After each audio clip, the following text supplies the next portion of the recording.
If you're down and confused and you don't remember who you're talking to, concentration slip away because your baby is so far away. Well, there's a rose in the distant love, and the eagle flies with the dove. And if you can't be with the one you love, honey, love the one you're with. Love the one you're with. Love the one you're with. Love the one you're with. Don't be angry. Don't be sad. Don't sit crying over good times you had. There's a girl right next to you, and she's just waiting for something to do.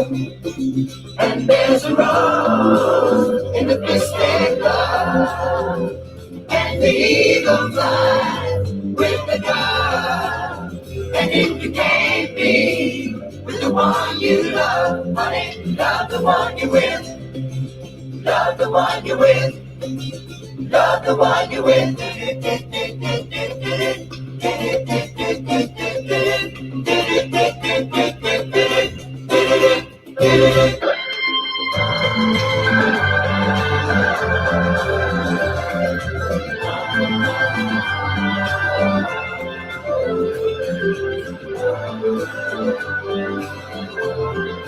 Love the one you're with. Love the one you're with. Love the one you're with. Love the one you're with. Turn your hallway, run into joy.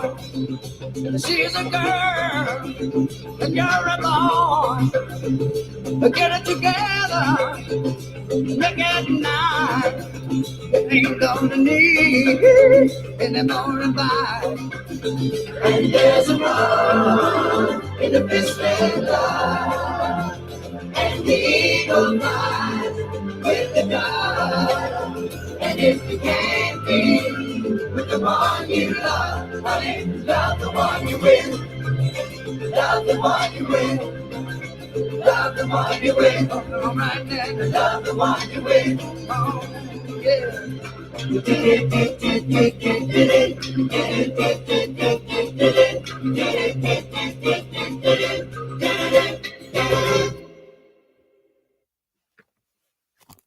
Good morning, YTBC.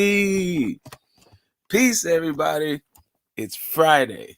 I hope everybody is doing wonderfully, splendidly, terrifically, all within the sound of my voice live and the playback gang. Check it out, another week. It's almost getting to be a ritual with us, huh? We come through, talk about boxing, even when there's not much boxing going on, like right now. We come, we chop up what we do know, what we think about, and what we hope for in the sport. Fights we loved in the past that we're trying to capture that lightning in the bottle once again. Also, fights we're looking forward to, fights that are still fresh in our minds. And then, on moments like this where boxing isn't, capturing our imagination. On this channel, we can talk about whatever the hell comes across our pugilistic minds, right? So anyway, today, my thoughts are a big fat yawn that the guys and the girls are giving us. The guys, well, the men and the women. I'll say it like that. Don't want to infantilize anybody. But yeah, we're here. It's Friday. It's what we do. Gotta make sure that just because we're not getting maybe what we would like doesn't mean that we can't congregate, right? So let me just do the housekeeping. It's short and sweet this way. We're going to keep it pushing. Hold on, let me get the stream. I do the housekeeping. Get the link to put in the chat. Yeah, this hold on, Control V. Okay, here's that. All right, up in the studio here. Sorry, guys. And where's the? Okay, here we go. Message pinned. And I don't have a whole lot for you guys. I'm just gonna welcome the people in the building. I'm moving a little bit behind schedule, but you know what's new. That's par for course, right? Let me welcome everybody, and then I'm gonna spark one up. We can get into what it is we're gonna be talking about today, and anybody who wants to join the convo, either in the on the panel on the or in the chat can. All right, let's see. We got Brandon in the building. What's up, Brandon? Good to see you. Hopefully it won't be rated triple X today. Mr. Lightning. Oh, he's laughing. He likes the thumbnail. That's what's up. you know, uh, yeah. Sometimes, yeah, you just don't know what you have, and you just mind it turns out to be perfect. What's up, Mech? Let's see. We got Juice. What's up, Juice? Got my brother from another. What's up, BL Boxing Lounge? TT. Demon Time. What's up, man? So I just saw your text, and I'm gonna hit you up, Demon Time. Don't you? Let's see. Mr. Pads, what's happening? What's happening? Uh, yeah. Let's see. Did I watch Jamel Charlo interview saying he's with Roy Jones Jr. now in Pensacola? Um, no, but that moments in time, crazy, crazy when you have rifts with your family at all. There was a time with my younger brother, he and I were funking, but I wasn't even a twin. I can remember when that dude was born. But yeah, that was years ago. Just squashed that. I had the one fight with the guy that it turned in, like, I had one physical fight with him. But for the most part, like, our relationship's been cool. And that was fucking, I don't know, 15, 20 years. I don't even fucking remember. Anyway, yeah, hopefully they mend those bridges and they keep it pushing. Maybe what his brother's going through is too much for him and he needs to just focus on himself. Maybe what his brother's going through might be easier if he could get over his own bullshit and help him out. I don't know. I'm not in their relationship. And I gotta tell you, I don't much care. Yeah, let them work that out. I'm sure their parents would like it if they weren't fucking. Let's see. Let's see. Let's go. Let's see. All right. Gertz is here. Iceman's here. Skills from New Orleans. What's happening with it? Yeah, we're gonna. Yes, we're not gonna stand on too much ceremony today. As a matter of fact, let me get my phone out here. Just gotta tell you guys, it's been an interesting boxing week for me. And I'm not one to. I don't really want to be like a snob or anything. I can be quite snobbish, actually. Like, if you haven't picked up on that by now. Um, oh my God. Oh man, my man Zone is live right now too. I just picked up. He's talking about Vivek. Oh, as a matter of fact, these are one of those boxing weeks where I might put his live on my live. Who knows? So I'm interested in stuff like that. Like, this week life seems to be happening. Um, there's a new crop of panelists who ostensibly, I guess, are boxing fans, Um, but I think moreover, they are either like fanboys trying to become casuals, um, and they're fanboys because of, for the most part, I think, the fact that they're still wrapped up in identity politics, and that's what I kind of was sensitized to this week. But I've hang out in some very strange parts of the internet, I gotta say. Or sorry, not the internet. That's a bit putting too much on it. I hang out in strange parts of the YouTube boxing community. My interaction with the internet is actually pretty straightforward and kind of milk toast. My interaction with YTBC, it gets it goes to some of the baser places, when it comes to the human psyche. But it is what it is. We get entertainment out of violence, so yeah, uh, it's not a lot, but it is our life, right? So here we go. Oh, I got my guy Red Gloved in here. What's happening? Mm. Um, Irishman, is a tavern stressing me out? No, it's not that it's stressing me out. It's sort of sensitizing me to a whole lot of strays that need some guidance. Um, Apparently, uh, there's an infestation of trolls that need to be socialized.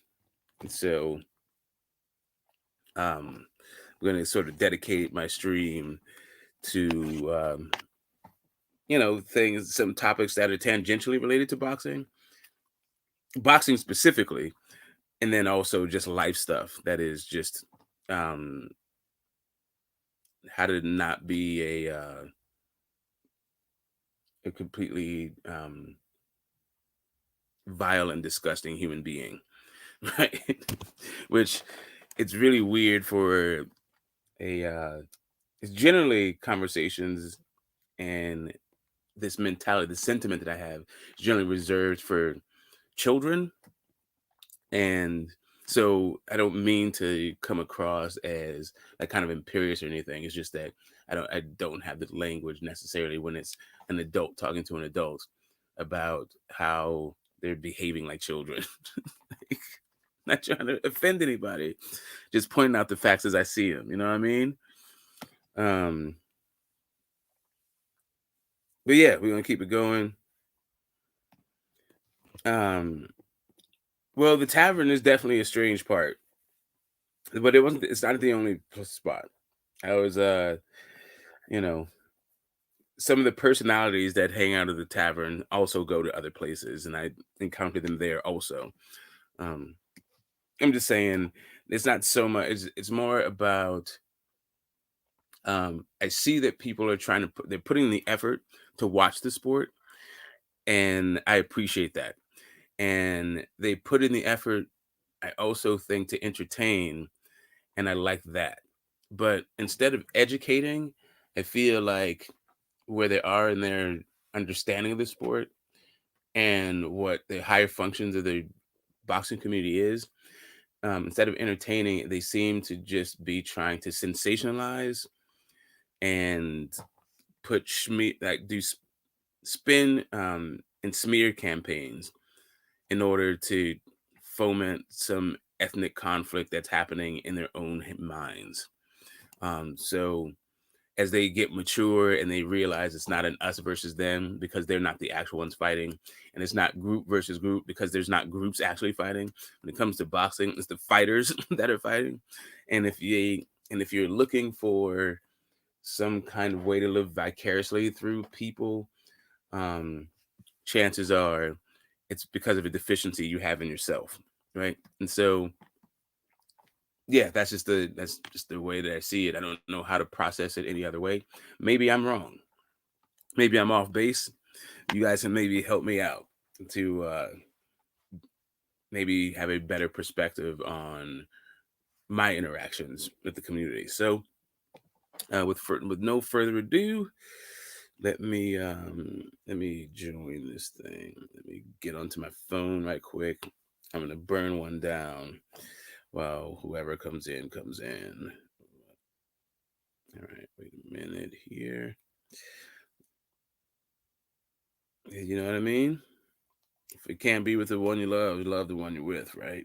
It's not like I have a bunch of intellectuals running through the boxing. I mean, there are some. Not to say that there's not any. I'm just saying there's not many, and that's not really what it's predicated on. Boxing is not solely, or not even primarily, an intellectual pursuit, although it is mental. It's not necessarily intellectual. We could talk about the difference between those two things also. Let me enter the studio here. You can't be with the one you love, honey. Love the one you're with. It's catchy. All right, hold on. And one of these guys. Okay, hold on. Oh, Brandon's backstage. What's up, Brandon? Um,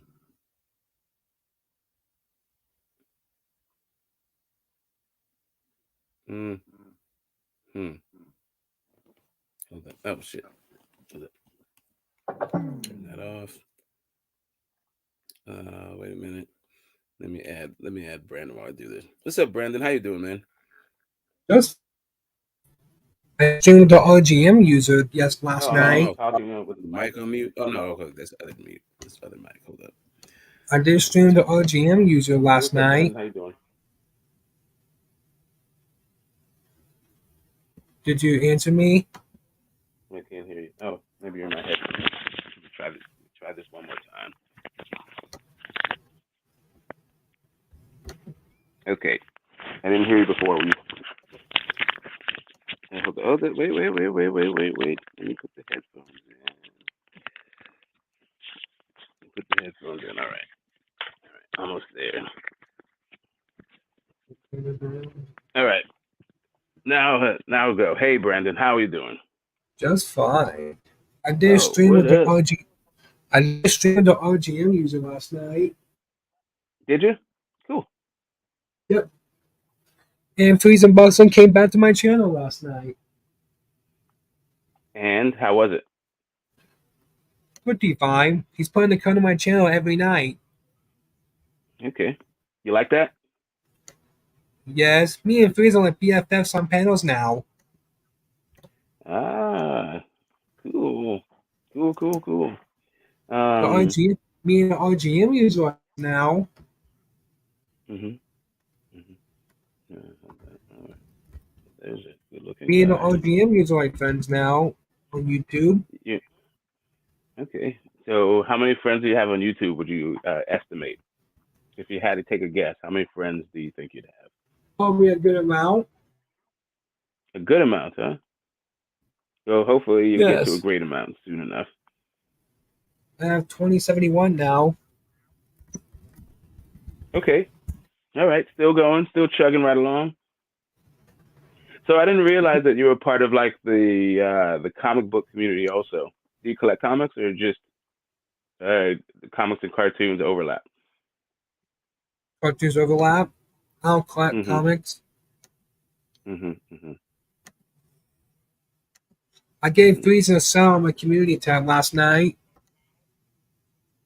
You did what on the community tab? I gave Freeze and Boxing a shout out on my community tab. Yeah, I saw that it seemed like you guys were in that Pepe Le Pew and Cat relationship based on the community tab. I did see the 5 photos you put up there. Yes. I didn't comment on them though. I went through them, and it made it seem like you and Friesen were in a very special relationship. But I just let it go Yes. because I know that's not probably what you intended. Is how it turned out. Iceman's my number one customer for live streams. Yeah. It's, what are we doing here? Let me go through that. And hey, you know what? This stream, I am going to probably be interacting with the chat almost, in a way that I almost never have. I'm gonna keep it going and be interactive with it just because, like I said, it's Me fucking and did a slow. stream last night, And and me so and what? OG are like friends on YouTube now. Cool. But I was gonna ask him when he would come back to my channel. Um, yeah, like most people, like they just go around what you do. So if you schedule live, they'll show up. Yeah, They'll me show and up when they show up, how they show up. Friesen usually comes to my channel around 9 o'clock or so. Oh, that's nice. That is very hip. Um, He didn't let me say any see. bad words at all. I missed that last part. Hold up. Me Friesen didn't say any bad words at Nakatani all. and Cortez soon on Juto. That's cool. What's up, Edgar? How you doing, man? We want 5 million Mensa members. No, no. And Friesen for the didn't most say. part, it's not like I really even dig the Mensa group like that. Um, it's just yeah, fuck. I mean, it'd be nice if there was a better balance from like you know above average intelligence and fucking knuckle draggers. There's a lot of fucking knuckle draggers. Um, Friesen didn't say any cuss words at all. and mouth breathers. Oh, filth, floor, and filth. Well, that's cool. Are you on the lookout for bad words? No, Are you the my bad word police? Friesen didn't.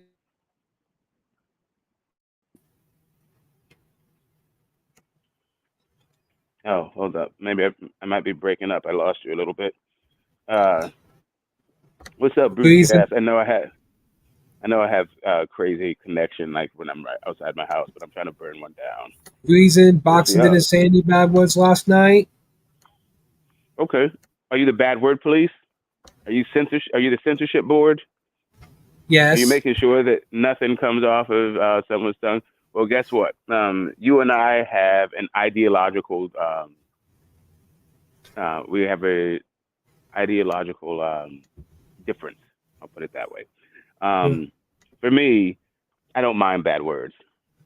For me, most of it, like, there's a time and a place for everything,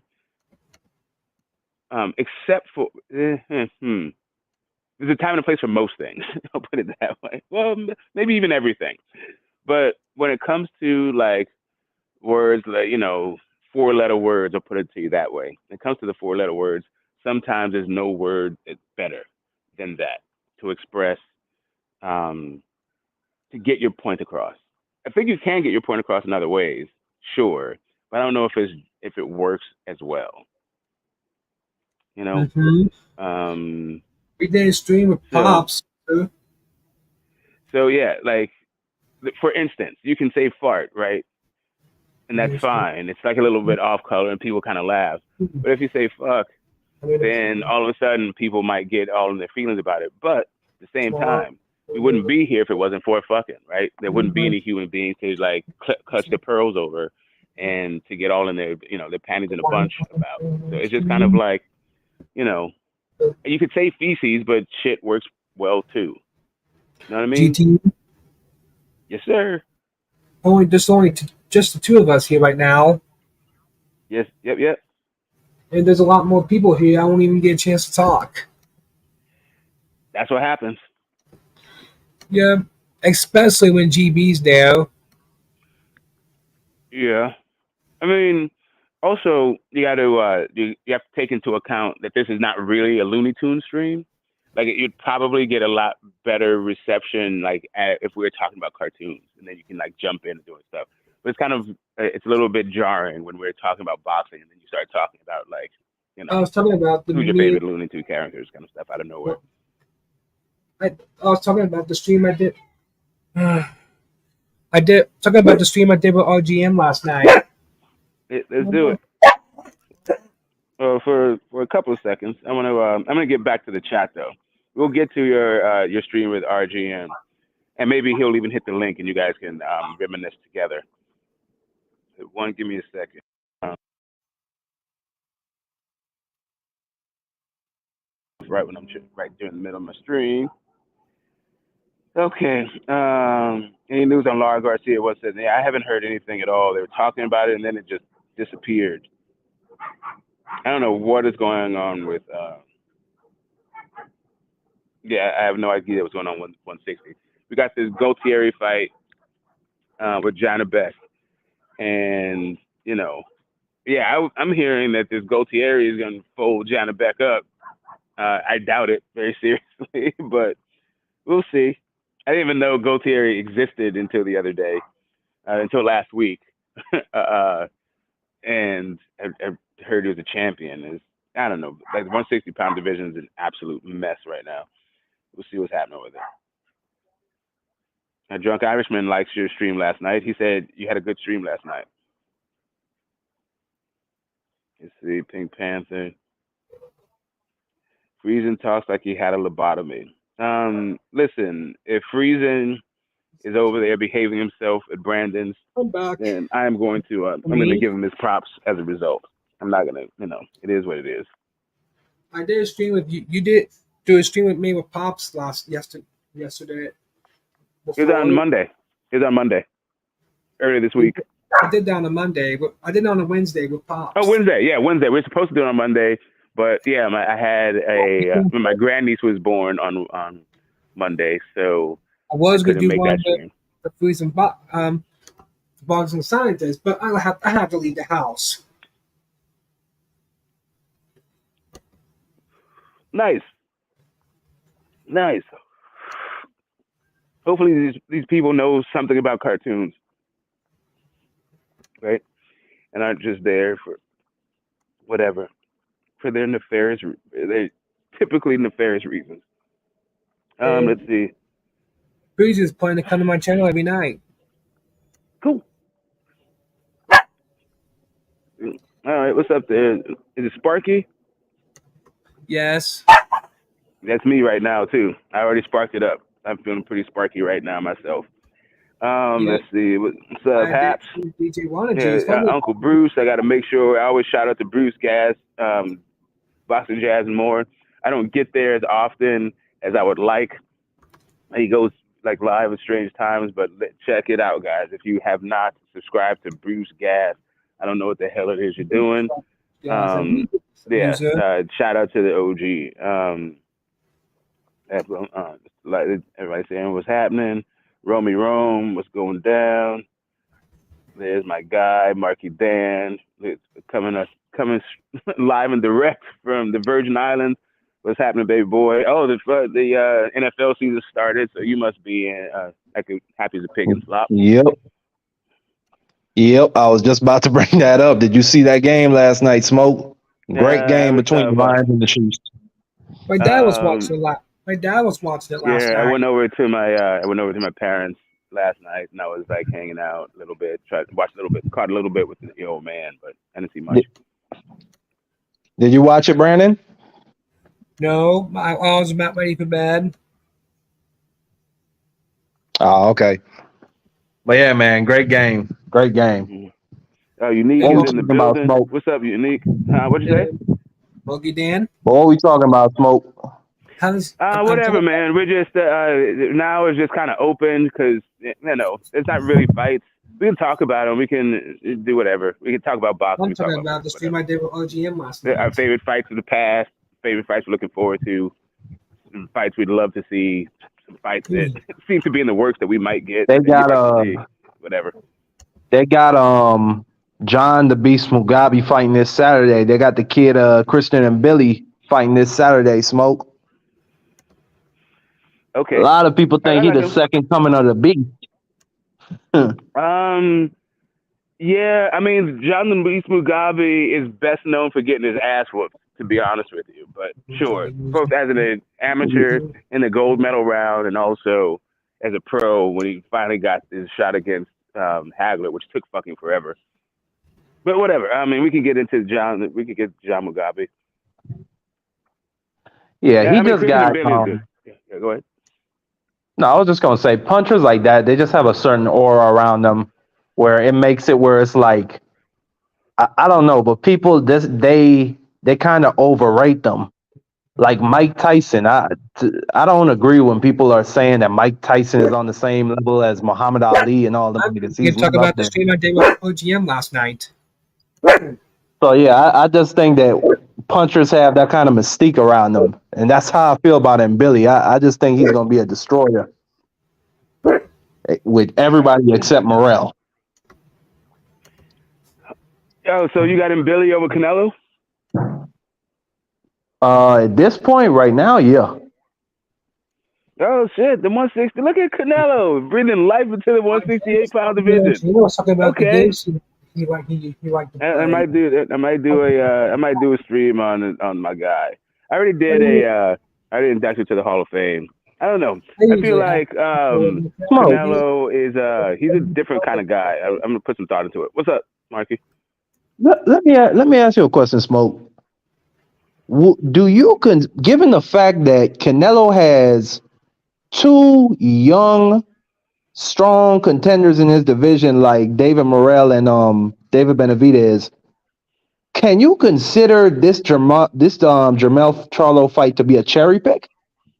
Bringing a guy up two weight classes when you got two, like I said, young, strong fighters in your division to fight that people are clamoring for? Well, the thing is, if you want to be at the top, then you have to fight the other names that are out there and let the guys who are going to be the next generation build their name up so that there's interest in GT. you fighting the little guy, like the young guy, right? Like you don't really pluck off and especially if they're not clamoring, if the young guys aren't clamoring for the fight, then yeah, you leave the little dudes alone and you wait for their nuts to drop. You know, GT. to put to not put a sort of a colorful, I guess, metaphor to it. What's up, Brandon? I want to talk about the stream I did with OGM last night. Well, Talked about the waves. that's And cool. Well, check it out. Wait for RGM to come to hit the panel because he'll come up here I do and want then we him can wrap it all up to. together. We don't want to talk about RGM behind his back. I do Yeah, want him That's in it. the panel. that's not polite, Brandon. Yeah, we'll talk about RGM when he hits the link. I think he will. I think he will. I think it'll be soon. But let me just address the chat right quick before I lose my space. Jerome says parental guidance suggested. Yeah, it's lead to lose gas. Yeah. Why am I anti-Mensa smoke? It's not so much anything about Mensa per se, although there are some, they get. Okay, so it is. Here's what it is. I used to be really fucking pretentious. I might still be somewhat, or maybe a lot. I don't know. But an intellectual snob, all that shit. And I'm not. In general, I don't like to hang out with people just because we have some immutable characteristics in in common. Like I'm just not that guy. Like just because I'm a man doesn't mean I want to just hang out with a bunch of men. I do wind up hanging out with a bunch of men because of man. That's not particularly my preference. It's just the way that it goes.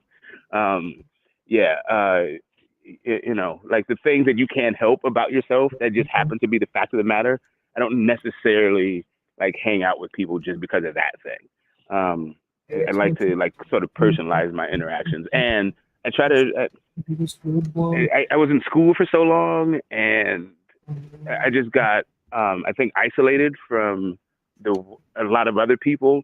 So, for instance, coming into YTBC, I now interact with more convicts than I have in my entire life. In my own personal life, I know one convict, and that guy, like whatever. Oh no, so two. Like one is doing life, he's never getting out. But the other one is like he did get out, but I knew him, as a kid, and that's my boxing homie. So it sort of stands to reason that like this is the world. I know, and I know this is the world he rolls around in. It's just never been my world. So um, yeah, I am now trying to like reach out and try to connect with more kinds of people than I ever have in my life. So yeah, Mensa, yeah, been there, done that. Got a T-shirt. Plan the perfect murder. Sorry, that's one of the Mensa games. Sorry, you know, actors. What's Oh, Mensa, Smoke? actually, say again. What's Mensa? It is a group for people who have a high IQ. Oh shit, I'll fit right in, nigga. Oh, Brandon might fit Maybe. in. Maybe. Shit. I don't know, man. You see, like they're not the nicest people, they're not the kindest people, and they get a lot of self worth out of being in Mensa. I'm back.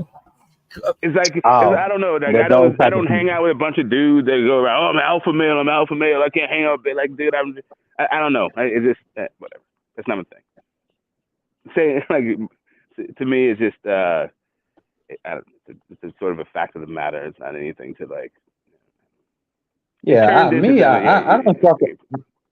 Yeah, Go I ahead. don't fuck with people in general. Like, I just come on these panels and I talk, and I have some of my friends that I work out with, but outside of that, I don't really like. I'm the type of person I don't like to share my energy with people. You know what I'm saying? I like to stay reserved. Well, the thing is, it just isolated me. It just isolated me from people. Like if you are only hanging around with a certain kind of people, and then you go outside of that bubble, you start to see how um, how it affects your idea about compassion and understanding. Put it that way. Yeah, Yeah. yeah, Especially if you are like sort of trained for like macro systems and shit. Like it's just a bad fucking combination for the most part. So anyway, um, yeah, I'm gonna keep pushing at the yeah. Why I'm at it. Just the two of us. We can make it if we try. Just the Hey, two Smoke. of us. You You know, and I made the issue of a magazine. and issue of a magazine. What's the subject?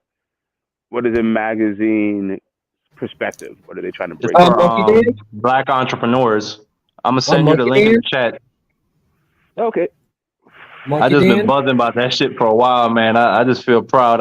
I became the first person from my island to make the magazine cover, or excuse me, the magazine issue. Cool. That is right up my alley. I'm a media studies Mo- guy. Monkey Dan. What's up, Brandon? You're a decent user. You I got didn't like it. wait, hold on, Brandon. You got do you got IG Smoke? Yeah. I did stream of RG. GT is also a pretty Yeah. good user. It's an extra S. It's There's my get the friend smoke with OG. Oh, with sorry. three S's. Yeah. I'll be in the chat. Okay. Yeah, I'm gonna send you a picture of that shit. Yeah. Let's link up. Let's talk through there. It's like easier than fucking YouTube. Yeah. I'm just not. I Well, don't no, what's up? stay on my Insta like What's up, that, but it Brandon? is like when I get it. Yep. I was asking my friend OGM if he wants to come to the panel. Oh, okay. If I want to ask your friend to come to the panel, yeah, I mean, yeah, sure, he could pull up. Talk about the stream he did last night. Phillies and boxing didn't say any cuss words last night. Wow, None. that's amazing. You got them boys in order, Brandon. Yeah, but then sometime next You let them know when they step on your stream, they can't cuss. You let them know the rules, Brandon.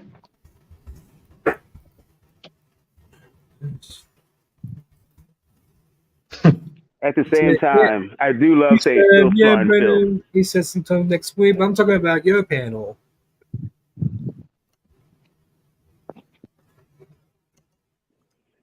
Yeah, I will definitely abide by the rules on your panel, but on the on my panel, we're a little bit looser. We're a little bit more lax, but um, you also have to be responsible for the words that come out, the words you speak. So if you're going to be if you're going to say a bunch of profanity, if you're going to be profane in any way, as a matter of fact, He you got to said, be able to stand on it and explain why. I can't come on this panel right now. I'm at work. Okay. I might Yeah. be able to be here today. But we'll do it. But we'll be here all day. You know how we do it.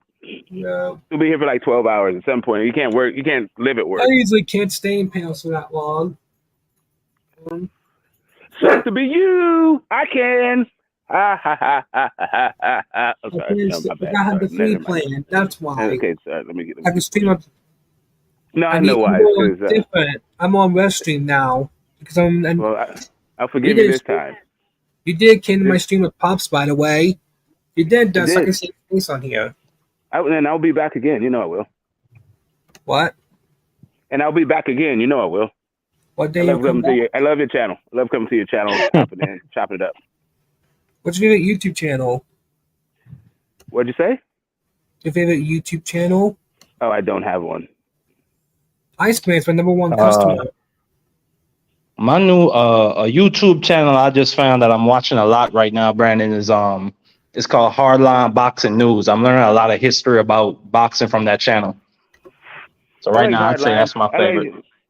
So when it comes to boxing histories, that one Hardline is good. Rich the Fight Historian is good. My favorite, though, hands down, the goat of it all, is Scrapbook Boxing.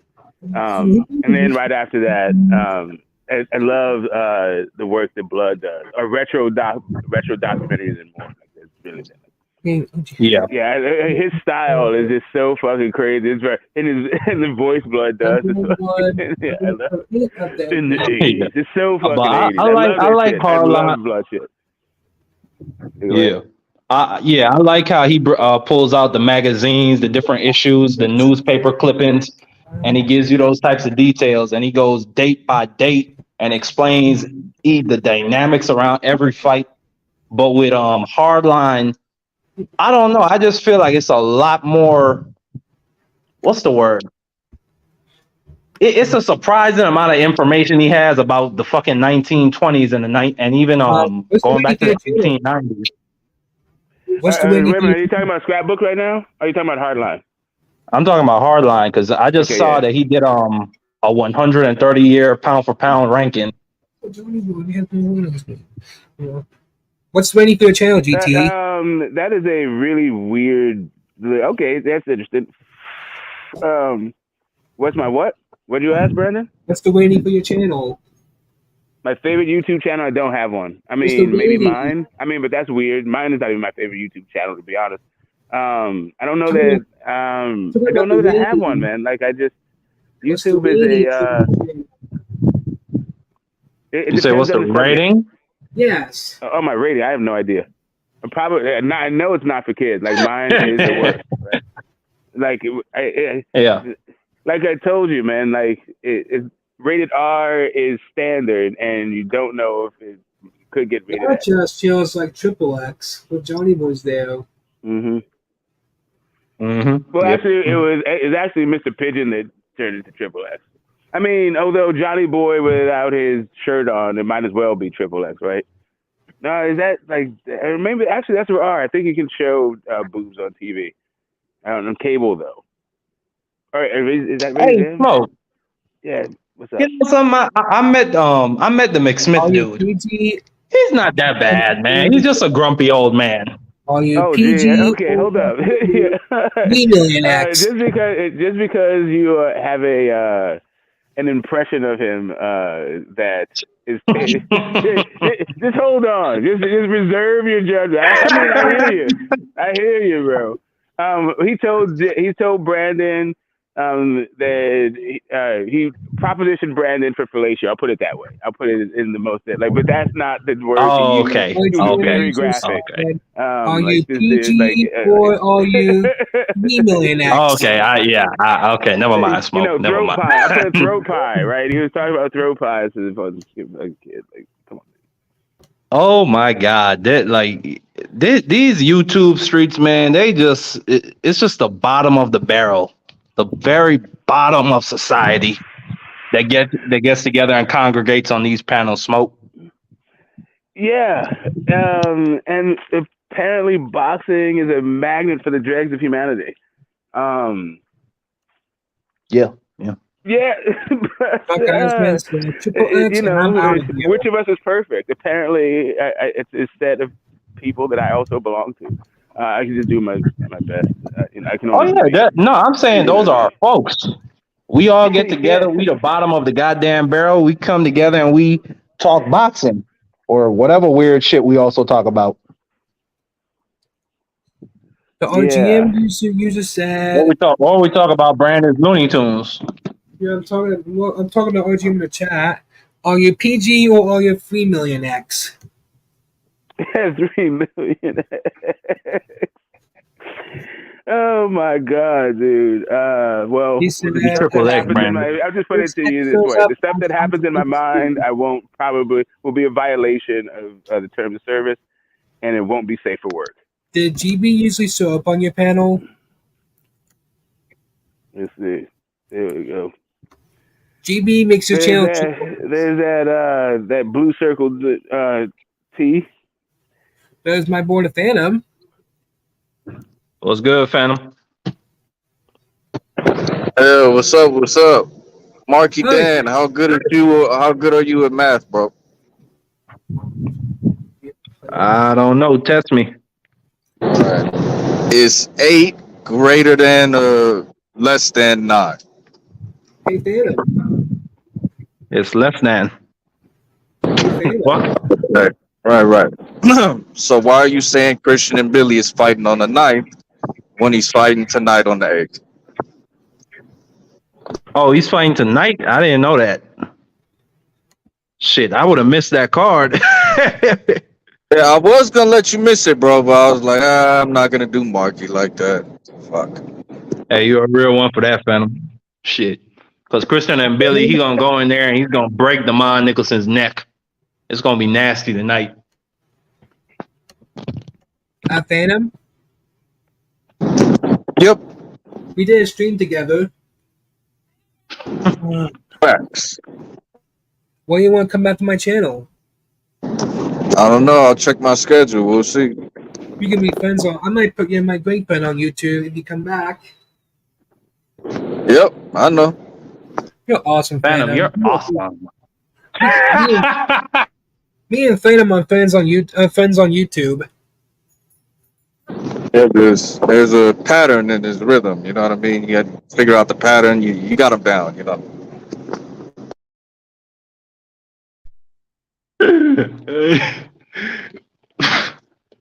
Hey, boy. You're awesome, Phantom.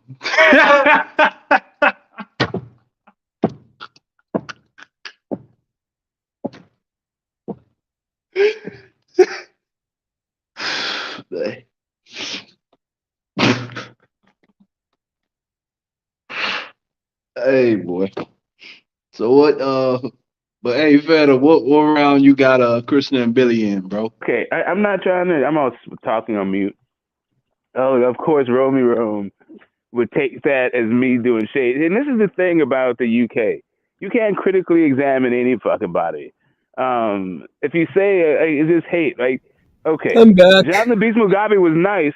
The issue was it took him so long to get his shot that by the time he got his shot, he had been through wars and was like kind of disinterested. He lost really at the gym where he had a big moment. I mean, that's not a hater. It's just like the thing about Mugabe. Yeah, you could talk about how he beat Frank the Animal Fletcher, Green. Like, I mean, yeah, cool. He was knocking him out. He was really nice. He got to the gold medal round. I could talk about how he got to I the did it fight, just to my channel in the public but it's chat. just I'm talking about what happened, like why he isn't more of a, you know, why he is why he isn't more revered. He's kind of like um,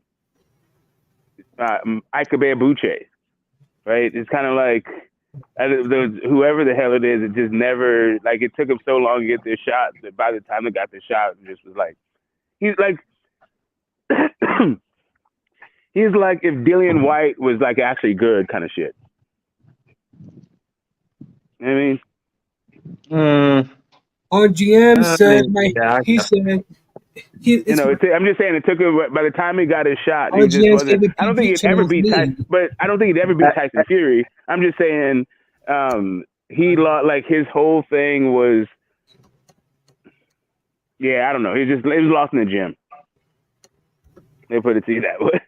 Like, I think that's also where the hell I think that Dylan White loses fights too. But whatever, that's a different subject for another day. I just think that historically John the Beast Mugabe is just overrated. That's really it. I think that he's a hard puncher, he's a strong fighter, And that's really it. Like, it's not really much else to it. He gave Hagler a good fight. He stood his ground, but I mean, yeah, it's like you say, he's really just known for getting his ass whooped and being a tough guy. Would you say the same thing about Julian Jackson though? Um, you can, but Julian Jackson actually has some names on his resume. Like he beat Terry Norris and I can look at the shit. I mean, like Phantom, you're not wrong. You could say the same thing about Julian Jackson, but I just think about him different historically. I can look at Fair enough. Fair enough. Phantom. Phantom's my friend on YouTube. I typed it in his chat. We did a stream together for about 50 minutes. I did a stream with GT and Pops. That's your best friend. That's your best friend, Brandon. Yep. Phantom's your best friend, Brandon. Me and GT did a stream Wednesday with Pops. I did that so I can save space on StreamYard. Oh, that's what's up, Brandon. Yep. More brand new users keeps coming to my channel for streams. That's because you're consistent, Brandon. You take that shit. Excuse me. You take your channel seriously. And more popular channels. If I did a stream, if they come to my channel, I'm gonna probably get a bunch of viewers. Y'all watch out. Brandon about to take over this YouTube shit. Y'all think it's a joke. All the streams I did with special guests I have on my channel. More brand new users keeps coming to my channel for streams. That's what's up, Brandon. I think everyone actually in chat, I think, is already subs. But you can never tell who's listening. You can always go ahead and post your links. To Phantom, I don't know what's going on with Phantom. You can never catch your streams when I see that they're going, but by the time I see that it's going, usually you've been going for a while. So it's kind of, I don't know what's happening with it. Yeah. Yep. Well, I go live, I tell you, and you still don't show up. So, it is what it is. Oh, so you haven't been live for like a month then? Well, obviously, I'm talking past tense. Yeah, no, I'm just wondering. Like, I didn't know if you were still worried I'm just missing him or what the fuck. But if you're talking about the last time you told me, yeah, it was a while ago. But let me see. Oh my God, hold up. Say nope to dope and ugh to drugs, but that weed though. Sorry. Let's see. Is weed legal on your island, Marky Dan? I don't smoke weed. Yeah. You say yeah or no? Oh, okay. No, I said yeah, it's legal. Yeah, that's good, Brandon. Don't smoke it. Yeah, I tried some beer twice and I spit it out. I didn't even straw. I just spit it out. Aha! You inhaled. You spit it out. Billy Clinton. All right, Bill Clinton. I feel you, Brandon. You got my vote. Every time I try to speak to Circus on Snapchat, so he just goes full blown triple X right in front of me. Okay, wait a minute. Hold up. Did you go? You went full blown triple X. Yeah.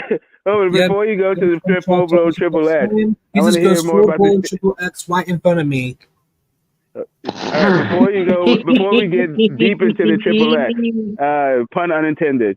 I want to hear more about the sticky icky. You said you smoked twice. You tried smoking twice. You spit it out. Do you remember what strain it was? Beer. Do you remember the name of the weed you were smoking? I didn't smoke. I did not smoke. I tried sip a beer twice. Oh, you tried to sip a beer. Oh, sip a beer. Oh. You've never tried to smoke. Okay, I'm sorry. I misunderstood. I'm glad I clarified. And I spit it out. 2 times on the beer, huh? Yeah. Do you know what brand of beer? Maybe I spit it out too. Drinking when I turned 21, and I spit it out. Was it a Bud Light? Was it a Coors? What kind of beer was it? It was an orange pop can. It was a pop can. In a pop Orange, can? Huh? orange Box canned beer. Think of that. I don't know. close Yeah, there enough. I must be can't think some of local ones. orange Yeah, can beer. it must be something local. GB, did the GB user come to your channel before? Yeah, he's on the East Coast too. Like I don't know, probably some local there. Yep. I usually can't come. I don't go to Paris when Johnny was there. He said a sip of Fanta. Stop it, Mr. Fanta. I'm sure Fanta does not make beer. I don't care for Circle saying that much. Every time I try to gun, he just full blown triple X right in front of me. Yeah, there's yeah. And some people just you know they Yeah. are Some not people come on the interested in internet observing and just let your loose, body. Brandon. You know what I'm saying? Because they don't get to act that way in real life. You just gotta let them do it. Can't stop them. Yep. My channel doesn't have cuss words at all. Yeah, because you're responsible, Brandon. Like your Yes. YouTube channel, I could see you having 10K subscribers by next year, by the end of this year. 3,000 money in this year. Nah, Do you you gotta know be what? ambitious with it, Brandon.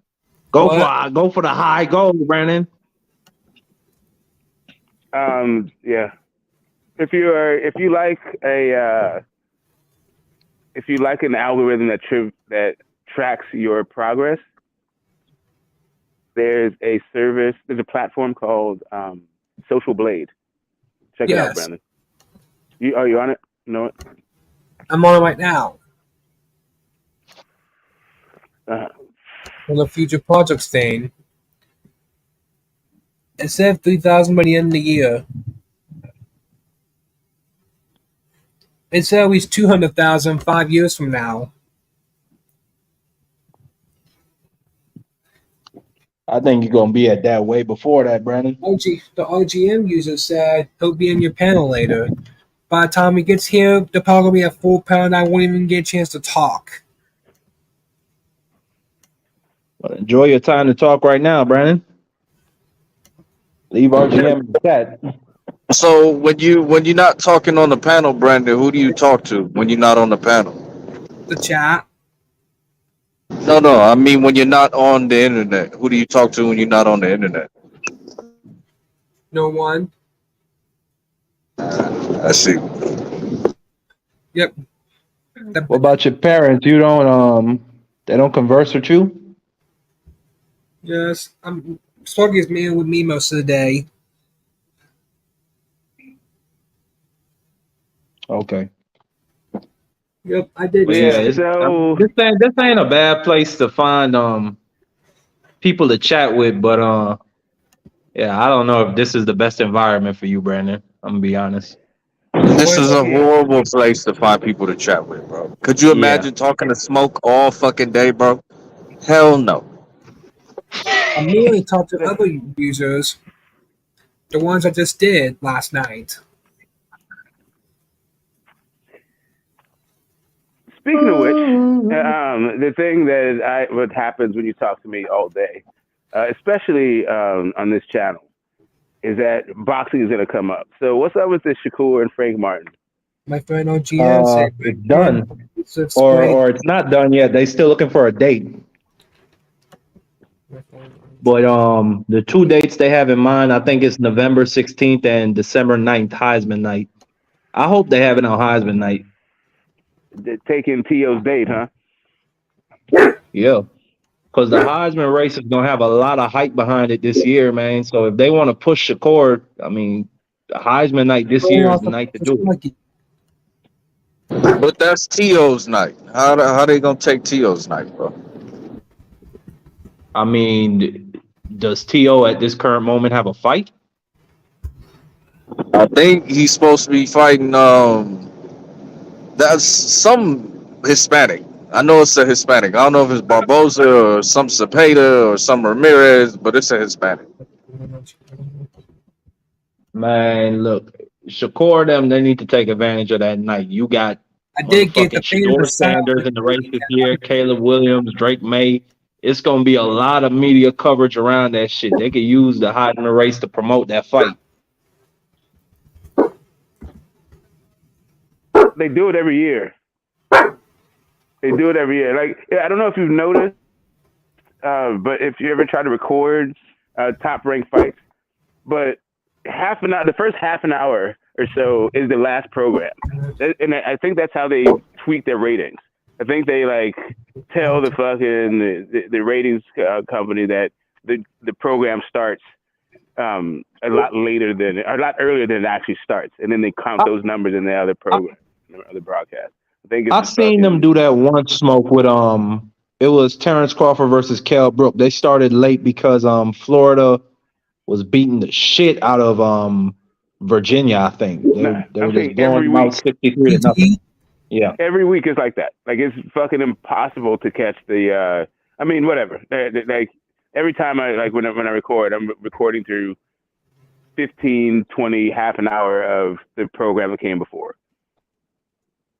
They totally use that shoulder programming to like sell the fucking top rank, and I think they also included in the numbers. Yeah. I don't know for a But fact, this year, but I suspect it. But then I get off at I 5:30. mean, I wouldn't be shocked by that, Smoke. That seems like some shit that a Jew would do. That seems like some shit that Bob Aaron would be behind. Damn, he's repping for the whole community. Jesus, this is terms of service. Hell And yeah, now the Smoke. ADL fucking banging down my door. Yeah, but Bob Arum Shit. definitely. That dude will pinch he'll pinch a nickel to the Eagle scream. Yeah. And that's But then I get off at 5:30. why I Home think the control. marketing at Top Rank is what it is. Like, Doing that. but also he's just like kind of old, you know. Whatever. Those guys need to figure it out though. Man, imagine that. I don't know why. I just had this vision in my head of like Shakur popping in on the GB Heisman show show. to your It's something panels. like that. They're gonna have Shakur involved in. Does GB come to your panels? Who's Yeah, what is GB? what's Johnny up? Boy. What's up, Brandon? What'd you say? Johnny What you Boy. was saying, Smoke? When the GB I shows think up, Brandon is trying to. I think Brandon is trying to speak. Yeah, GB. How often does GB come to your panel? How long is who? The Johnny How Boy often does who? causing your channel to be. He's been on my panel one time for I don't know, maybe 5 minutes or 10 minutes. Your I've channel been doing lives for It's been twice, Smokey. It's been twice. twice. And your channel No, he played. No, he came once. Yeah, He No, came once, no. and he came out here again. that Once last guy. week, and then like months ago, he was here for like an hour, like months that ago. channel is on all the Yeah, that time. guy. He got some problems. He's entertaining to listen to, but Well, right. So is it? I So don't know. Johnny That's is not a like conversation I look forward to no, having. no. So here's the thing. Right. So Johnny is fine when sober, and in a space where he well, he's not fine when sober. He's whatever. He is what it is in sober. When he's sober, but when he is not sober and The he's in RGM places is where been like these like free he'll smoke be this environments kind of thing, then Snapchat is on it all can the get time. catchy. Yeah. But yeah, that's like other YouTubers are not necessarily like my, I don't really care actually. To be perfectly honest. Yeah. I come to talk about the fighters with people, not talk about the people like they're the fighters. Yeah, but there, I don't know, but like with the whole white, like I just recently found Mad Chad's Tavern, and it's just like I don't know, it's kind of like a sport with the motherfuckers in the chat being like fans or whatever, Yep.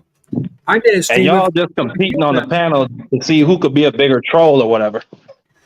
if I did a stream with more popular users, I'm getting a bunch of viewers. You got a bunch of viewers, Brandon. My channel will get a That's a bunch of blessing. views if I did live streams with more popular users.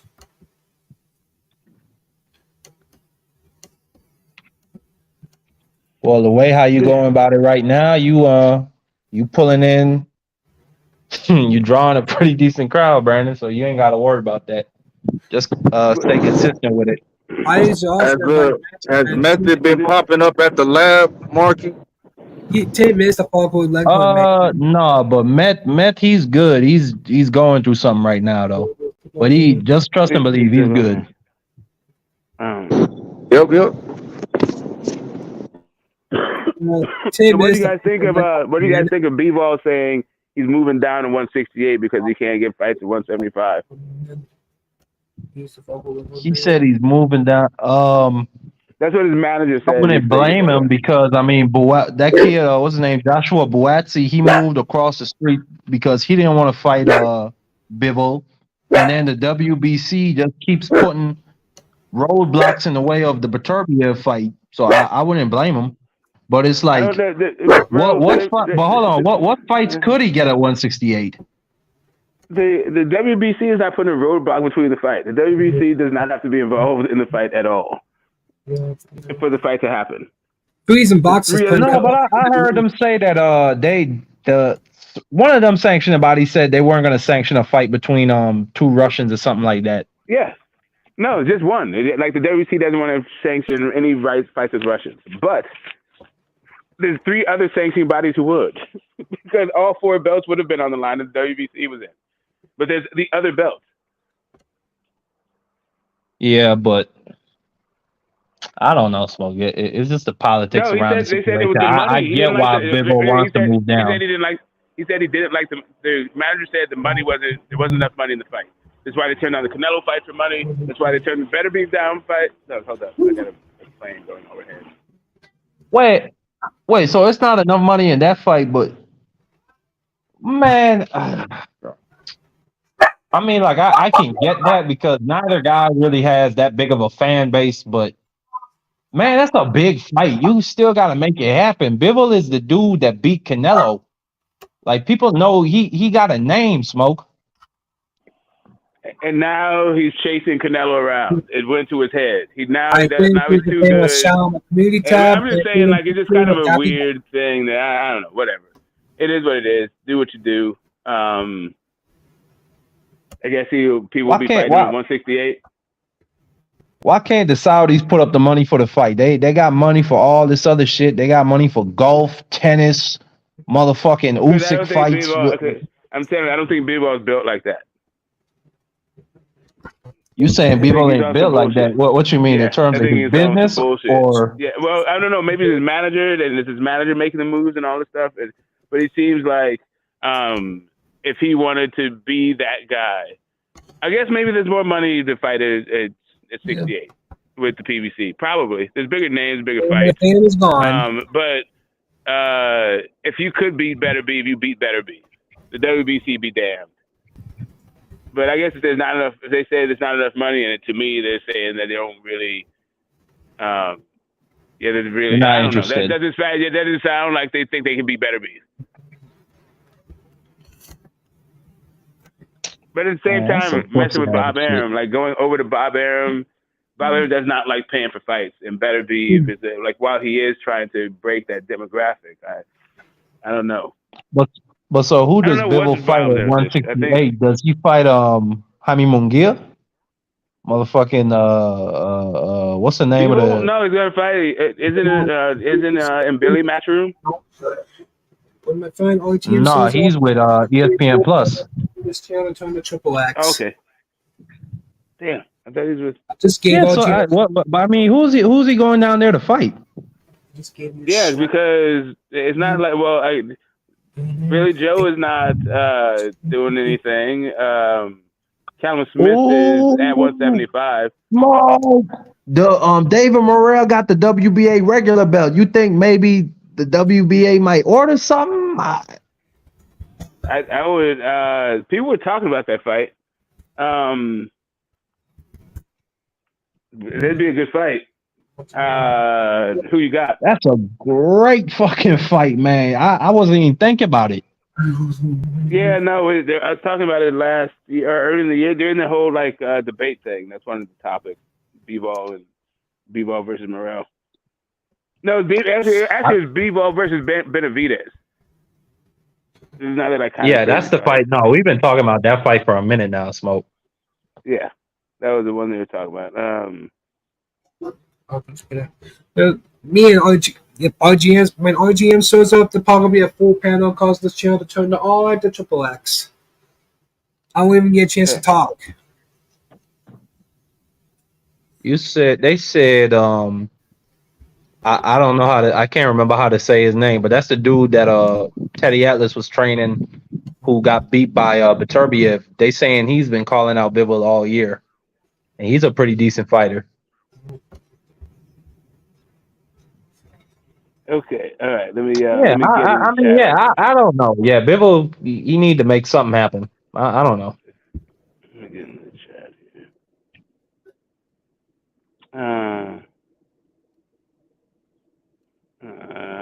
Let me go. What the hell are you guys talking about? They're gonna have to switch out Thursday and make it a Saturday night. What? What are you talking about? McSmith is trying to bartend Phantom. All right. They say, did you hear about? Okay. Play. What? What? Okay. Never mind. You guys are talking to one another. Okay. You guys. You got Shakur 9-3. Yeah, I got Shakur 9-3 too. I can see it 8-4, 8-4, 9-3 somewhere in there. Yeah, that's about the same. I got it. He also I'll gets be buffed out. surprised if Shakur stops him in that fight. But Yeah, it I'll be depends on pleasantly how. Yeah. surprised. It's just the three of us in The the World panel. Boxing Cucks. I'm sure later on the probably a full What? panel turning to Just bringing that all word. of the triple X. Yeah. Don't worry You got about the triple triple X on X. your mind. You got that triple X on your mind there, Brandon. What's going on with you? Why have Yeah, you man. you want why to have talk you had about a it? $240 stream yard GT? What happened? Why have you had a $240 stream yard? Why do what? $240 stream yard? A $40 $240 stream? for StreamYard? Oh, you Yes. mean the monthly? You mean monthly for unlimited and yearly. The annual cost for I think you get 10 people and unlimited. That's the thing I have. That way you don't have to worry about the 20 hours a month kind of thing. You can keep going. Your audio is killing me. Okay, I'm gonna have to go ahead and mute Sparky. Sparky's tripping. So anyway, well, thanks a lot for that, Red Glove Millicent, for that per book service announcement. He's bringing the World Boxing Cucks to the lexicon of the boxing world. Going, Bebo got greedy. That's what I'm saying, drunk. That's exactly what I'm saying. Yep.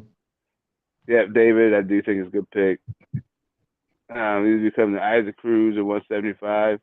No, Isaac Cruz made sure he stayed right there for that fight, and then I don't know that he's trying to price himself out.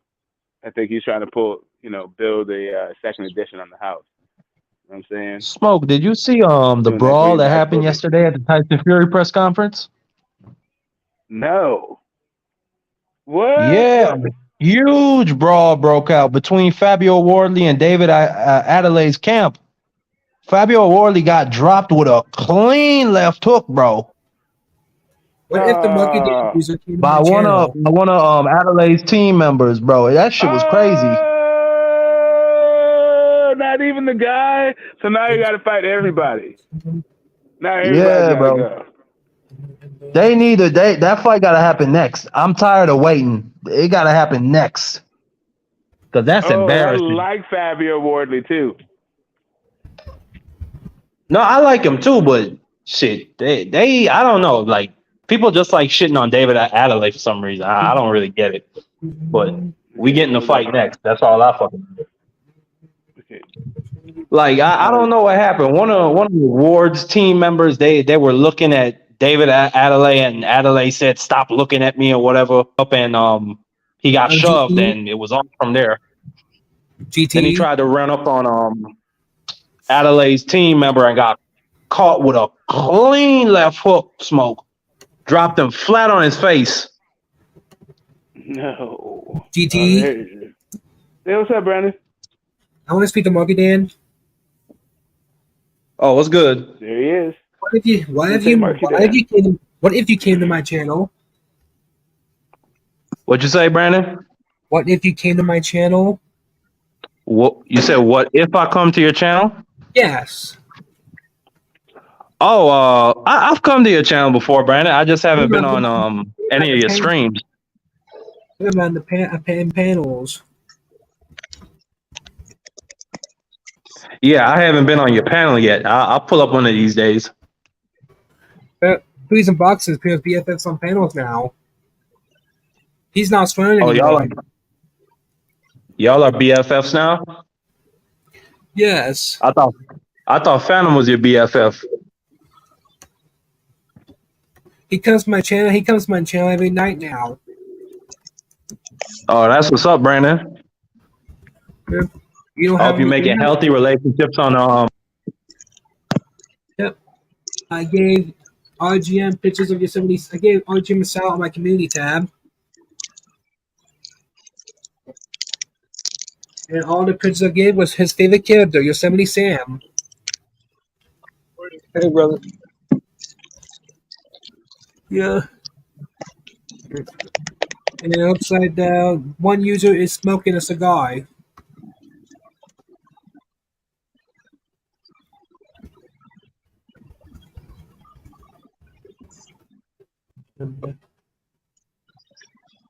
Fellas, what's cracking? Uncle Sheldon. Man, you see them boys last night, bruh? Yeah, boy. Hey, that shit was fire. Detroit looked fast. They look physical. They look smart. They only had like 3 penalties the whole game. Detroit's going to be a problem this year, buddy. Yep, especially when they get Jamison Williams back. But boy, Shelton, that game, that was a war last night. That's the type of football I like to see, man. Coaches going for it. Defense is pulling through. Man, even when that shit was 4th and 25, like I just still had this belief in Mahomes that he could get that shit done, man. That was a great game. Detroit is a good football team, bro. They're good. They're really good. It's only one game this season. We got to see how it plays out. But right, the way they looked last night, they can play like that. They're a problem. Yeah, that defense is much improved. They got 2 real good safeties on the back end now. Brian Branch and CJ Gardner-Johnson. They just got him off the Eagles. Yeah, they got Gardner-Johnson from y'all. They got Branch from Alabama. Yeah, and they were making plays last night. And that D-line, they still got Hutchinson. He's going to be coming off the edge. It was a battle between him and the tackle. I don't know if you saw that shit. The tackle kept dragging him to the ground, but then he would still spring up and almost get to Mahomes, bro. Yeah, he's the definition of that shit they talk about motor. He got a motor. He keeps coming. He don't stop. He's in supreme condition. Who y'all got week 1, Shelton? Huh? You got Denver. Who the Raiders got week 1? Denver Broncos. Y'all should win that game, man. Yeah, we should. Your boy fights tonight, right? Eventually causing your channel to be on. And Billy? Yes, sir.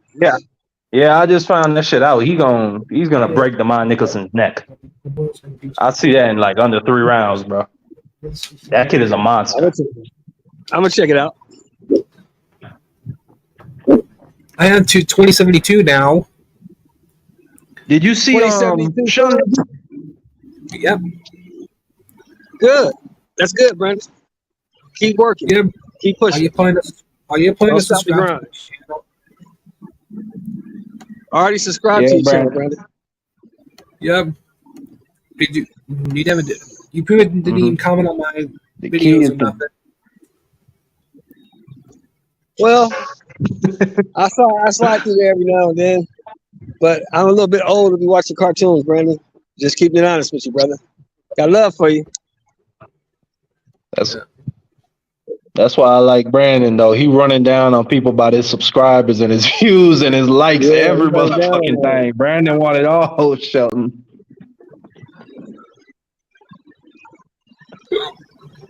But I like that Shelton, too. did you Yeah. see Sean, did you see the brawl that broke out at Tyson Fury's press conference yesterday? Brady is the man of Yeah, I many. saw it. Adelaide cracked that dude Wardley. He cracked him. Nah, that was his partner. He I was tried his to partner run that up cracked on Wardley. Damn, Wardley got cracked by. yeah. He got cracked by a civilian, He got Shelton. cracked by a novice. He got cracked by a Yup. novice. Ran straight into that left hook. Hey, that's why we tell people. Now, a left hook is What probably do we not a tell novice. people all the time? But what do we tell people all the time? Just because you're a boxer, don't mean you can fight. Mm-hmm. No, but if you got a left hook, you can fight. Like he probably fight. He's probably a boxer. It's kind of hard to have a left hook if that would. Are you gonna have a full panel? No, it ain't. Full No, it ain't. panel I know a lot of eventually? motherfuckers in the street that got mean left hooks. Left hook? I know motherfuckers that can fight. Left hook?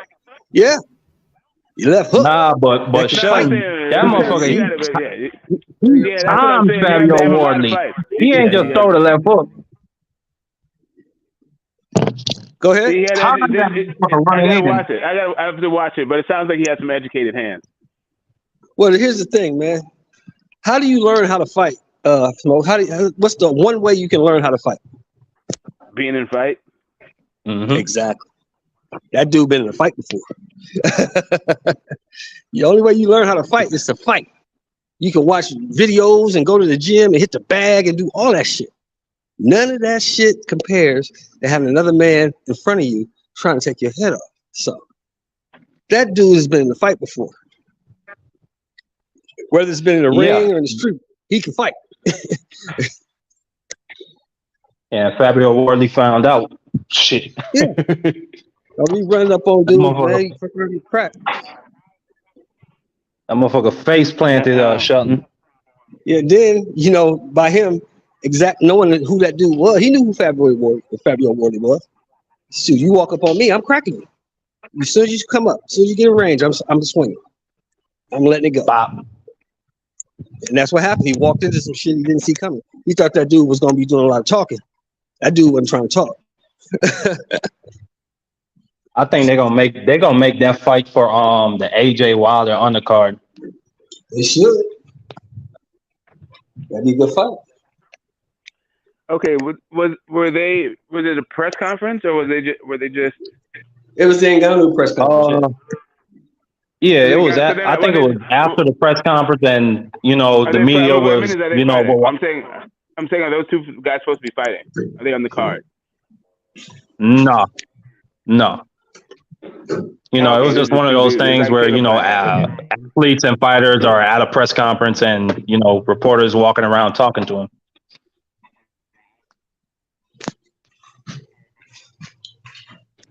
It's like on your day off. Yep. That's what's up. On your day off, you get cracked.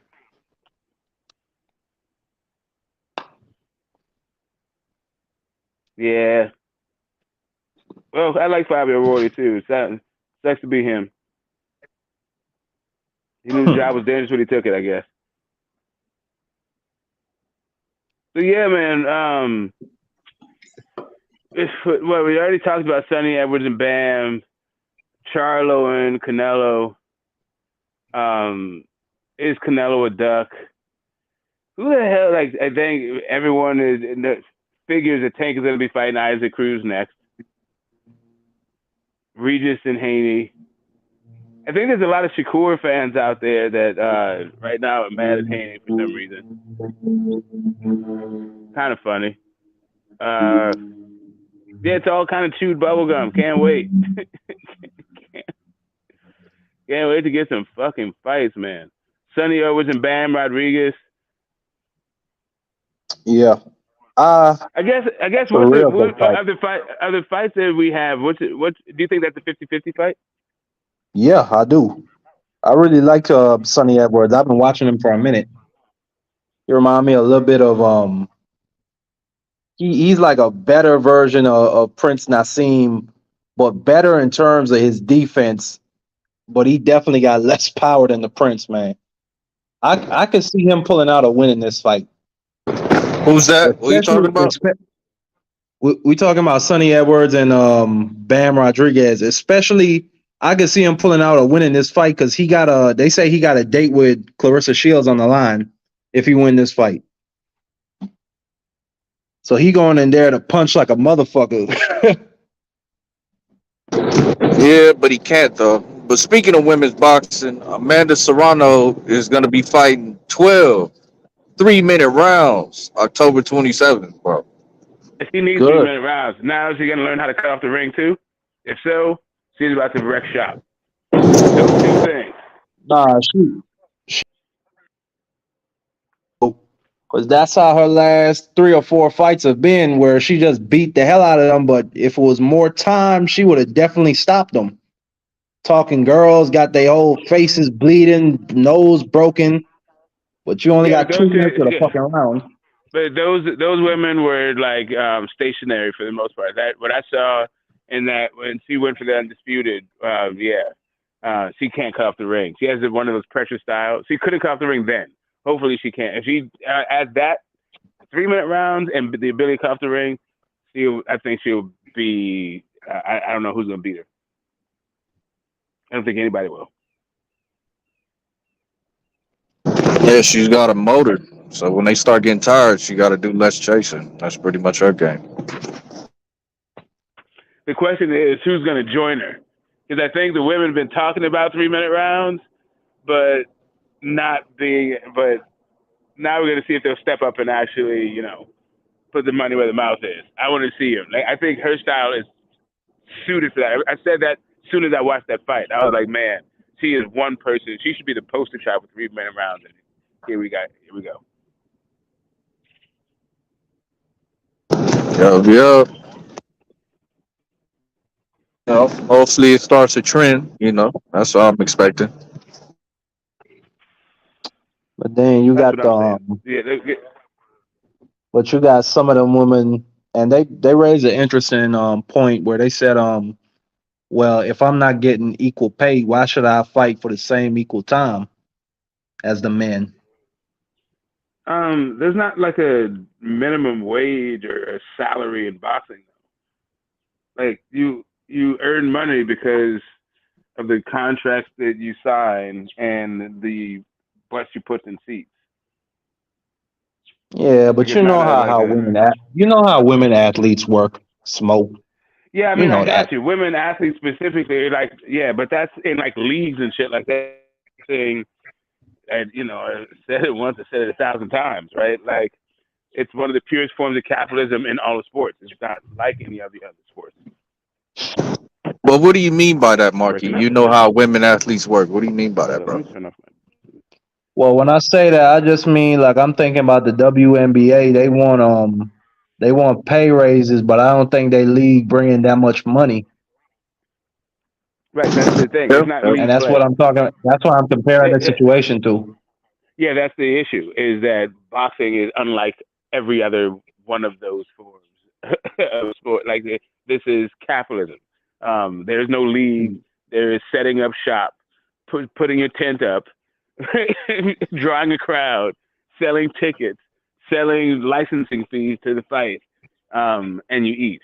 It's that's them's the facts. Like if you don't put butts in seats, you don't get paid. It's not a league. It's not shared. There's not profit sharing. There's not a commissioner. All the only federal regulation in the United States says they can't force you into taking fights for less money than you otherwise could make.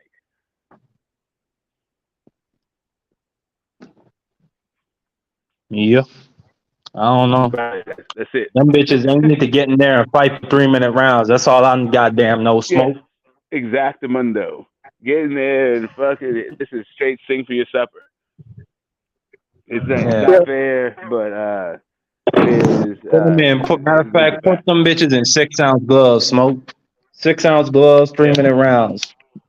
Now, if you want to go the socialist route, I'm not necessarily mad at you. I'm just saying that that's not the reality as we see it today. Yeah, right now it's capitalism versus everybody. That's not a bad idea. But they aren't divas though, like the men are. Like, you know, here's $5,000 for a title fight. All right, let's get in there and scrap. Got Crawford out here. It's not enough money for me. I need more money. Get the fuck out of here, nigga. He got more money though, didn't he? Yeah. Yeah, that's what I'm saying. Like, you a diva. It is what it is, bro. You know what I'm saying? No, I mean, he got the fight. He got the fight, and he got more money. So, I mean, that's the whole point of it. Capitalism is return on investment. It's about profit. If you are going to have these people battering themselves with chump change, the question then becomes, who's going to pay for their fucking medical bills at the end of this fucking journey? Because they won't be able to. Yeah, gotta figure that shit out. And there's no insurance, right? Boxers can't get insurance.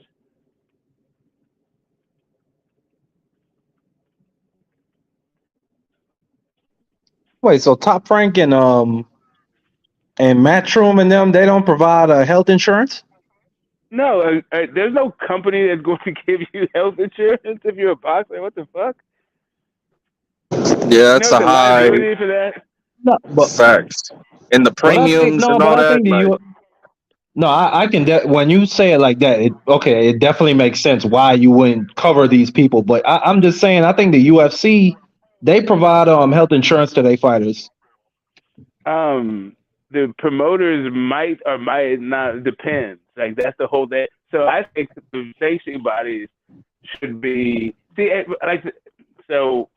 I was thinking of several charities or like maybe even initiatives to like come with for funding, right? From the YTBC. One of them was like getting these fuckers health insurance because it seems as though um, the sanctioning body should be paying health care if these guys are paying them sanctioning fees, right? They should be at the very least be getting health care. But then I don't know. It seems like something that maybe the fighters should be doing for themselves.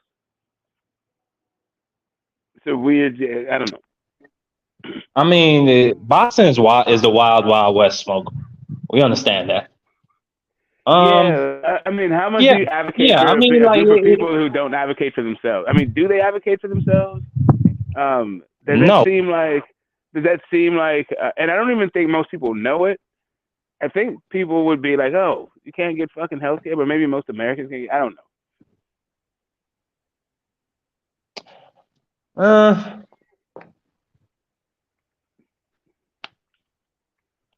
what was I just about to say?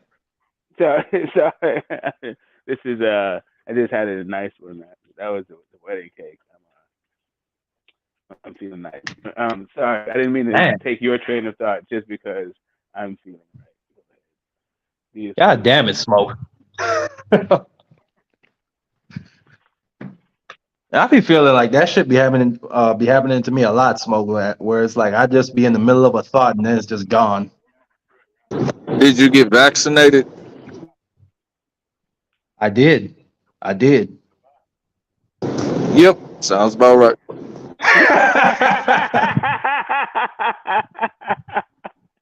Man, get the fuck out of here, my nigga.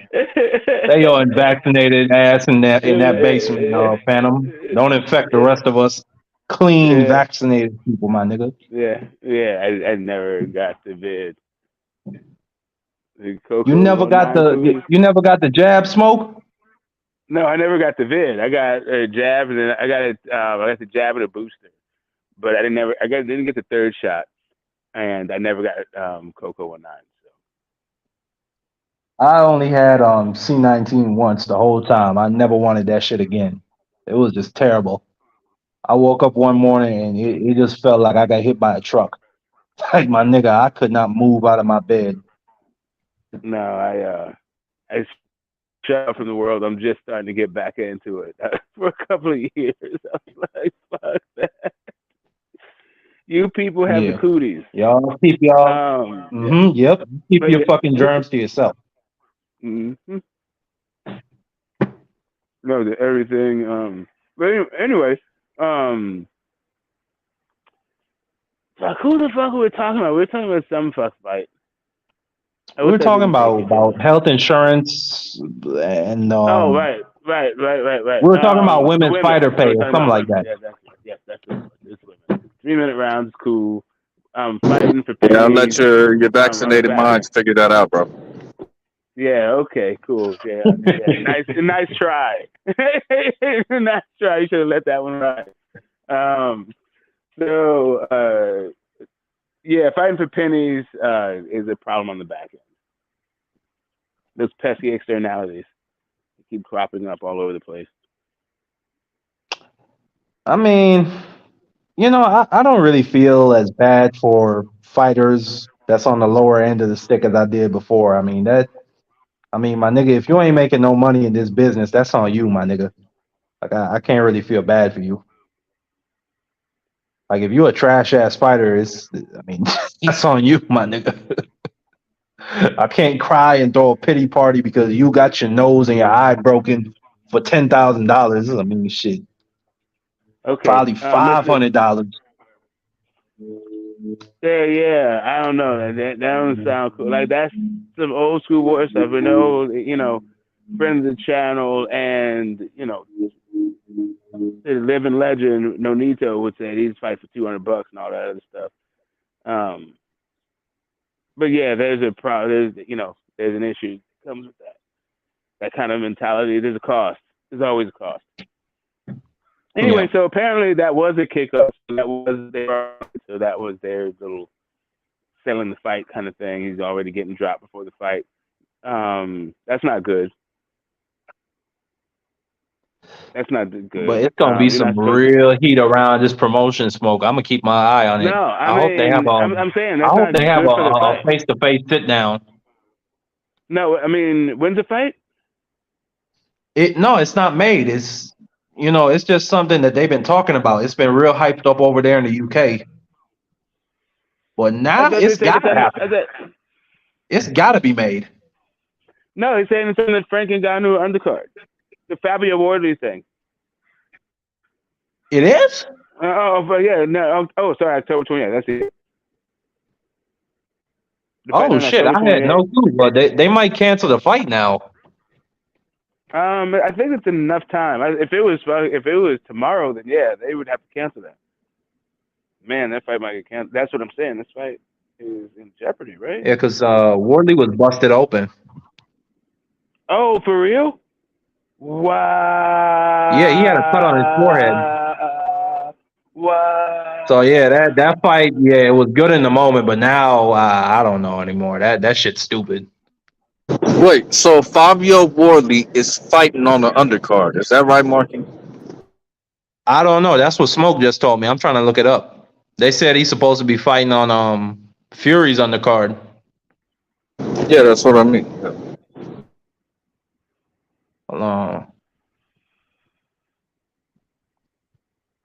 Trying to look this shit up. That is absolute bananas. That's stupid. I mean, yeah, that's really fucking stupid. Why you running up in the middle of a fucking brawl? You got to fight.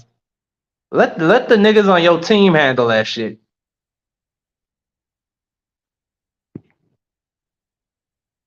Oh, he inserted himself into a brawl? Well, no. David Adelaide walked up on him, or no. David Adelaide walked up on his man's, and then Fabio was walking up to see what was happening, and then yeah, he got shoved, and that's where it kicked off. So yeah, I mean, yeah, he ain't had no choice but to fight, but still, man, that whole thing was stupid. I don't care. I'm trying to find his undercard, but I think Smoke was lying to me. Just look at his That's box it. rec, bro. Um,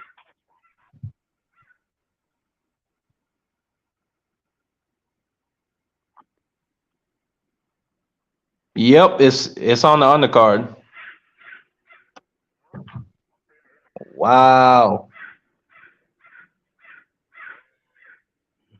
Stupid ass niggas. So you got like a month and 3/4 to heal, I guess, before the fight. Yeah. But you never know. There might be some suspensions in there for that brawl.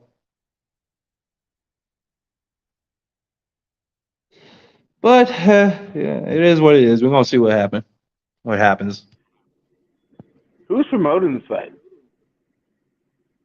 Frank Warren most likely.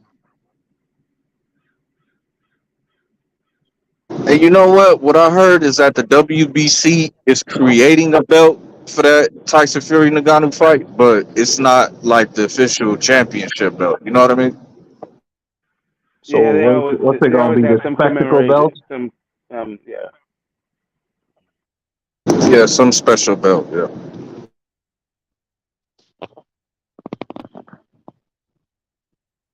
British coming. So I'm pretty sure they're still paying sanctioning fees, maybe at a discount. But still paying them shits.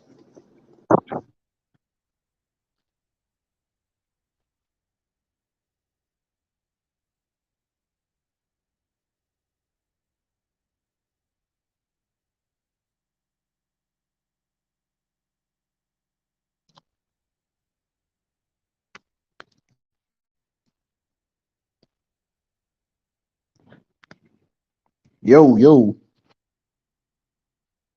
Shit, everything just got quiet.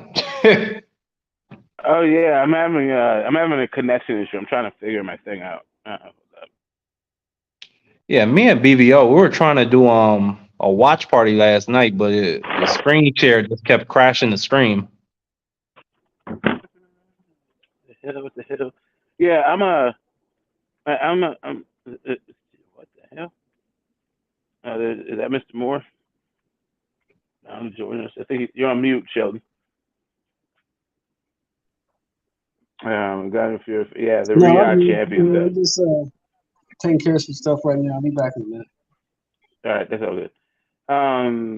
Yeah, Frazier Clark so far has been a little bit of a disappointment. I like the Clark Wardley fight, and I like both those guys. Um, yeah, but the Dave Allen fight, I don't care for. I thought Dave Allen Yeah, said he retired anyway. yeah. With Frazier Clark, I don't know. He just doesn't have the right people behind him, or no, maybe he does have the right people behind him. They just don't think he's ready for a Fabio Wardley right now. But he thinks he's ready and he believes in himself. But it's fucked up when your own people don't believe in you. Yeah, because he sucks, and they probably know that. You said he Uh, sucks, Phantom. Yeah, he's gonna be another Luke Campbell. Good in amateurs, not gonna hack it in the pros, bro. Hey, you could be right. I saw him. I just seen a fight between him and Joe Joyce where he got stopped in the amateurs. Joyce beat the shit out of him.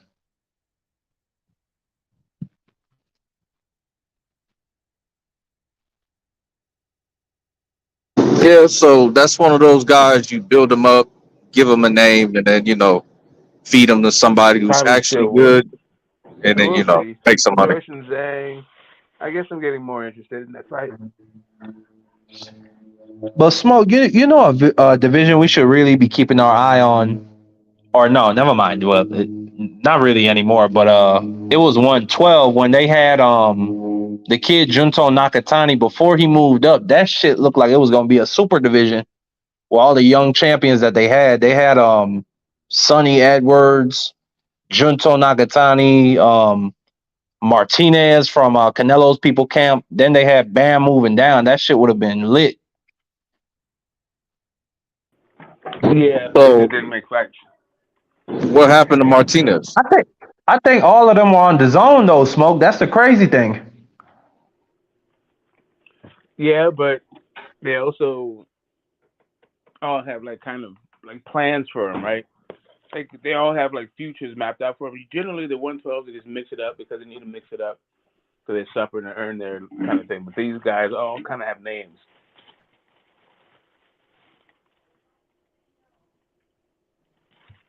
You know what I mean? There's a Yeah. plan for Bam Rodriguez that Eddie Hearn has, right? There's a plan for Juto Nakatani and Mr. Honda, right? The way I just see it is that those fights would be so easy to make.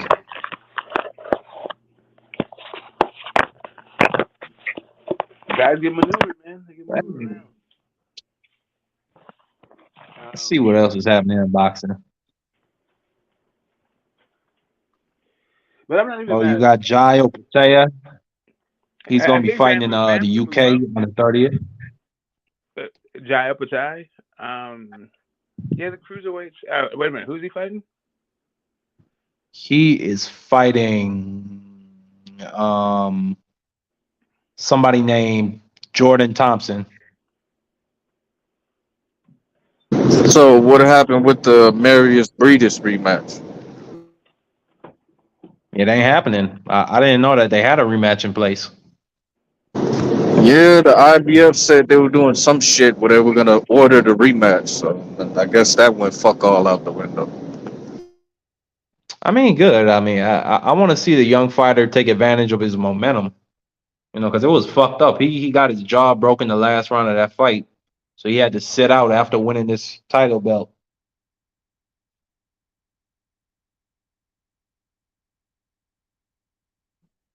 Let me see what else is going on.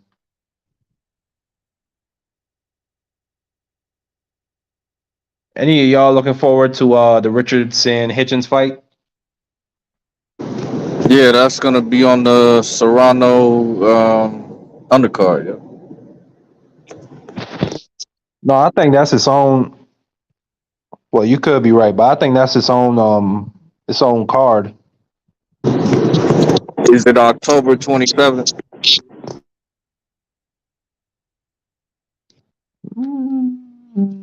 Let's see.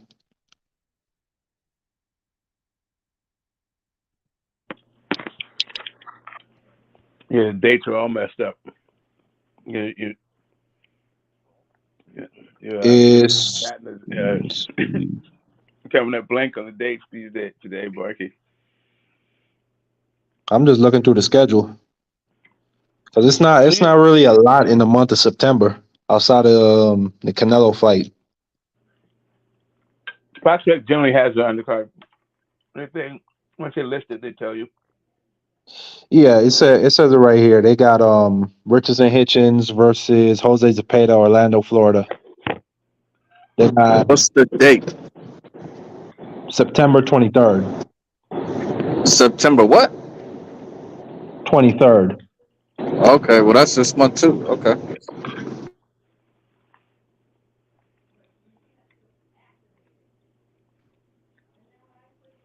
Oh Christ! Yeah, in my opinion, Richardson Hitchens beats them all at 140. Backed it, backed it out there. He said he Who beats does he not beat at all 140? I'm trying to think. Who does he not beat? Uh, shit. yeah, he Gabriel beats them all. Yeah, Matias. yeah, he beats Subrio. Yeah, he beats him. But damn, I don't know. I gotta get in tune with Africa. I think I only seen one of his fights. But the way how dudes talking about him, it's a lot of hype.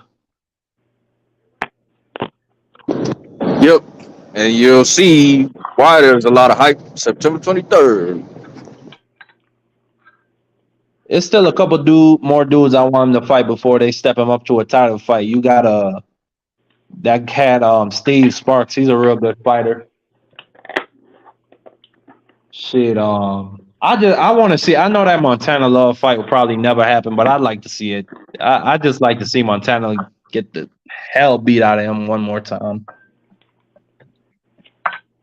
Yeah, then you could step him up to a Haney or a Prograde. I don't know why does everybody got nobody picked Subio Matias to beat anyone, and yet nobody has mentioned his name.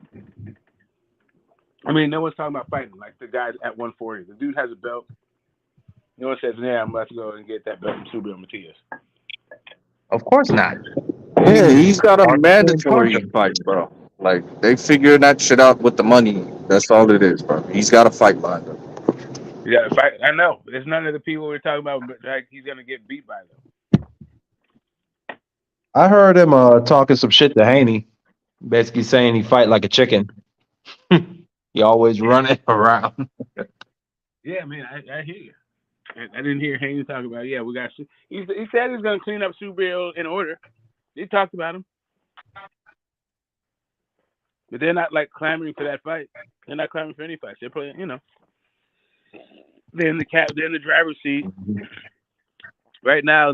He and Tio are vying for the biggest names in the division. I think Dev is right now outdoing is outdoing Tio, but we'll see. Tio's got to get in there and fight.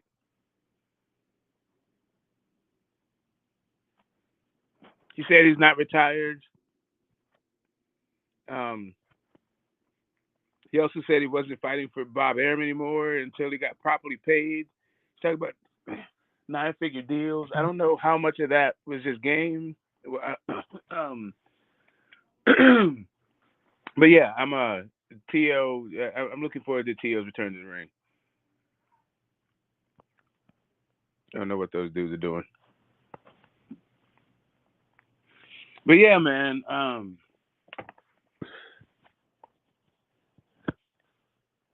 It seems that the boxing world is still just orbiting around Canelo and what Canelo does, and to some Yep. extent, to a lesser extent, what Bud does, what Tyson Fury does.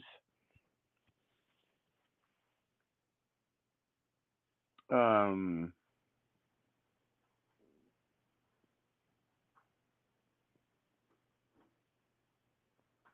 yeah, that's about it. It seems to be the boxing world.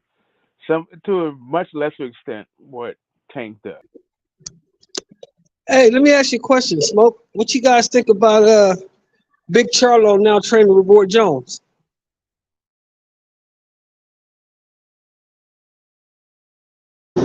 Big Charlo's training with Roy Jones. Big 160 Charlo. Charlo, yeah, he moved to Florida, so he had to get away from his brother, and he's training with Roy Jones. Yeah, I don't rate Roy Jones high as a trainer, to be honest.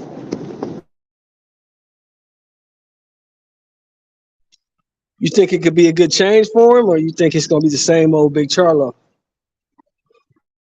I think there would be a change, but whether it's going to be for the good or the worse remains to be seen. But I think there might have been better options out there. If I was him, I would have maybe went to Calvin Ford and Coach Kenny. I think that would have been a better look. But they beef with Tank, so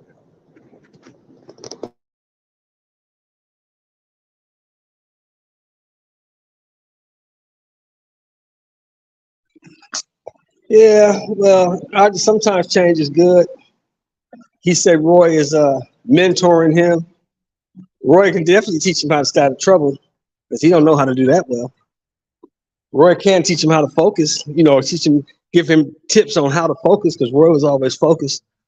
You know what I'm saying? I think that's really what he needs is to focus. He don't have no focus. He's all over the place. He's like a girl. Hey, could you guys hear me talking or no? no. If you were talking for the last minute or so, no, couldn't hear you I too can hear just you now. now. I can hear you now. Okay, cool. Thanks.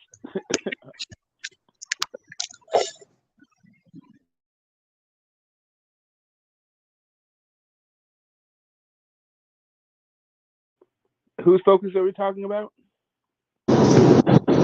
Big Charlo's getting trained by Roy Jones. He moved down there to get out from under his little brother's shadow.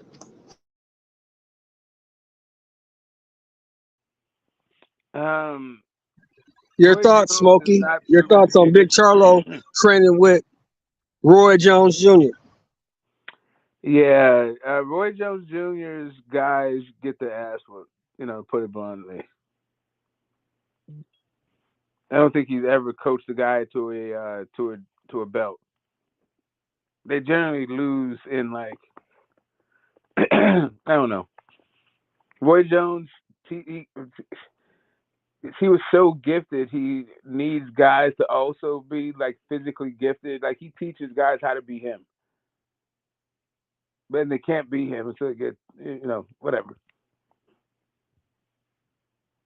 Yep, pretty much. Well, if you listen to all the sycophants out there, they say Big Charlo got all the tools and he can beat everybody. And he's just a monster. He just needs to get his head right. Roy can help him get his head right.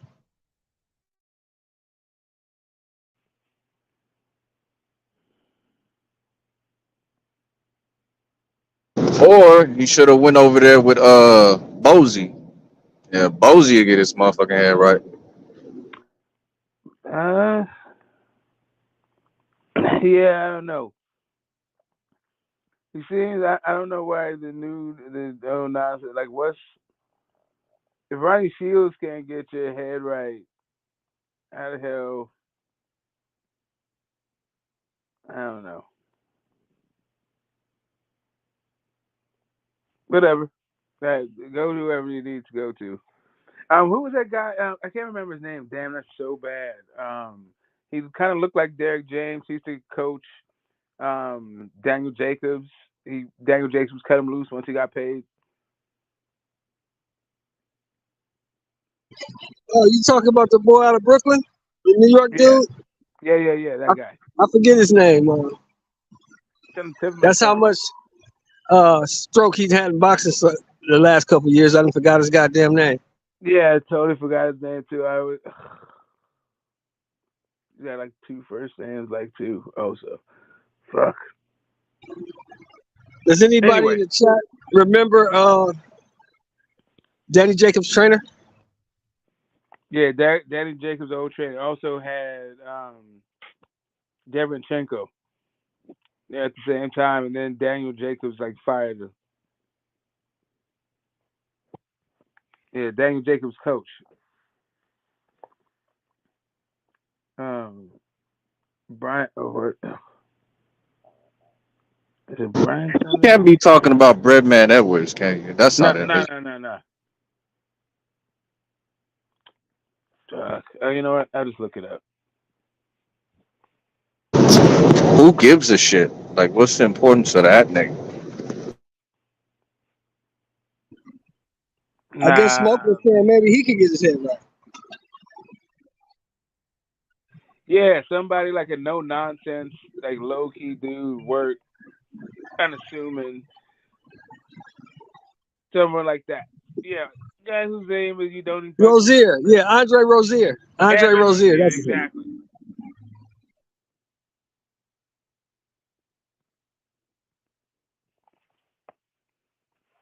Andrew Rozier, that guy.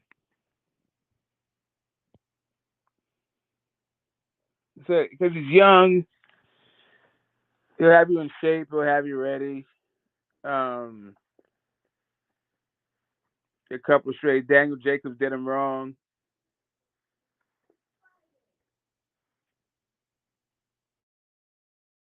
Did you get your tickets for the fight yet, Sheldon?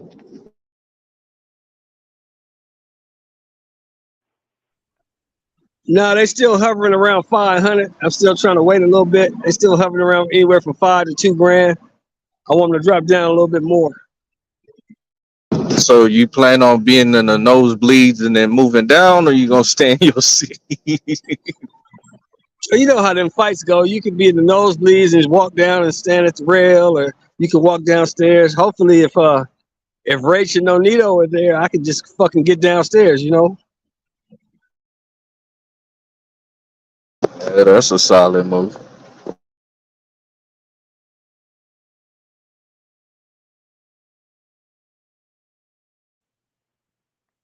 I haven't seen them, but then I want to say those two in the country. Yeah, they got me down at the Regis fight. They got me down at the Caleb Plant fight. So, I try to use that little pull I got again. Hopefully they're there. I don't know if they're gonna be there or not. You know, Rachel and Rolito be having all kind of shit to do.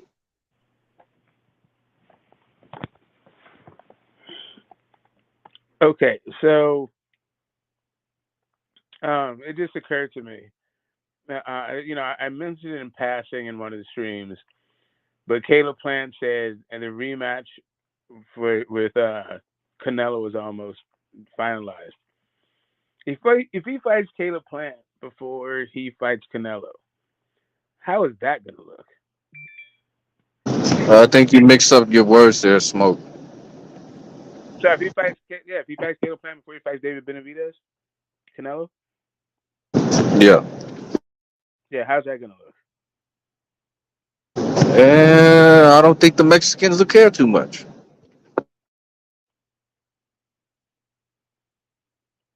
Really, Yeah, why would you fight him before you fight Benavidez? That makes no sense unless you're a duck.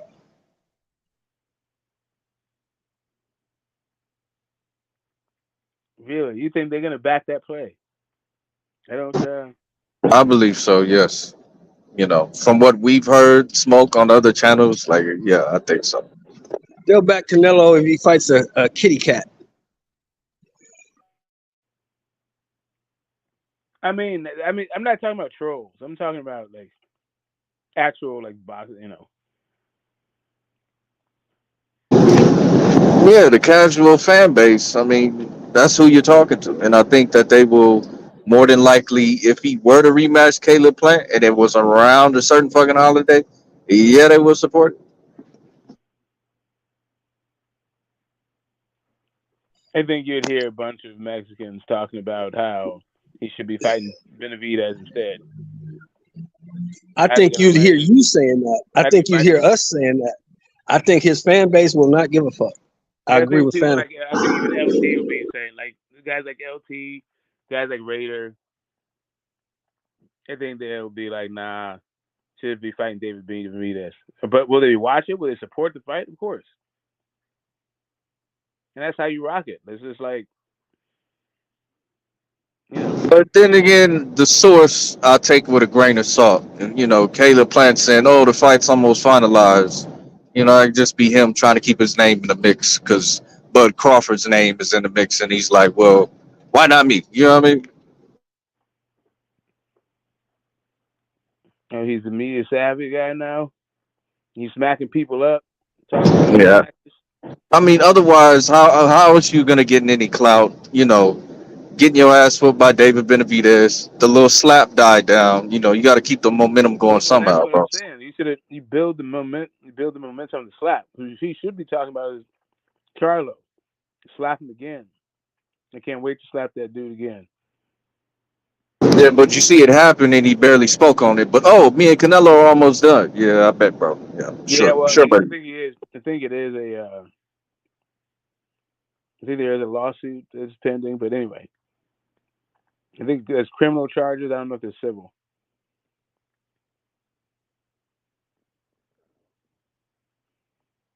Yeah, there's a lot of beef that night.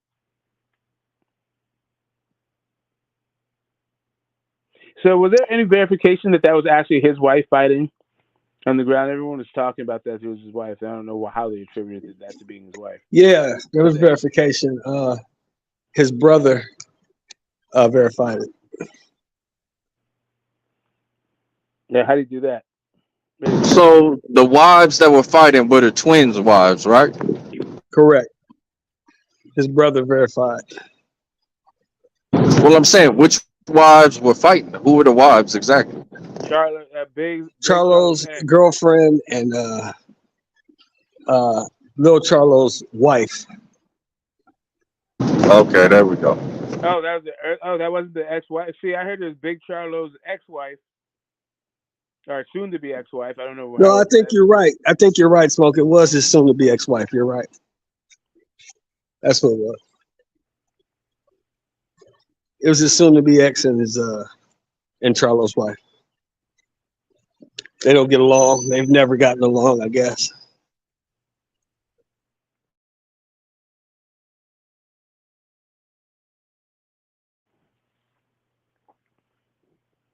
Yeah. So when's the last time you watched anything on BOK Prime? Last time I watched BOK Prime was the Avanesian fight.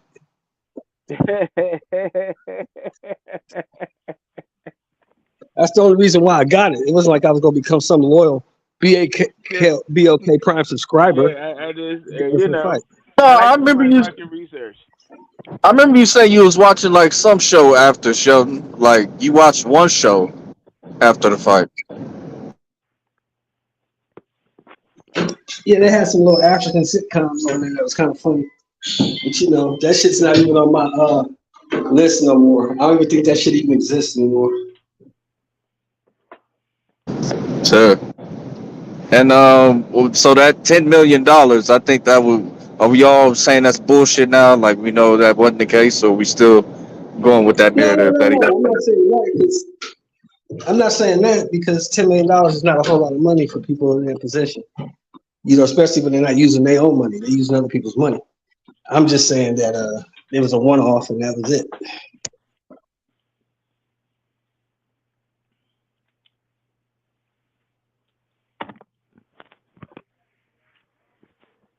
Carnival style. I tell you, just set up tent, set up shop, pitch a tent, bearded ladies Yep. over here, tough man competitions over here, and that's really where boxing got a lot of its flourishes in fucking carnivals. It's true to its carnival fucking roots.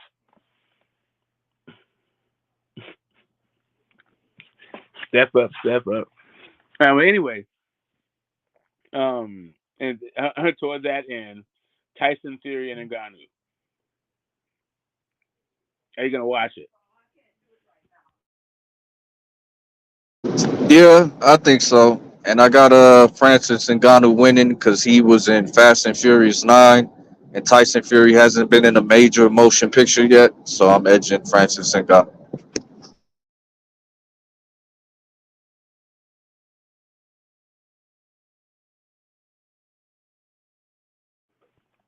I guess that's as good as reason as any to pick Francis Ngannou. If you're gonna be picking Francis Ngannou, why not?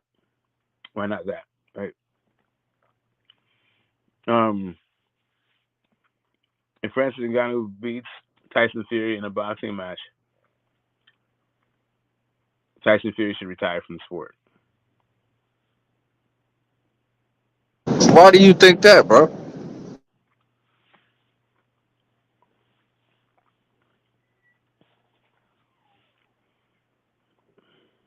Um, how to put this in the most because Francis Ngannou is a neophyte at boxing, and Tyson Fury is supposed to be the number one heavyweight in the world. Although he gave up the Ring magazine.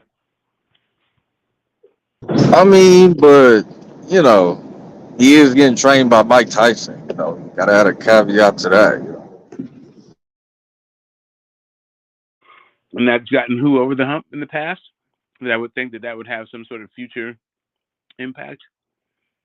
I'm not saying that it won't. I just, I don't think you go from zero to hero like that.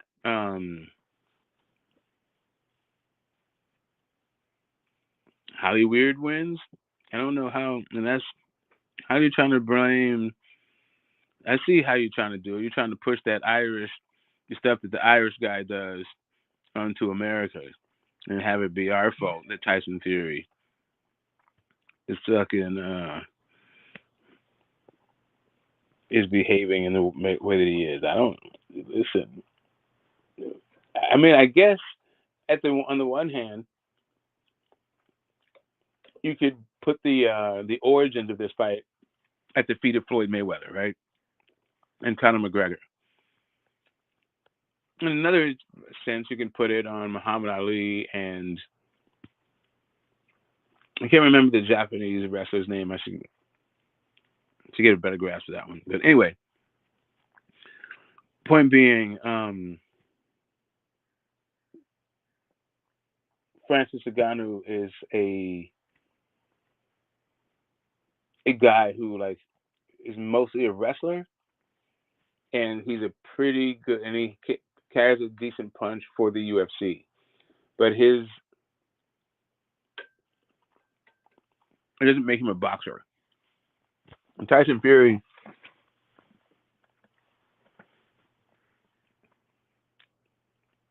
I don't know, man. Um, he's just a different guy.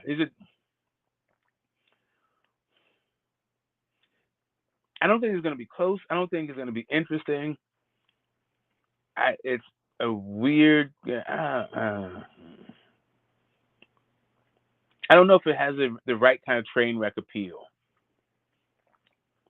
You know how you can't even look away, like the morbid curiosity.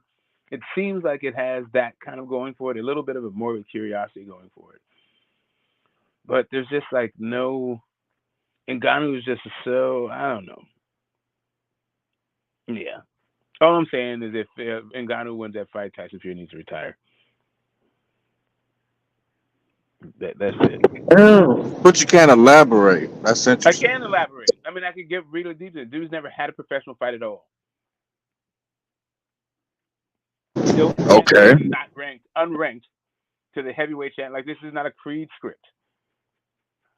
There's reasons why levels and why it's not sanctioned and there's not titles on the line and all this other stuff. Okay, so you're saying that it's statistically it's a improbability, but definitely not an impossibility. What quantum No, nothing's I'm saying impossible. is But that I'm saying that listen, the realm of the possibility that it revolves in is the realm of possibility that says he should never step into a ring again after that. I just can't say that because at the end of the day, that's still a 250 plus pound man trying to take your head off, bro. You know what I mean? Yeah, what does that have to do with boxing? That's what happens in boxing. But those guys actually can box. Like, but if this is a 250-pound man can do it, then what the hell do you think a boxer's gonna do? Especially if he's like incentivized to do so. Like, Yeah, but what I'm saying is, if you get hit in the right spot, it is what the fuck it is, bro. Like, what the fuck can you do, bro? yeah, I mean, I hear you. I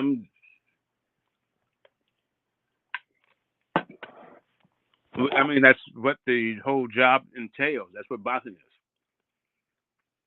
The thing about it isn't the size of the guy; it's the ability to box, to hit and not get hit. I think that's the whole thing of it. Correct. And But if you if a do guy get who's hit, never had a fight, if a guy who's never had a fight, figured that thing out to hit you and not get hit by you, then yeah, he should be the heavyweight champion of the world.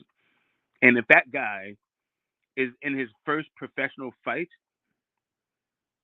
and it's not even for the title, what you should probably not do is get in there with someone else who's actually trained and is much better at the idea of hitting you and not getting hit.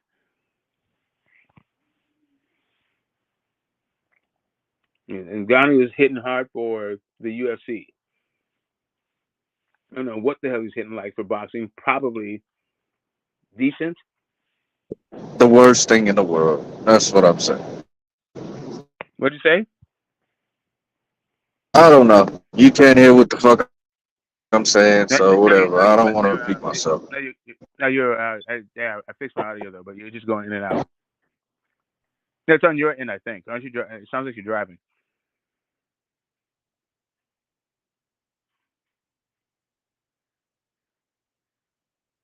Oh, okay. I'll just keep going. Um,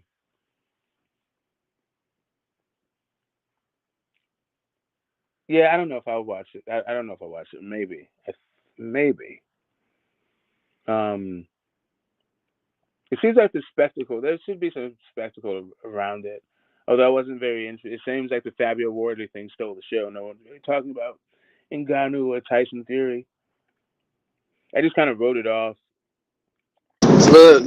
Let me ask you this, Smoke. What if the situation was in reverse? Like, say Tyson Fury was gonna fight Ngannou in the UFC cage, If Tyson Fury were to win, would you say Ngannou should retire? Is he even around? Is he active in the UFC in Ngannou? No, I'm saying hypothetically, if the shoes were on the No, other foot, I'm if he just was asking. to, I think that see part of it is I think Tyson Fury it has one foot into retirement. That's part of the reason why. Like part of the reason why if Francis Ngannou beats him, he probably should just go all the way retire. Um, but I don't know if Francis Ngannou's in that same space. If he is also on the verge of retirement, then yes. If he's talking about, or if he's semi-retired, or whatever the hell, he lost his love for the sport, and he gets in there, and he gets his ass whipped by somebody who is, a novice, but being diplomat, but being generous to call the guy a novice. You get your ass whipped by someone who don't know how to whoop, don't know how to fucking fight, then you need to quit. I don't know how simpler I can put it. yeah, fair enough. If You some know, dude at the if the rec center starts dunking on Michael Jordan, probably time to hang it up, Mike. Drop 50 on your head. You can't guard him at all. Yeah, those knees. Knees I'm pop just in not every gonna discount a phantom punch. It happens, bro. It is what it is. the Phantom Punch. It was delivered by one of the greatest boxers to ever live. It was not a neophyte. Like if you came with some neophyte punch, I don't even if you went to Susie Q route, um, Marciano still developed that over years. Like no dudes just getting in the ring with a legendary shot. That's Rocky movies, and even Rocky was a club fighter. Because even Connor caught one of the greatest defensive boxers in our lifetime with a good shot once in the fight. Caught him with one good fucking shot, bro. That shit was not a good shot. What the hell? That was no good shot at all. That dude, like Conor McGregor got carried the entire fight. I'm aware, Floyd but Mayweather he literally threw the carried him. best shot that he could throw. It was his best shot, bro. Yeah, right. And it didn't mean shit to Floyd Mayweather. And that was an old ass Floyd Mayweather. Floyd Mayweather's 40 Facts, years bro. old. I know, bro, but I'm just saying it And could no, I'm happen. saying, but he carried him. Like he literally carried Conor McGregor. Like he went. Yes, Smoke. Floyd Mayweather put a high guard up and walked forward. Like Yeah, now walked. you're changing the argument, bro. I'm not changing the argument. I'm saying that this idea that Conor McGregor hit him with a good shot is preposterous. He did not. Did he hit He him tried to clean? punch him in the back of the head. Did he hit him clean, bro? Did he hit him clean? Not really. No. And that one, we can pull up the motherfucking highlight, bro. Yeah, It's a no. highlight of that one shot. Even You know then, what he's the fuck I'm rolled three talking about, times. bro? I'm His best asking, shot got did he rolled hit with. him clean? Yes or Nope. no? The answer is no. I said he did rolled with it. The best Okay, shot that Smoke. Conor threw. I'm gonna pull it The up right best now. shot that We're gonna Conor see, bro. threw. But Floyd Mayweather rolled with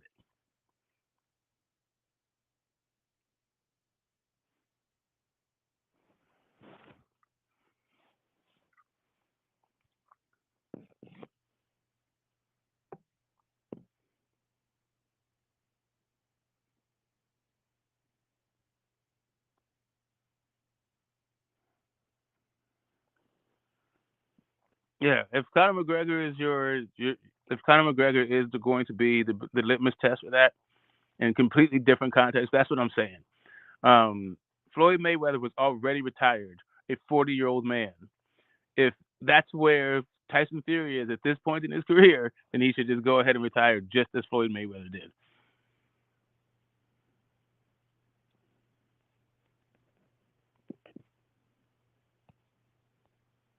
It's a fight, bro. Okay. At the end of the day, it's still a fight. Yeah, my point is, if you lose the fight, retire. Like that's it. Like Floyd, like I said, I just said I'm putting it in a different context. Floyd never stepped into a ring as an active professional fighter again.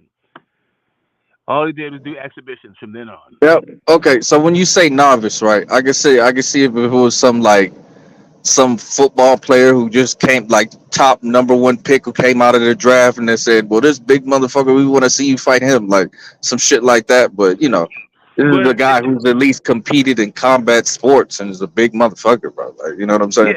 yeah, yeah. I mean, I hear you. If it was a football player, I would say if Tyson Fury doesn't stop him, then he probably just felt bad for the guy. In this case, I'm saying if he loses, he should retire.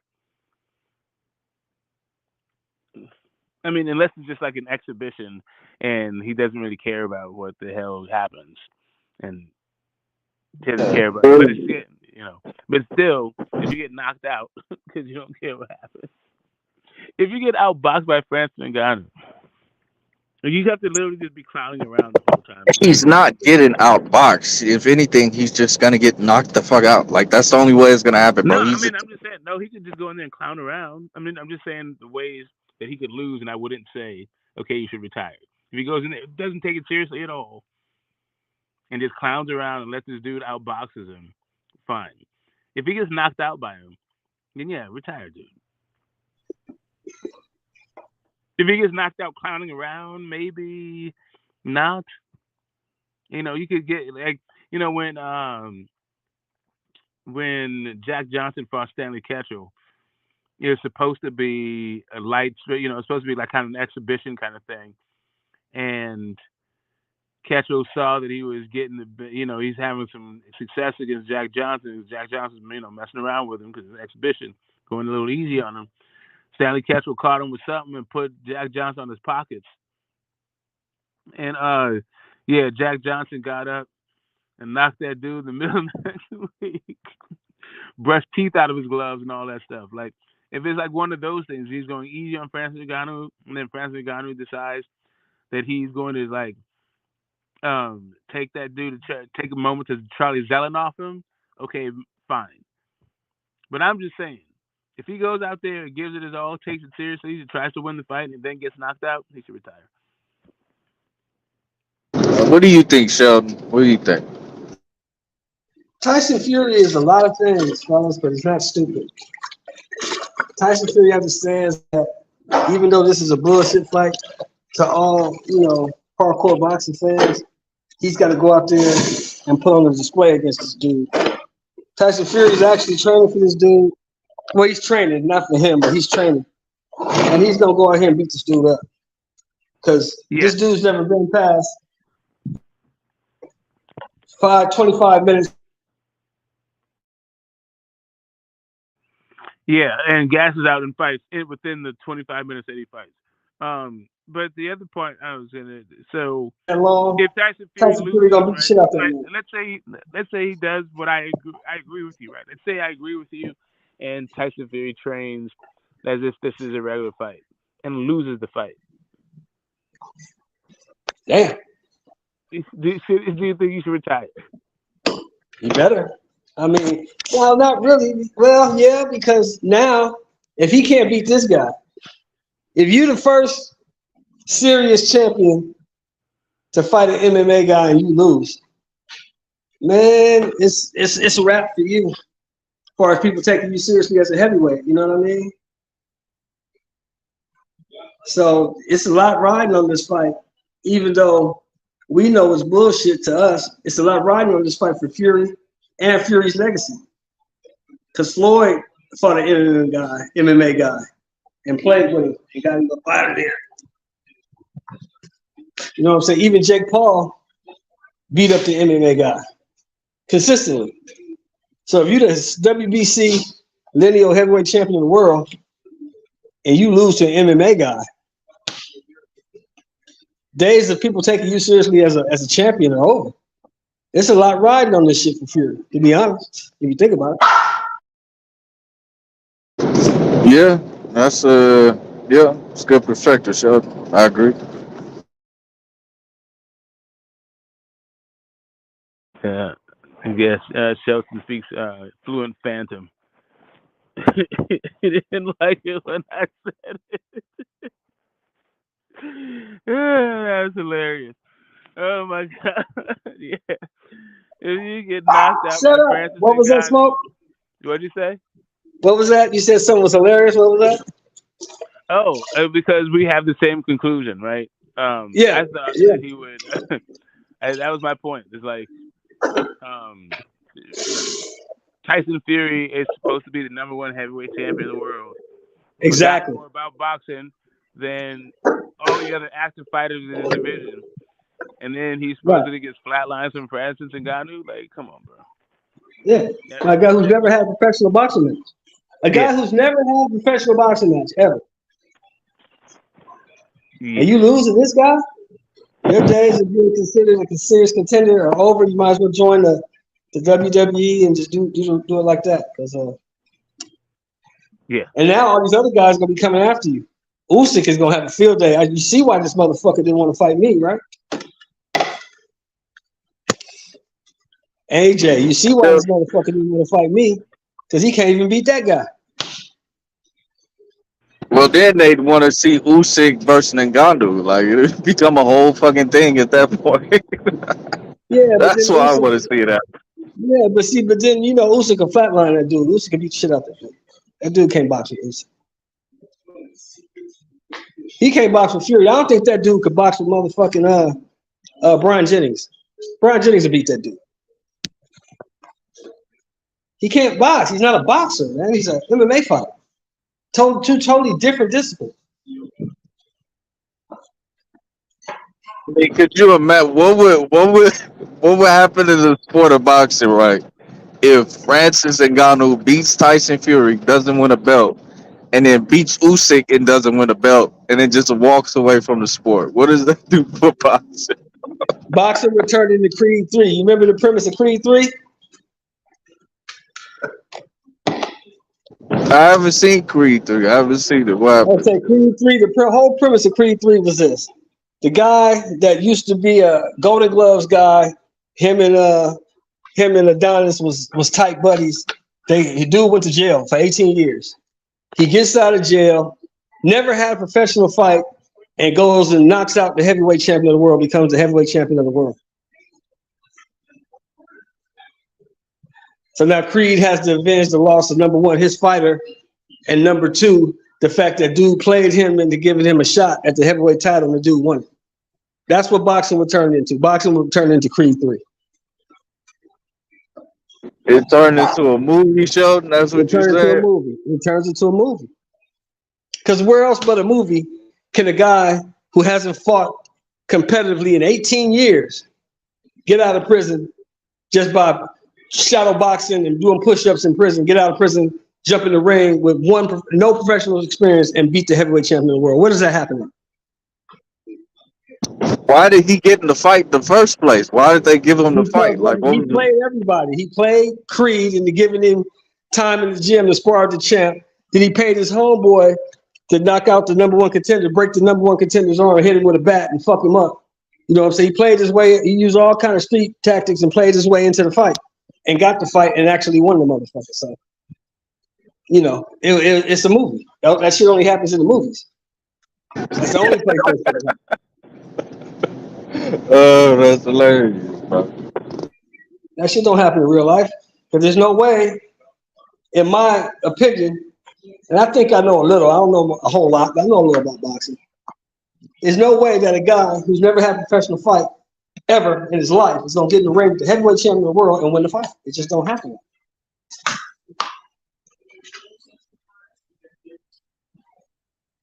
Damn, I'm sensing a little trepidation from the retirees. What if it do happen, bro? What if it do happen? It's not gonna happen, bro. It's just too unfathomable. Just like we told you in another fight we just watched that there's no way a flat-footed one-dimensional guy is gonna beat this other guy. Told you that. It's just not gonna happen. Dude can do too many things. The other guy does one thing, does it very well, but it's only one thing. If that one thing don't work, his ass is in trouble. And as we saw, when that one thing he does very well didn't work, his ass was in trouble. Facts.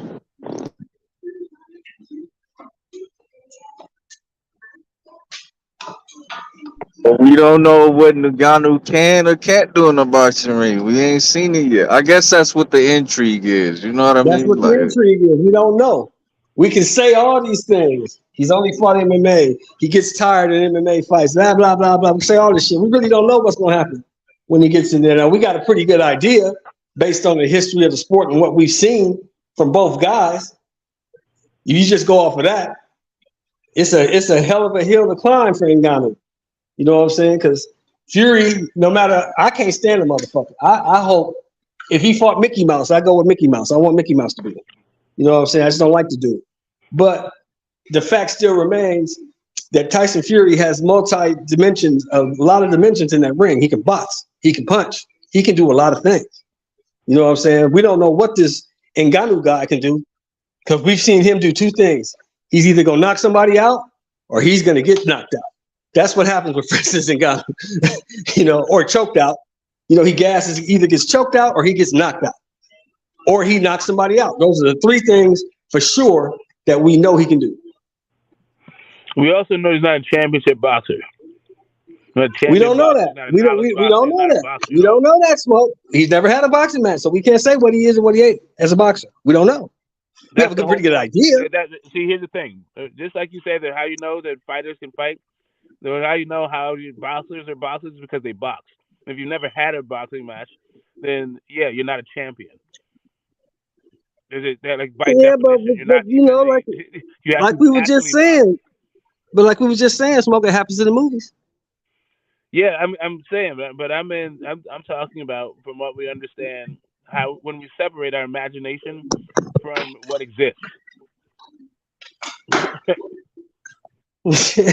I mean, stranger things have happened, man. Shit. No, they haven't. That's the whole point. That's the whole point of why you should retire. What are I you told talking you, about? Stranger things have not What are happened. you talking about, Smoke? The y'all sounded stranger things There's scary. no happened guy who Saturday. had We went to just saw zero Saturday. professional fight. Everybody in the world, hold on, Smoke. Everybody in the world thought TCU was gonna kill Colorado. What happened? But hold up a second. There's been no boxing match in the world where the champ got beat by somebody who had no fights.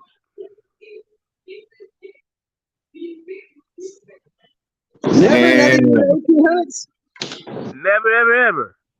Not even in the 1800s. Not even never. Tom Molyneux. Tom Molyneux, who gave gave Fig a hell of a fight, did not win the fight, and he had a bunch of like no. I'm smelling fear. And the Ngannou never been stopped before. It's three losses, all decisions, bro. Yeah, He never in a been choked different out, knocked sport. out, nothing. In a different sport, your I'm brain is just how many giving some categories are in your facts. brain? He's This Jesus, just isn't my like being the phantom, man. He's being the antagonist. He's being the protagonist, whatever you want to no, call it. I'm being a realist. I don't know what really I'm He's being separating. argumentative. He's just putting up a different argument, bro. That's No, all he's doing. okay. So He's I'm saying it could happen. what I It's just like like I always say, Smoke. It's probable. It could. I mean, it's highly unlikely, but it's probable. right, right. So I get so right. So within the realm of is there a zero chance of it happening? Like I said earlier, it's not that there's a zero chance of it happening, but the probability of it happening, the realm of possibility of it happening, is in the same realm that say you should retire if this happens. That's where you like he has a 2% chance, and if that 2% becomes 100%, then he should retire. I think if Francis and Ngannou were to fight Fury and beat him, Shut up. and then were to fight Usyk and beat him and not win a title, we should get rid of the heavyweight division. You think if what? I said if Ngannou were to fight Fury, beat him, and not win a title, and then fight Usyk and beat him and not win a title, we should just get rid of the heavyweight division. Yeah, I think if um I think if uh somehow I could generate $1 million checks out of thin air, I would be a fool to not do it.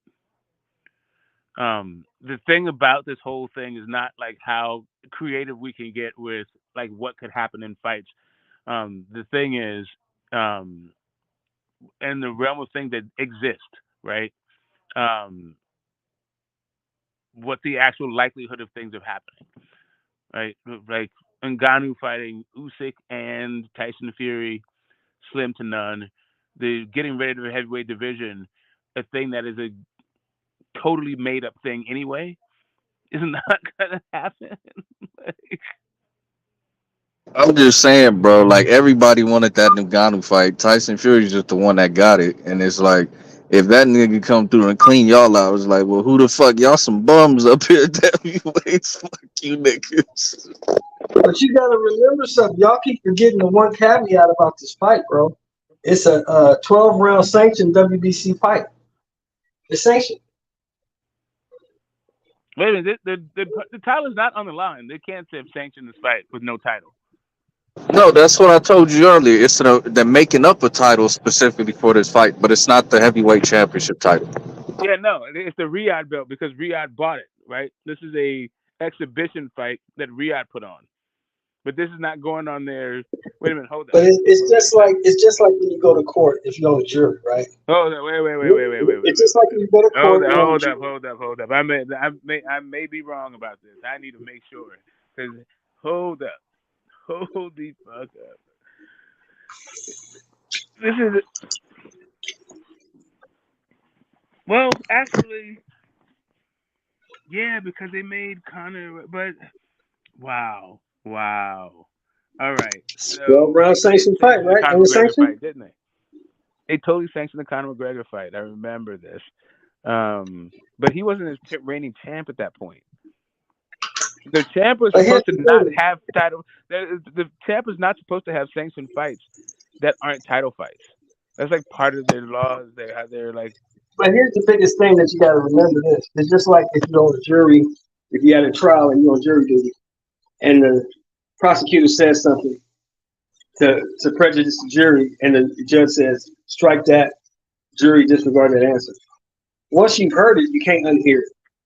So if fucking Ngannou goes out here and knocks this dude out, it doesn't matter what anybody says. Once you've seen it, you can't unsee it. It doesn't matter if you say you're still the heavyweight champion or not, because I just saw this dude knock you out. No, I'm just trying to figure out. Yeah, I mean, I hear that. That's my whole point. Yeah, that's there. It is. Like you can't like it's one thing if you are playing around and clowning around and don't take it serious and it happens. But if you actually take this serious and you're a guy who was talking and was recently talking about being on the verge of retirement, have already said he retired from the sport before, it's probably time to retire again. If you actually tried to win a fight and got knocked out, and yes, everyone would think Francis Ngannou is the champion anyway. They would ask for the rematch, pull out. Now it's a vacant title fight for the guy in the second fight. Man, get the fuck out of here. Stop it.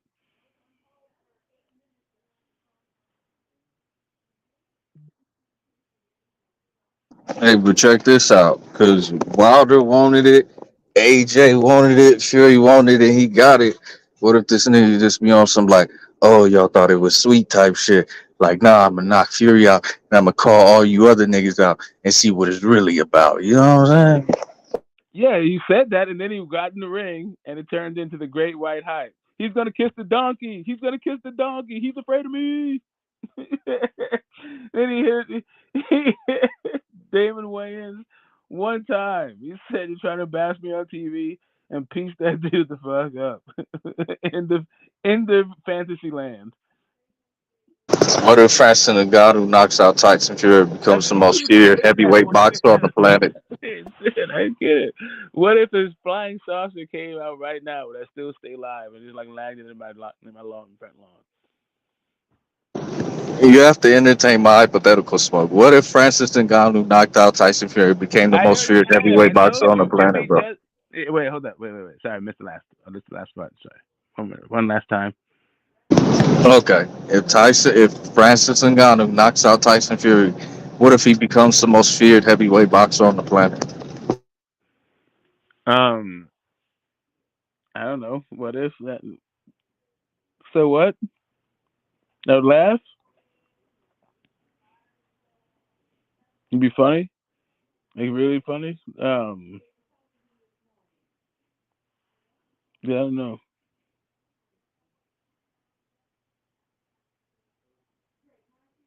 I really have no. Yeah. Yeah. Okay. I don't know how he'd get paid. What I don't know. Yeah, is he even? Is he a champion in UFC? Does he even fight UFC? Yeah, he was the heavyweight champion there. They weren't I paying thought enough, he so was one. I'm just saying, like currently, like is he like active? no. Well, he was the reigning champion. He dropped the belt. John Jones came back, fought for the vacant, and he jumped ship because UFC wasn't paying enough. But he was the reigning champion. He just gave the belt up. So he's no longer a UFC fighter. And when was that? What year was that? This was just last year. Yep. I remember John Jones' return. I just don't remember where it happened in time. Um,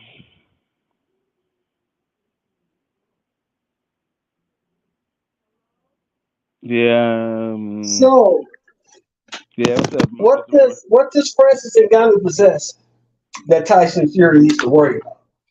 Besides the power. Okay, the power is a result of 4 ounce gloves against guys who aren't boxers who have no head like and the huge ass. I don't know, man. Like, what am I supposed to do with this? What like Francis Ngannou should have absolutely nothing for that. Like, you know how I said like Cambosos has nothing for Devin Haney. How I said how Ryan Garcia has nothing for Tank Davis, and Francis Ngannou has nothing for Tyson Fury to work. Like nothing.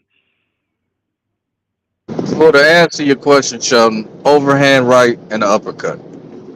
Yeah, you don't have to worry about either one of those things. Other guys like UFC fighters have to worry about their shit, not Tyson Fury.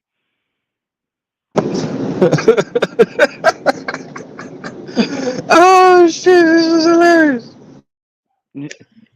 And the second part of that question is this: What does Francis Ngannou have at 37 years of age that Tyson Fury needs to worry Oh, that old nigga strength. It ain't went nowhere, bro. about? that What? old, he's from the Congo, right? He's from the Republic of Congo. I, I think maybe Senegal. Yeah. Senegal. He's from Senegal. That Senegalese old man strength. Yeah, that shit is powerful, bro. African strength. African strength. Yeah, see, Hacklow, the thing that made I can Tyson tell you. Fury, I the can thing tell that you made exactly what Tyson this Fury a fight's gonna lineage look like, champ. Smoke. I can What? tell you exactly what this fight's gonna look like. This weekend, after the games, you watch Adesanya versus Strickland. That's exactly what this fight's gonna look like. Uh, if it looks like two boxers, he's already been lost. Like, at no point has any of these UFC guys even managed to look like real boxers. I don't know how Francis Ngannou is somehow going to break the mold since he didn't even look like a real boxer as a UFC fighter. Like, Well, they put his ass in there, so maybe they know something we don't know, Smoke. I'm hoping and yeah, praying he's that big. Okay, come on, dude. Hey, we know what the greenback boogie is, don't we? they bring back Boogie. Yeah, Smoke. You got the greenback boogie going on. You're right about that. It's money, man. That's money. You got money for Well, that for one. me, if I think Francis is taking this seriously because he just could have caught some bullshit trainer who, fuck you, I'll pay you a little bit of money, show me the basics. But no, he went to get out, got a fucking legend who I'm sure he's giving the bag to. So I think he's taking it seriously, bro. If somebody's paying you $9 million to do something, you better take it seriously. Yeah, that's. I think he's there to win. Like he's not there to, Of course, just he's there bullshit to around. win. He's a Yeah, competitor. Of course, he's there to win. Doesn't mean he's gonna. You know what I'm saying? right. I That's mean, um, fucking Conor McGregor came to win. He had no chance, but he came to win. yeah, because I think this is one of those fights where Tyson Fury doesn't feel like he has to train for. Because I don't think Tyson Fury minds fighting. He doesn't like training. He's kind of admitted that. Like for Wilder, he had like a month training camp. He doesn't like to train, bro. You know, so I think this is one of Well, those yeah, fights where he thinks he could take that's why lax on you his can't training. believe And him. you know. But that's why you can't believe him, because in one breath he says he don't like training, the other breath he says that training keeps him from going crazy. Which one is it? Yeah, I think he don't like training, bro, and he bullshits around. And so I think it is. And you can see like when they did their little face off, like that motherfucker look out of shape as fuck, bro. He Look always like looks like that. He looked like that. He looked like that for all three Wilder fights. So what's your no, point? no, no, no. Look, he looked different, bro. He looked No, like he more didn't. He bigger in looked the like a waist. fat Okay, bag of okay. potatoes in all three fights. That's what he looked like. He looked like a fat sack of potatoes in all three fights.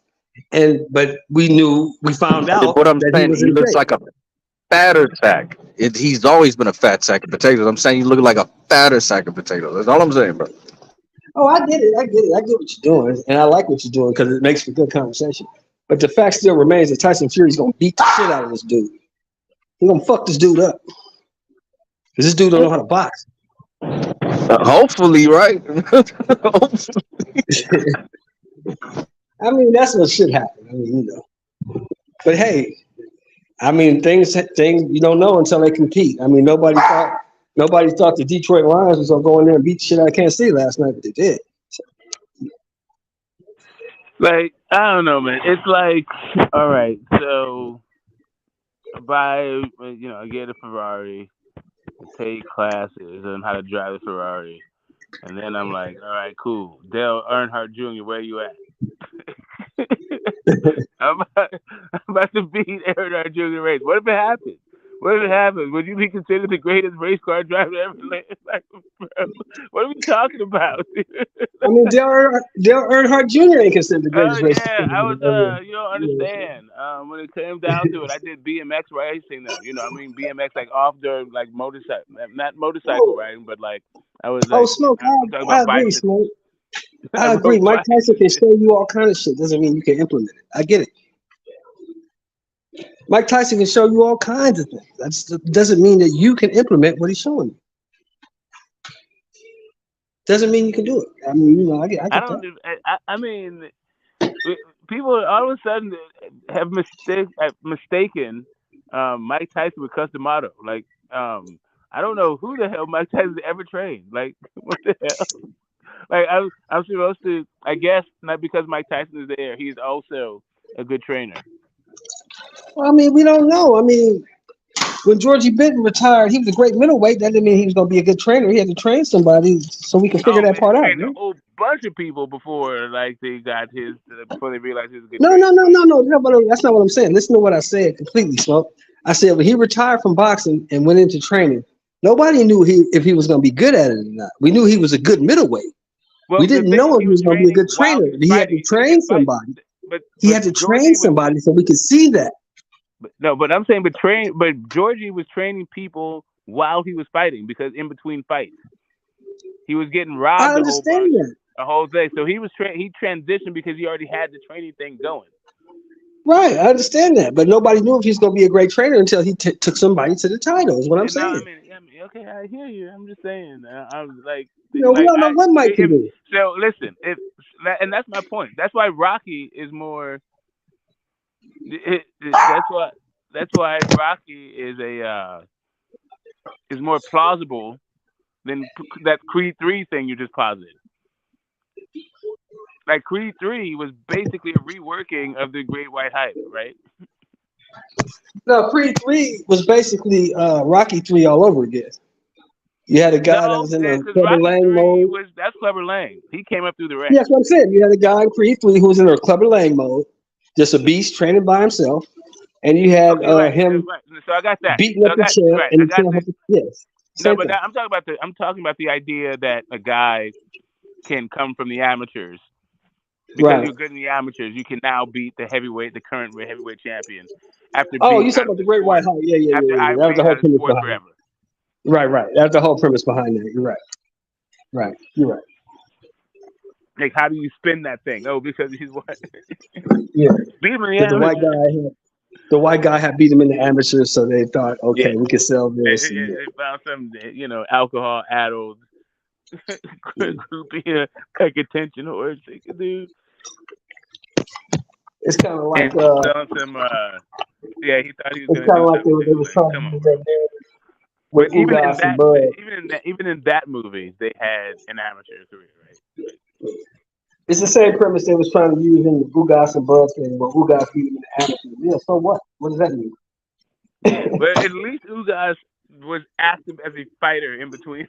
He was an actual fighter. They're trying to sell you on some dude that didn't get fight. They hadn't had a fight since Flipper got the ick. You know, they're like, you gotta like he has a snowball's chance. Oh yeah, but what if it happens? Remember those. Remember the little Irish, the dude with the Irish flag, the little kid with in the wheelchair. When Taylor Wayans knocks him out, a little flag drops in poor little Jimmy's lap. Here's my question, Smoke, and this is to you. Is anybody even gonna watch this fight? What happened? I said, I said, my question to you is anybody even gonna watch this Ngannou Fury fight? Is anybody even gonna watch it? I don't know, man. It has a an allure that I am trying to that I'm trying to grasp and just sort of define, maybe put it in a box. Um, and I think it is big dudes fighting. Like that's the allure. Like it's not even like yeah. That I think that's it. That's just right. It. That's at a base level is two big ass dudes fighting. Mm, okay. All right. And they're well known people, right? So there's they're big guys and they're celebrities, and it's a fight. It's a somebody is going to get hurt. And at this point, it's just showing up because you expect Francis Ngannou to get his ass whooped. I just think it's a mockery. It's a travesty, and it shouldn't be happening. But hell, if you got some rich poor motherfuckers who got $20 to $30 to give away, well,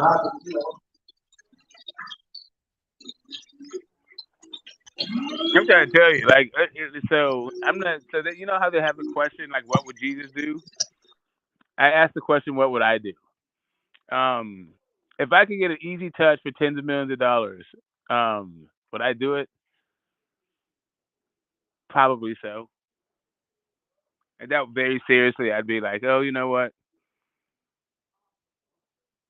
Money isn't everything. The integrity of the sport.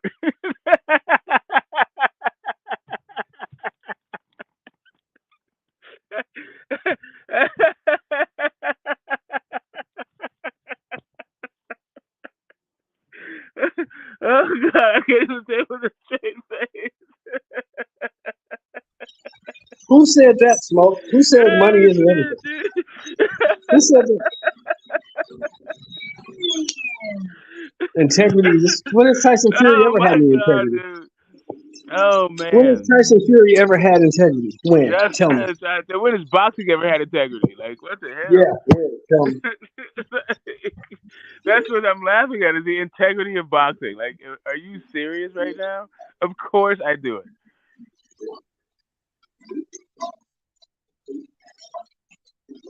Of course I do it. Right. Um. Yeah, there is an allure. There's something about this fight that is unlike Floyd fighting like McGregor? YouTubers and stuff.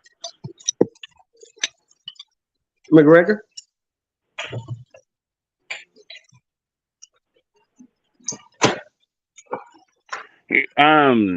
Pablo said there's no more of a mockery than Jake Paul stuff.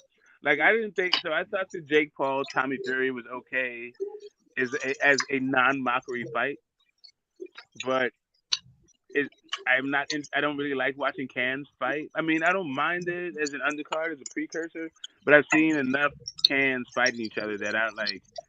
You know, Whether or said not it's no Tommy more of a Fury mockery. and Jake Paul can beat who wins that fight, I couldn't care less.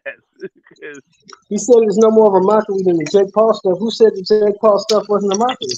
Who's ever said that?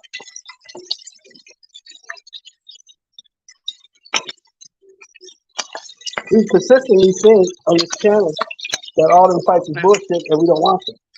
We've all consistently said that. I heard 3 minutes. I didn't hear 12 rounds, Mr. Pats. I'm wondering who's going to join her. You got to be the difference, yeah. Oh, speaking of that, Smoke. So what do you think about Serrano being the first woman to fight 12 2-minute rounds? What do you think about that? That's what we're talking about. Yeah, we chopped that up earlier.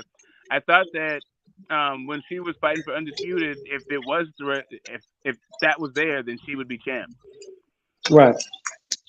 I think she would have stopped her if there were 3-minute rounds. Yeah.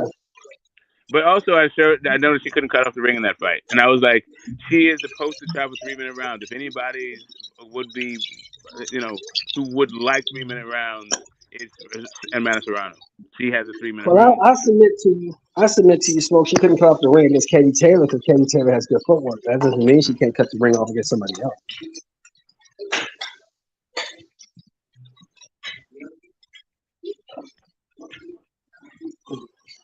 I mean, just because we saw her get battered and bruised and fight through it, and she won the fight. The judges said she won the fight. That doesn't take away from the fact that Katie Taylor is pretty goddamn good, and she can fight. For a woman, she's pretty good. Yeah, she could get out of the way and all that stuff, but Serrano would have stopped her at 3-minute rounds. Oh yeah, Serrano definitely been stopped. Definitely, because Serrano had her number. I think she might have underestimated Serrano a little bit too. She didn't realize Serrano hit that hard. She knew Serrano was good. And Katie Taylor thought her coming up to 35, I'm going to be bigger. She didn't realize this girl could squat.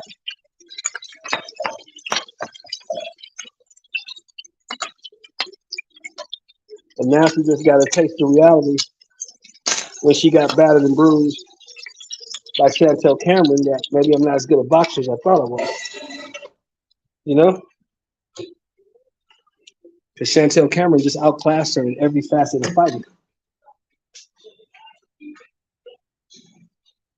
So now they having a rematch.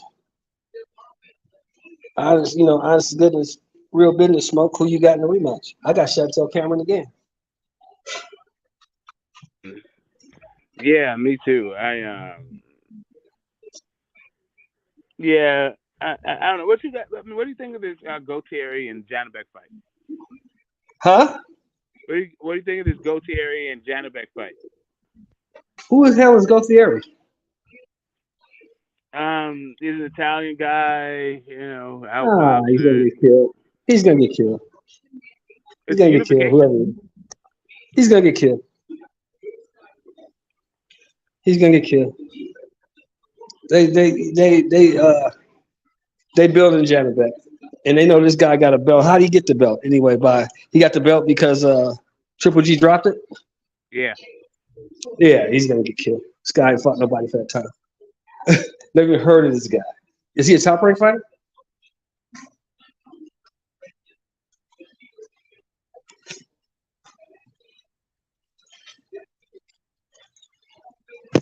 Who? He's a nobody fighter. He's an Yeah, Italian he's guy. gonna Like, he get just came out and just had no. He's like some European guy. I don't know who the fuck. I He's mean, not a lot represented of by people. anybody. Not you, Smoke. I wasn't directing this to you, but a lot of people got looking different ways. Janabek's on top of him. He has Buddy McGirt as a trainer, and they've already put him in a couple of showcase fights. They're building this guy for something. What it is, I don't know, but they're building him for something. They put this guy in there. They throw a strap on this guy to make it look good, and Janabek's going to go in here and walk through this guy, and they're going to tell us how great Janabek is because they're building him for something. They haven't put him in there yet with anybody that can test him, but eventually they are. And when they do, we'll find out what Janabek really is. Because they almost fucked up with the who was the guy? The guy from England? that pushed him. Oh man, that like that. Um, wait a minute, that pushed him. Yeah, the guy that pushed Janibek. He pushed Janibek. He made Janibek earn that fight. Oh, you talking about my boy Denzel Bentley? Denzel Bentley. Yeah, they fucked up. They thought they didn't know really what Denzel Bentley was, and they found out. They didn't find out the way they wanted to, but they found out. Mhm. Mhm. Yeah, hold on one second. Let me respond to this text real fast. I'll be give me 10 seconds.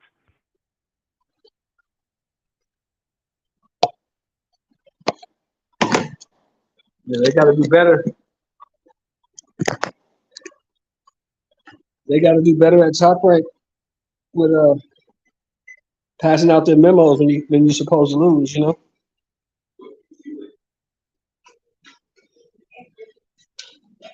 they forgot to give Denzel Bentley the memo that we brought you in here to get your ass kicked.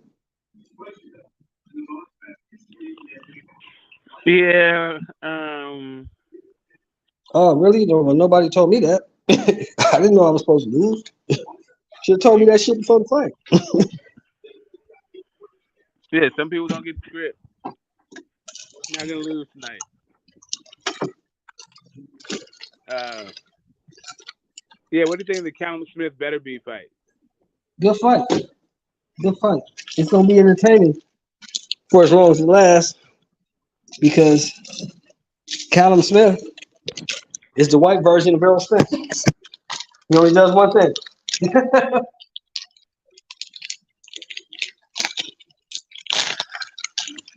Callum Smith comes to knock you silly. That's what he comes to do. Now, when you fucking with Arthur Beterbiev, better be whatever you want to call Hmm. it. If that one thing don't work, Beterbiev got other shit he can do. Hopefully you do too. Because if you don't, as we've seen in the last 19 fights, the outcome isn't going to go well for you. If you can't keep that dude up off you, if you can't move your feet, move your head, stay off line, he's going to fuck you up. Yeah. I'm here, Mahmoud Shah and Big Baby Miller too. But I just don't care. Mr. Pass. That's just. I mean, Char has been done. Um, a long time. Like that's one of the most inactive dudes. Two really inactive guys I haven't seen forever. I don't know. Are you talking about Char and Big Baby Miller? Yeah, yeah. I just Yeah, we on the same page with that they just smoke. Who don't. gives They're a just fuck? not relevant.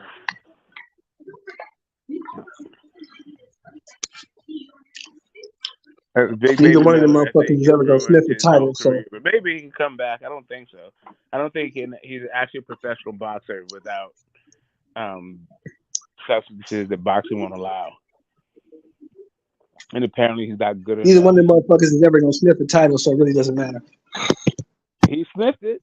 He could sniff a title. I mean, 300 pound man throwing 3 million shots around. Like, yeah, I mean, like, E Honda was one of the characters. Wasn't one of the main characters of Street Fighter, but E Mm-hmm. Honda, like, yeah, you gonna slap dudes up, 100 hand style, 100 palm fist. Mm-hmm. Okay, but I don't know I don't think he can throw all those shots without Mm-hmm. enhancements, right? Oh damn, T Pop, I haven't seen you in forever. What's up, baby? Um, yeah, I don't know, man. Yeah, Mahmoud Shah. I was never checking for that guy. Big Baby Miller. I was for a minute, but he wasn't ready for his spotlight. Cheeseburgers. Hey, I mean, you talking about falling off a cliff. What year was that he popped dirty? That was hella long ago. He's still like that 2, 3 years ago. Oh, this shit's going crazy in Las Vegas.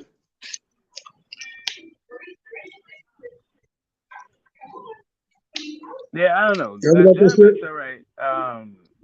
We'll see this Gautier. I know somebody was talking about Gautier stopping Janabek, and I was like, okay, you're going And the you're person going a who's little saying too far. I the don't even think person Gautier is going to win. and, and the person who's saying Gautier stops Janet Beck probably never heard of Gautier until this fight got made.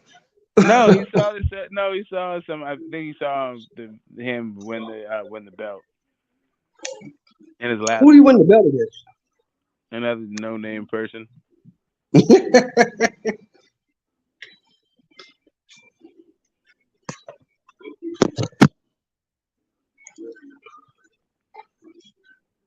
What do you think of What do you think of Chris Eubank getting the belt? I mean, getting not the belt. Jeez, getting the lick back from Liam Smith. Well, it's what should have happened in the first fight. See, in the first fight, Eubank was trying to be Roy Jones. In this fight, Eubank was trying to be Chris Eubank. That was the difference.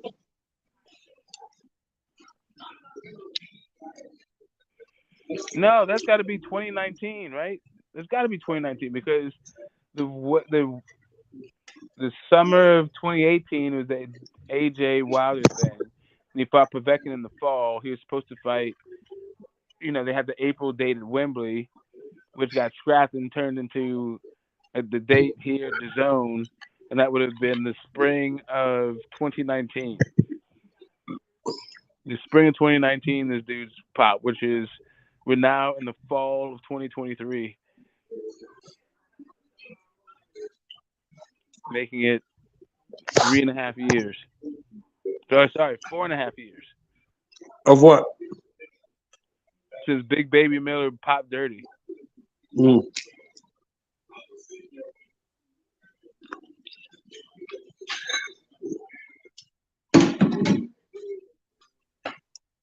My fault. What are we talking about? Fat boy again? Let me say. I Oh said, why yeah, are we talking about I Fat was Boy? saying like my man's been gone for 4.5 years. Like we lived in a very different world in the spring of 2019. That was pre-COVID. It was like COVID's making Mm-hmm. a comeback in this conversation at least. Um, yeah, that was pre-lockdown. That's when the Zone was talking about having $1 billion and Fox Sports was involved and Showtime. Like everything was way different. AJ was undisputed. Um, Wilder and Fury won. Was that the end of 2018? Yeah, Wilder 21. That had already happened, but the rematch hadn't happened yet. Let me ask you this. AJ and Wilder were the heavyweight champions. Totally different world. Let me ask you this, man. In So, your opinion, man. In your opinion, mhm. do you think before the Ruiz fight, AJ was believing the hype? um, I think he was. No, I don't know if he was believing the hype. I think he was. I think he was feeling the pressure. Explain. Um, a lot of AJ's income came from endorsements and like morals clauses, and a lot of who he isn't like Mickey Mouse. So he had to put on a persona of being like squeaky clean guy, and he was feeling the pressure of um, making a lot of money, being a global star, not just you come to the states that means something in boxing, Madison Square Garden. It means something to be in like the UK boxing and American like the way that they Oh, um, okay. the value that they place on it, the way that even Eddie sold it, that entire thing about being the face of boxing, the pressures of So it, all of basically, it. what Just, you're I saying, think even so the what you're pressures of his saying is, family of being like a really rich guy, all of a sudden, so basically, and what then you're saying having is, family and we taking can his go on to, and all that stuff. Just the position in that fight, like, kind of got to him. so we can go to baseball. So basically, what you're saying is, they're trying to portray this guy as Derek Jeter when he was really Manny Ramirez, right? Yeah, yeah. Like Derek Jeter had his NDAs. He was slick with his. He knew how to. But I don't know what we don't know what Derek Jeter is, but like behind closed doors, we never figured it out. He just never could be Jeter. Right. Derek Jeter, you know how Michael Jackson might be a bad dude behind closed. You know, Yeah. it's been, it's very, so finally with Mike, he kind of caught up to him because of the way he like passed. But yeah, anyway, I'm just saying Yeah. Jeter had NDAs. He had give backs and NDA clauses for your ass. Right. Whereas Manny Ramirez just did whatever the fuck he wanted to do, whenever the fuck he Yeah, wanted like to do. crazy man. Yeah, and then yeah, we saw part of the cracks that I'm talking about when he lost the second fight to Usyk and had that mini meltdown after the stage where he like punted the belt over the front of the out of the We backyard. didn't start to see the cracks after the first after the second Ruiz fight when he started talking about Nicky Barnes and all the OG gangsters and shit. Yeah, yeah. After running around, not trying, hoping shit didn't happen, Yeah. praying. Like that fight was such a. That was one of the most. Um, yeah, that right there was a really, really embarrassing way to win. It was almost a pure victory. I don't know, but it was a W, so you can't hate on the W. I mean, but allow me to try at least. Yeah. Whenever he mixed it up with, whenever he mixed it up with Andy Ruiz, he didn't win the exchange and he looked completely shook. But whenever he got close, the way he was flinching and all that stuff was just so embarrassing. It's one thing to keep away from a guy to make the fight easy. It's another thing to be cool, calm, and collected in there while you do it and methodical about your business. And that's not what he was. He was anxious, nervous, jittery, and escaped in a fight that nobody wants to watch again. But when has he ever been cool, calm, and collected? I mean, the last time I seen him really aggressive and really trying to really go get a guy was when he fought Vladimir. You know? Well, he was all right in the McDermott fight. Huh? In the McDermott fight, he was good. Uh, really, in his first 7 fights, he was pretty good.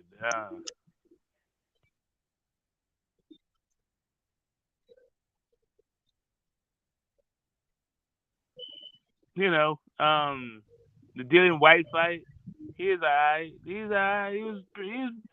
He's a little bit jittery, but he's alright. The Carlos Takam fight, he was okay. It was Yeah, really but all the those way we the showed the Dylan most White fight, composure. all The them most fights composure were showed was in the Povetkin fight.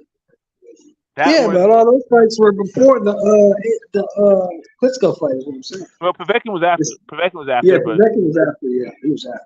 well, Takam was also, but Takam he was cool and but yeah,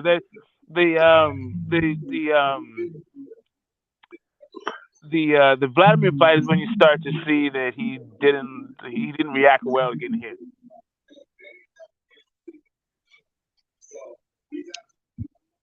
You know what? The Carlos Takam fight kind of showed that a little bit too, and so did maybe Yeah, even really is it Dillian White fight? Want to go right all the way back? yeah. The dude has ghosts. He doesn't like yeah. It's kind of weird to be a boxer that doesn't like to get hit. I know, but And that the rap that's even isn't that the rap they put on Shakur though? I mean, listen, I'm not saying that you need to like to get hit. I'm just saying that you have to be trained for like how to maintain a certain level of performance after taking a shot. That's what you know. Shakur is very defensive minded. I don't know. I don't know what his chin's like. We'll see. I think the Conceição fight was kind of atrocious, actually. He was like kind of bullying the dude. He couldn't figure him out really. I don't know. He kept running into that same left hook over and over again.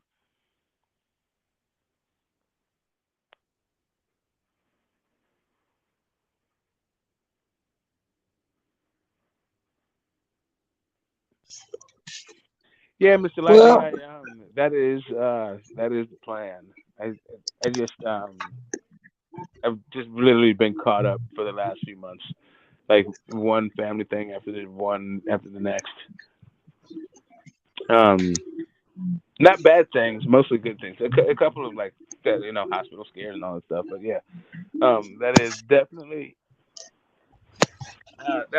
that's the goal. Okay, so so what happened?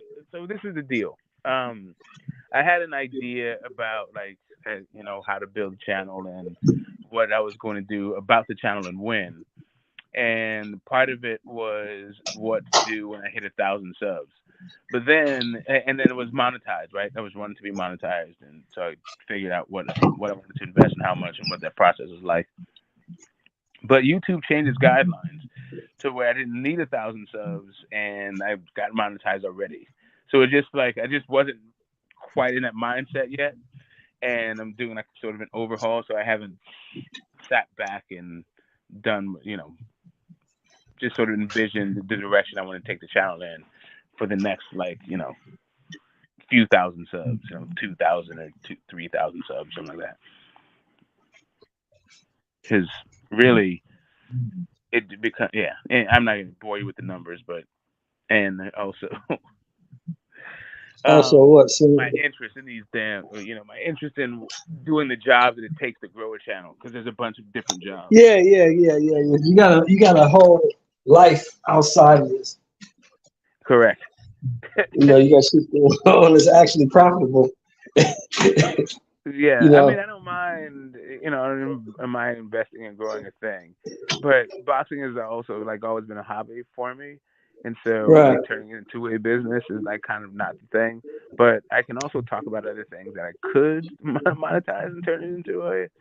So I was just kind of like, whatever. I'm just figuring out what to do about What you my want to time do? and all this Yeah. shit and what I want to do with it. So yeah, it's been You're not one of these guys. Like a lot of these guys, people don't realize that a lot of these guys that are on YouTube, they rely on this as a primary source of income. You don't.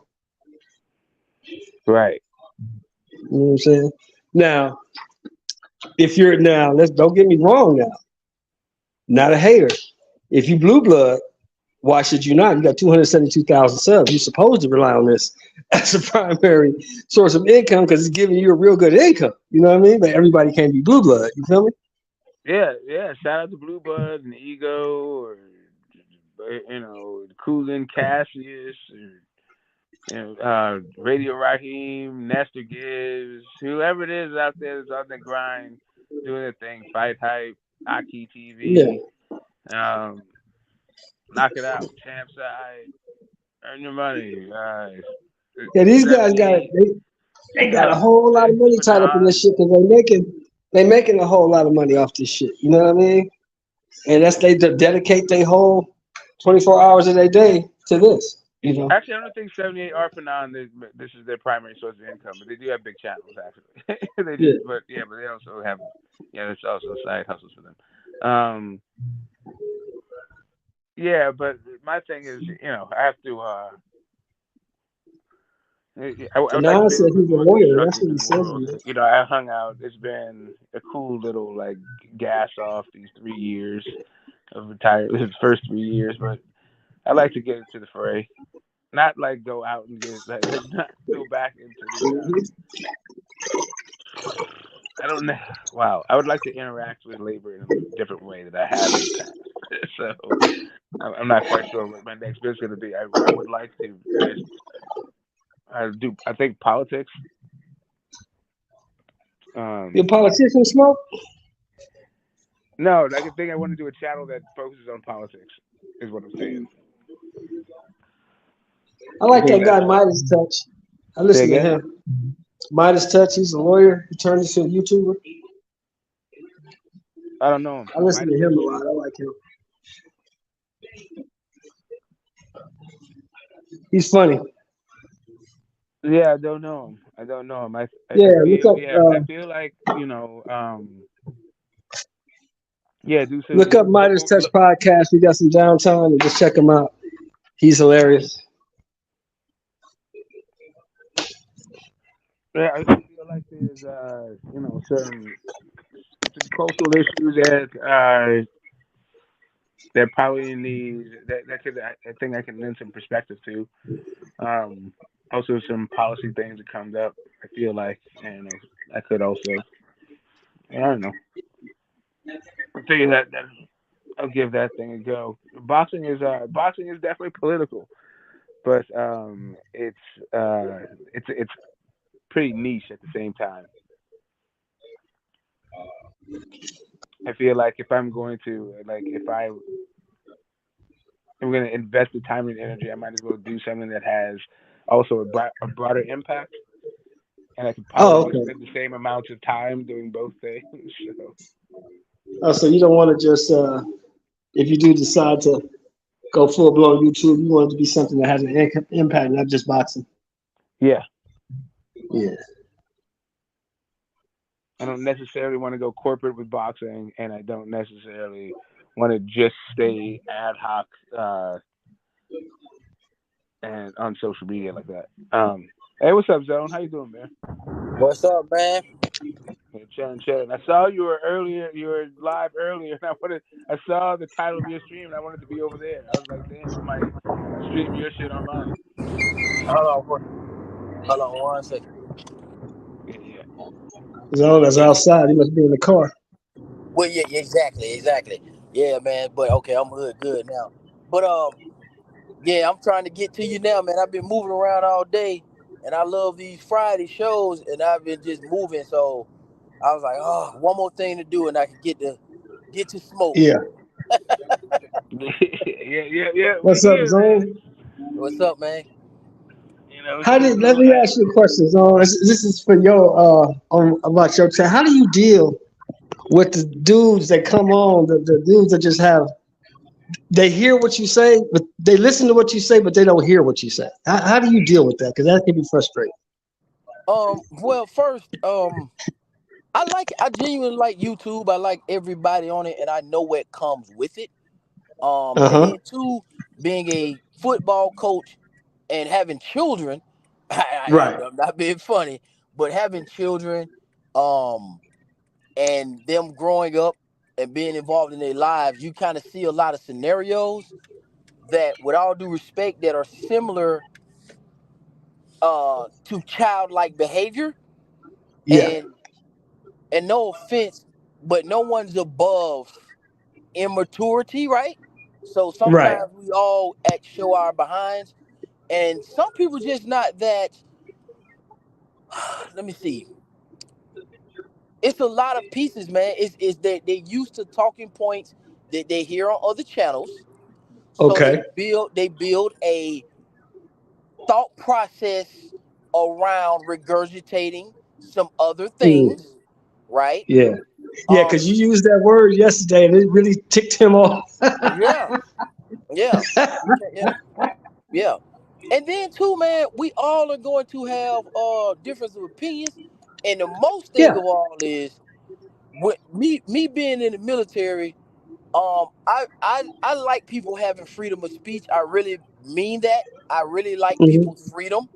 I really like America. I really like black folks, white folks. I like everybody to get what they deserve, and I like Right. everybody to be heard, regardless of what I think about it. People need to be heard. You know what I'm saying? Okay. So, Okay. I know that comes with YouTube. If I didn't like it Right. and I didn't want to hear you guys, or I wasn't interested in it, I wouldn't be on here. Right. You I see what I'm got you. saying? I Yeah, got yeah. you. So Yeah. that's I how I just deal with it it. just trips me. That's why I kept saying yesterday, dude. It's not that serious. Come on, we having a boxing competition. It's just boxing. It's not that Yeah, yeah. serious, man. You taking this shit way somewhere where it don't have to go. He done went Well, into I'm a blood doping but expert and people, I've done this and People don't. Hey, man, People come don't. People. They hear what they want to hear, and they on. love to thread in what they're good at and make it like. So we could be talking about Canelo, and we could be talking about Terrence Crawford. If Right. someone's in the medical field, they're gonna thread their good thing into the conversation. Dude, we get it. We know, and I respect it. I like it, man. It's always Oh, okay. entertaining. Okay. All right. That's something to know that. Yeah, that shit is it's But I just got, funny to me. It's just I do need something more. Hey, I do need something more, and I've been waiting for the mhm. longest. I've been wanting to do politics for the longest. I just didn't know how to dosey do into it, but Right. I just said, fuck it, man. I'm finna start dropping some political because it aligns with sports, right? Because we know Right. what Muhammad Ali have done. We know what Colin Kaepernick has done. We know Jim Right. Brown. We know the plethora of athletes that cross Yeah. over into politics. So Right. that's the way I thread it to make it make sense.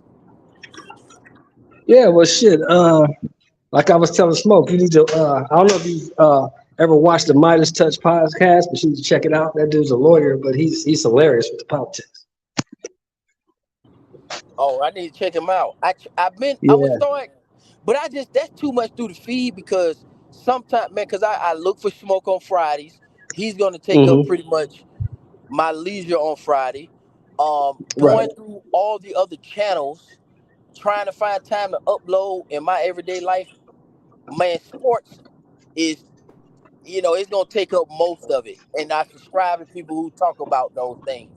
If I add politics to that, man, I'll be all the way into Candace Owens, all the way into Ben Shapiro, all kind of stuff, man.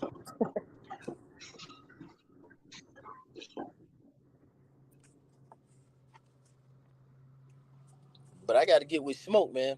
I can't wait to So smoke. that's my other channel that I'm figuring the thing out. It's those kinds of names, right? Those kinds of not just social issues, but economic ones also.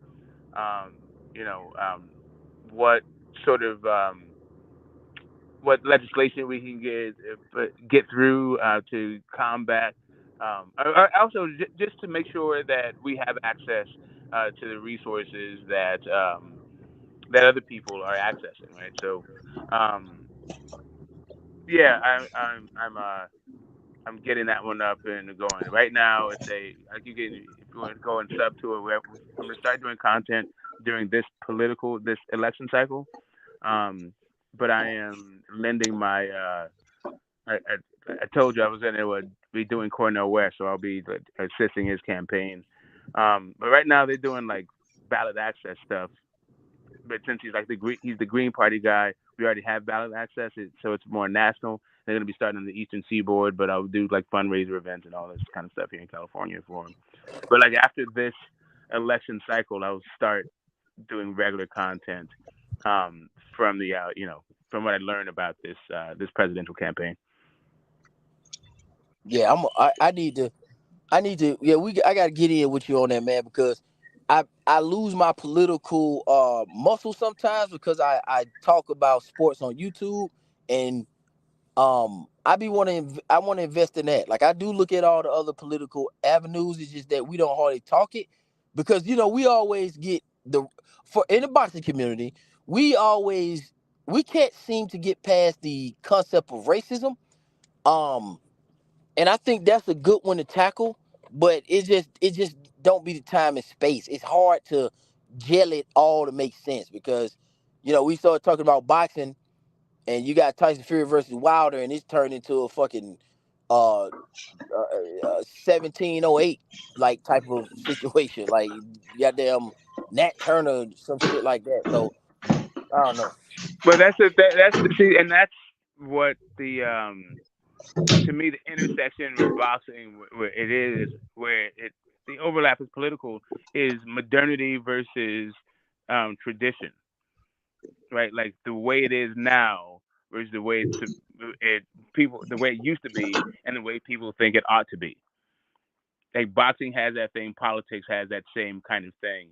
And then it's just it for me. The boxing is just not the perspective isn't that dynamic, right? It's just like it's most people for the most people think about they think the same thing for the most part. Like most people believe closely to the same thing, even though there's some variance. It's just not a lot. There's some diversity. It's just not a lot, right? Like most people are from the West. We're all English speaking people. Um, you know, there's a lot of there's some voter. I don't know how many people actually vote. I don't think people. There's not that many people who are politically astute. Most people are, semi-religious, if not that spiritual. Um, stuff like that. Just kind of like same general like perspective. Yeah, in YTBC. Yeah. And a lot of people are opting out of politics because a lot of people just don't find history and that subject as interesting as just sometimes other subjects.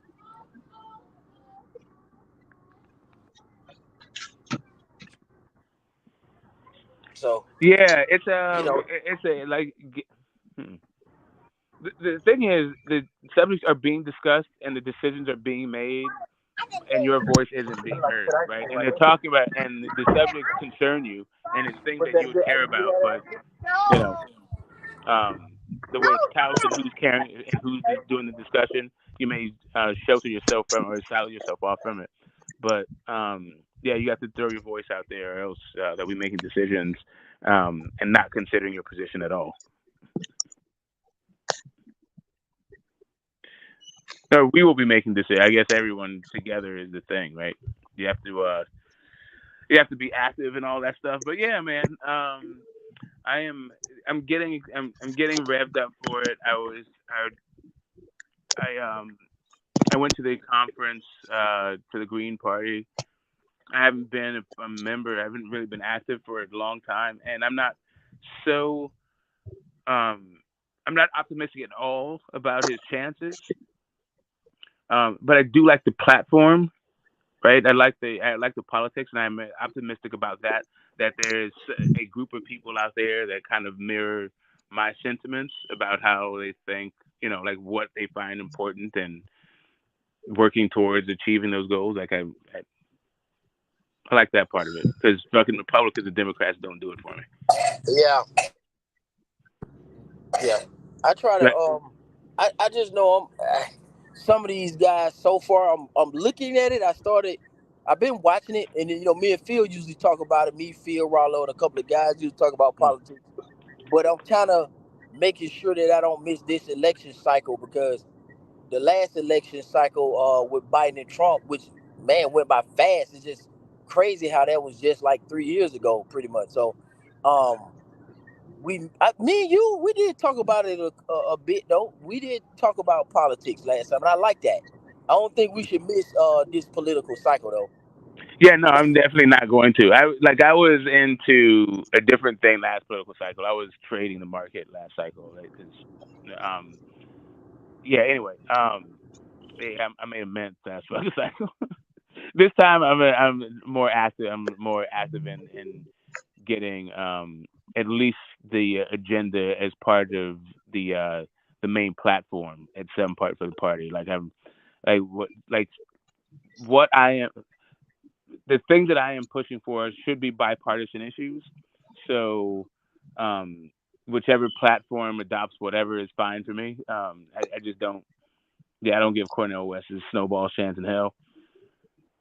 That's who you working with though, Smoke? Cornel West? Yeah. Oh, okay. That's cool. That's cool. I like that I just direction. don't think his man, you gotta be pretty good to galvanize the diverse voting bloc across the United States, man. And Cornell is just too. I think he's past his time in which he could have possibly had a shot. And then I just don't his delivery and his conversation. I love it if we're sitting down and we're talking to grandma, I mean granddad, and we're getting some education. But I can tell that it doesn't resonate. It resonates with me, but man, it's gonna be hard to make that make sense to a lot of people. Like some of the Yeah, stuff he yeah. says, right? Yeah, He you doesn't got speak. it. He doesn't speak plainly enough. He's too academic. He's too It, cerebral. He's too it intellectual. There's no way that he's going to yes, connect and resonate with right. the larger voting public. But the platform is good, and Mhm. I think his name is good, and I think the politics are right. So I like the fact that somebody with his name cachet is attached their name to these policies. So I'm like, okay, so I can get behind these policies and push them as far as I can down the road until the main parties like snap them up for their own popularity. What kind of what's his position? I'm finna dig into it, but what is his position on reparations? He is pro reparations. It's more of a he comes at it from a social justice. No, not just social justice, but also a social reformation standpoint. Healing and also um, strengthening up the divide in the community, making sure people have access. He's primarily a socialist, so Yes, yeah, yeah.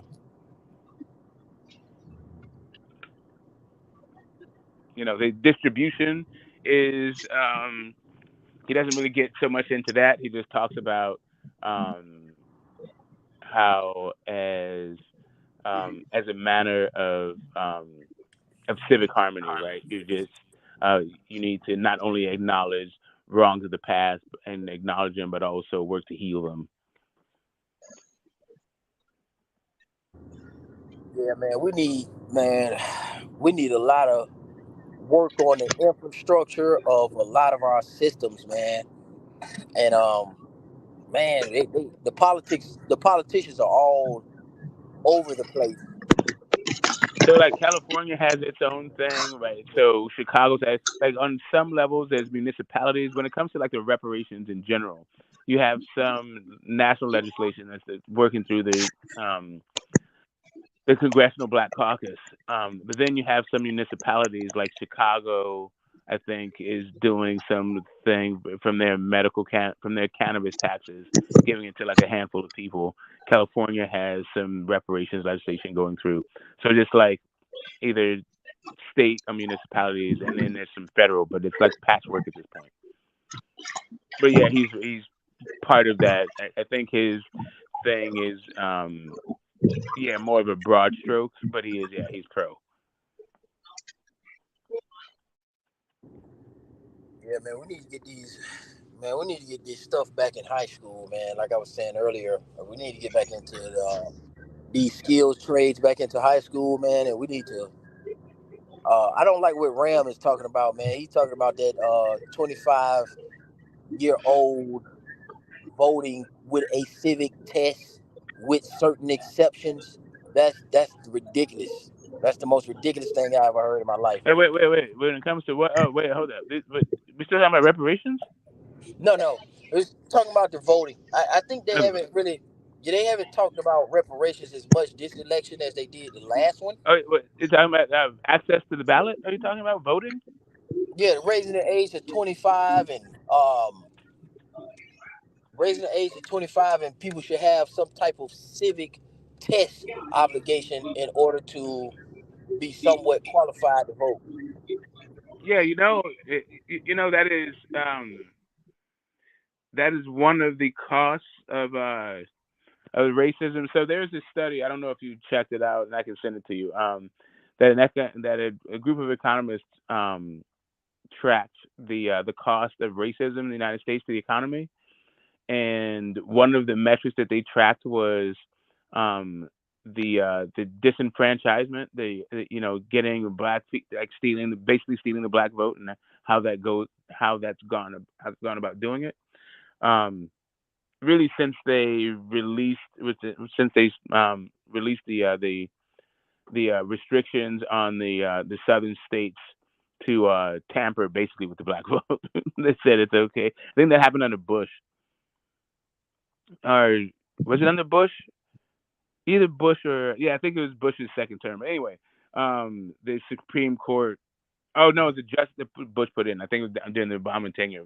But point being, um, yeah, that I can't remember what the act was. The voter it wasn't the voters' right. It was a proviso, I think, in the Voters' Rights Act that restricted that put monitors on the southern states because of their their history with suppressing the black vote and all of their basically all their campaigns, all the laws that they placed that that hindered the black vote. I think one of them got struck down by the Supreme Court a few years ago. That they said, targeted with surgical precision the black vote. like, but all of those, but basically the new raft of voter laws that come out are basically designed specifically to disenfranchise black people and further marginalize them politically kind of stuff. So anyway, yeah, that definitely needs to get addressed. It is being addressed, but um, it's kind of a national issue, but is mostly a regional demographic that is hard to overcome. Right? If you make all these things a state issue and the demographics in those states um, dictate that the majority of people feel that way towards the voting public, then it's hard to then it becomes like a national issue. Like I don't know what the demographics of Mississippi is like right now, and the ability for white and brown, like non-black people to care about the black vote. I just don't know what that is. Like Georgia, I know is another place where there's a large concentration of black people, where I think their voter rights are being tampered with.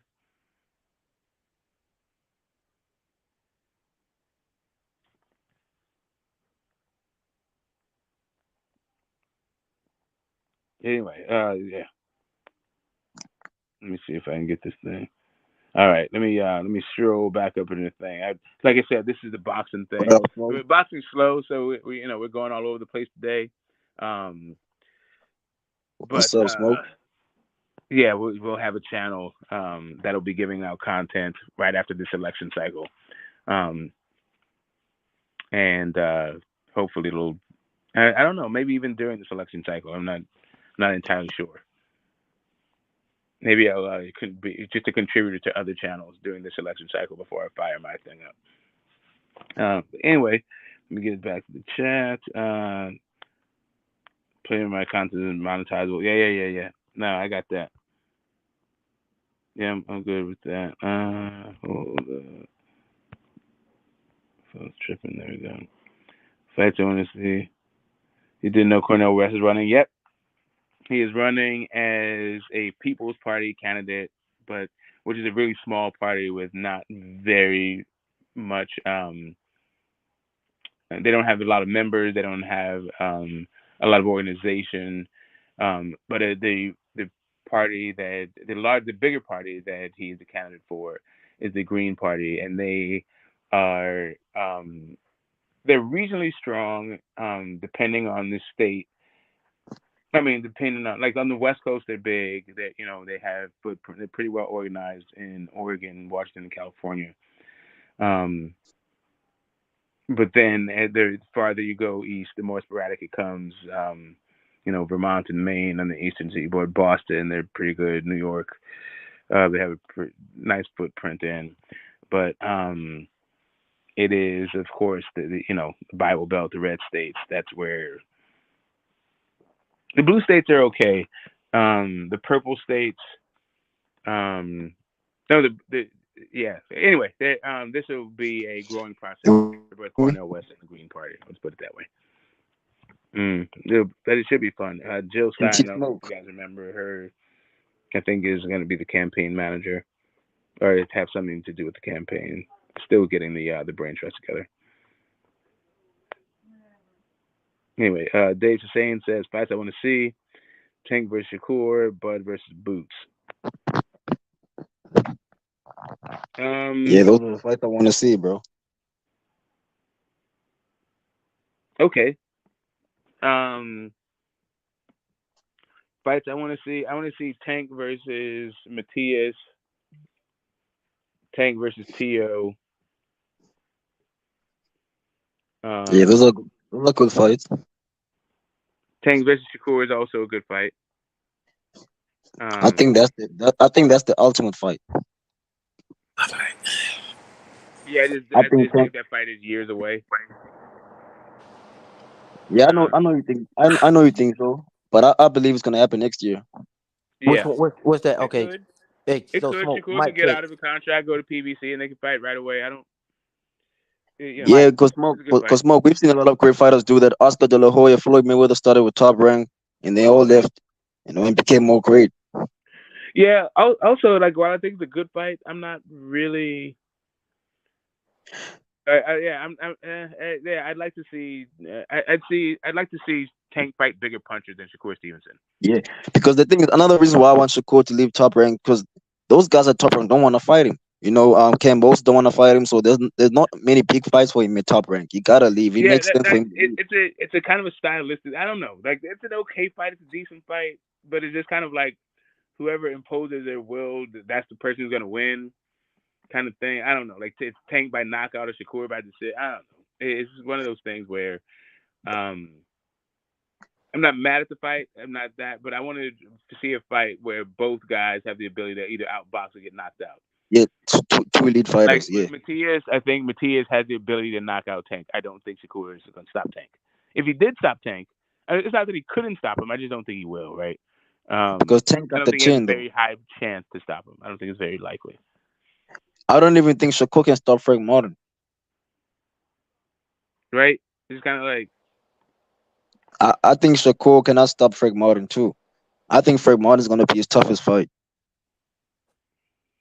could be, could be. because Frank Martin. I think Shakur is a combination puncher, but Frank Martin is much more quicker in terms of being explosive, and he's harder than Shakur. So I think Shakur's gonna respect his power. I think he could punch in between. I think he can bring Frank Martin's output. I think he can confuse Frank Martin. I think he could beat him up and stop him. He could. It's just that knockout, like that power to like knock him out. Like, I think he has Yeah, enough pop to stop people. yeah. But I got Shakur. I personally got Shakur over everybody but Tank. So I know Shakur's gonna win this fight, but people are talking like it's gonna be like a walk in the park. This is not easy work for Shakur. Frank Martin is a legit fighter. He's a southpaw too, and I know Shakur got more experience than Frank Martin in terms of fighting southpaws. So it's gonna be a new style for Frank Martin and a tough one. So, but I know that he's gonna be Shakur's toughest southpaw because Jamel Herring, he came forward to Shakur, and I think Frank Martin, his style, he's not a come forward fighter, but he can counter punch and he actually crack. So, but it's a fighter that I want. It's a good fight though.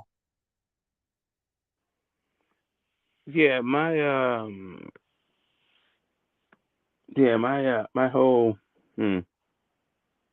Yeah, I want to see Tank fight the bigger dudes. I want a bigger threat than Shakur Stevens. It's not that Shakur isn't a threat.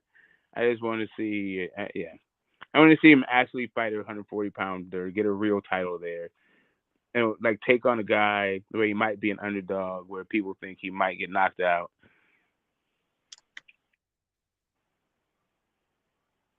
You know what I mean? Yeah, yeah, yeah. I But know Zone is he was working out some technical issues. You back with the Zone? Yeah, I was transitioning. Okay, can you hear me? I was Yeah, transitioning from that. yeah, yeah, Right, yeah. gotcha. You Okay, good? we we can live hear you, bro. back at the house. What's going on, man? Uh, What's up, bro? okay, just trying to get all the way comfortable. I was in that car, so you got to switch from the phone to the laptop. All right, we in here now. Yeah. So okay, so smoke, man. What's going on? Man? You sound kind of sleepy today. What's going on?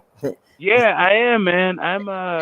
Man, you know what it is? I'm uninspired with boxing. Is what it Mm, is. Oh, I have a I know. boxing channel a boxing channel that I do all day streams with, and I'm just so I don't know if I have I'm like hung over from the big fights we already had. And then now just looking forward to the rest of the schedule, just uninspired by that or what? I don't know. There's something about it. Like Canelo Charlo is not doing it for me. Um, Well, I got it for you. I'm finna wake your ass up. yeah, Let's go go. ahead. Let me wake you up. Let me get you break all the way here because I want your opinion. Because okay, so let me make sure that I'm clear. Just to make sure, what is your official prediction on Jamel and Canelo, and why are you not excited about it? I want to hear this. Let's go. Let's go. I'm not making a prediction for the same reason I'm not excited about it. There's too many unknowns. There are too many Mm. unknowns. It's not really a fight. Like it's cool for like the boxing history and all that shit, tradition. I'm fine with it on that point. There's a certain kind of I'm interested in the fight because I want to see the questions answered, but it's not. It's just so left field. Um, Charlo coming off of a hand injury, double hand injury, being this inactive. Canelo's looking to be on the slide. Um, those aren't really recipes for me being excited about a fight. It is why And I they can't both pick lost, a fight. I right, can't Smoke? see which one is Is you it know because they both lost, right, Smoke? If they were undefeated, you'd be more excited. and even if it's not undefeated, I don't care about undefeated. If they just if they were like sharp and looking good, but neither one, like one dude's we've never seen him at 168. The fight against Castano was all right. He got the result, but Castano was in his ass in both of those fights. I would have liked to have seen him get an acclimation fight. I'm a little bit more cautious person just in general, so I like to see guys get acclimated to a weight before they challenge for a title. Much less if the guy is supposed to be like it's just way better than everybody. Has proven to be the number one guy, not just the champion, but the undisputed champion. Yeah. But I mean, I like the fact that they're both undisputed. It's a little bit a small middleweight versus a big middleweight. In terms of their fighting, but in terms of their physical stature, they're not that much. The dimensions aren't that bad. Um, but I just think Hold on, Canelo's better than hold Charlo. on, Like smoke, when it comes right down to it, I think smoke. Canelo's better than Charlo. Okay, let me keep going. I'm finna get you crunk up, man. I'm finna get you warmed up. Keep going. I'm gonna throw some stuff at you. Yeah, Okay. I think Canelo. I think Charlo's good. I think Charlo has some movement with him working with Guzman. I think the uh, he's showing more. He's better lateral movement, and there's a version of him if he's getting better at that. Then I could see him giving Canelo's feet and his bad knees a challenge. But he's been out of the ring, like I said, for 15 months. I don't know what he's doing. He can't hit. I don't think I think Charlo's pretty bad. I think the Charlos are basic fighters. Basically, is this as much as Canelo has a problem with a jab, I think he's way better of fighter than both of those guys. And I never thought they could beat him. And so I didn't. If I didn't think Big Charlo could beat him, like what's Little Charlo gonna really do it to? I don't know. I think Big Charlo. I always had Big Charlo beat him. I didn't have Little Charlo beat him because some of the same reasons that you listed. Now, this is the key. You're not excited about the fight. Understood. They're gonna go ahead. I suspect that Charlo is gonna get knocked out, and I gotta go ahead and transition to the Earl Spence fight. Now, I gotta get your opinion on this because we're gonna lead into the fantasy matchup. Moore gave me his breakdown, and I want to hear David too. And David, I want you to jump in and I sent the back call out for everybody smoke. So we gonna get you crunk, man. I got you. I got you. Hey Phil, smoke down about boxing, man. So we gotta raise his ass up. So look, okay. So smoke, what do you think about the Earl Spence fight and the Terrence Crawford rematch?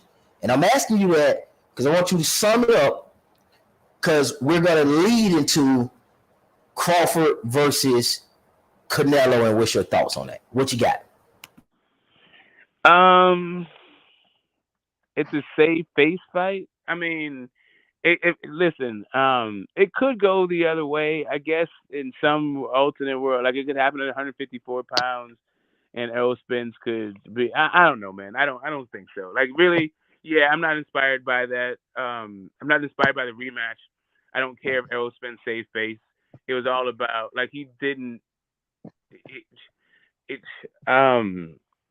what the fight was a disappointment, and he was the disappointment in the fight. Um, and yeah, I don't. It's part of the reason why I'm not inspired. It's one of the fights that is getting me like Daniel Dubois and Usyk rematch. I'm kind of excited for a Bud Canelo thing. That like fights that are likely not to even happen or No, more prospects. that fight's possible. That's why I'm asking you your playoff scenario. So, David, I want to ask David his too because I'm just making it clear. I think me and Shelton on the same page. About what about Jamil and Canelo? Yeah, what you got? What you got? Jamel and Charlo, and then what you got on Spence and Crawford. Okay, about Bud and Spence, the rematch, or what I thought about the fight in general. The rematch coming up because I'm trying to see if you because I got Canelo winning and I got Crawford winning, right? So in my mind, there's an opportunity there for Canelo versus Bud. And I'm trying to see if there's any disagreement there, like, hey, I think Charlo gonna pull the upset. I think Spence gonna win the next fight. So I'm just trying to see if we can Right. get yeah, go ahead. In my opinion, bro. Okay, I'm rooting for Jamel Charlo. Let me put it right there. But this fight, like stylistically, I think Jamel Charlo is a better boxer than Canelo. But Canelo, the Canelo the prime Canelo, if he can come back with that hip movement and he got that power, he can crack at 168. I know for sure. So I don't know Jamel Charlo, how he gonna be like at 168. So we gotta see that. But I'm actually rooting for Jamel Charlo to cause the upset, bro, because I want him to become successful. So as a fan of Jamel Charlo, but let's go to the Bud and Spence. People are saying that Spence wasn't comfortable or the same Spence in that fight, and I was actually rooting for Spence in that fight. And I don't want to make any excuses, bro. He lost. Bud's the better boxer, but I don't see Spence winning the rematch, bro. Even at 154. You see, the fight that I want to see with Bud is drawn puts in it. But if he gets the Canelo fight, I still see Bud outboxing Canelo. But I don't think Canelo's gonna want that fight, bro. I think Canelo's gonna duck Bud. So I don't know, but what y'all think? But I don't see Canelo fighting Bud. Hold on, you think Canelo gonna duck Bud?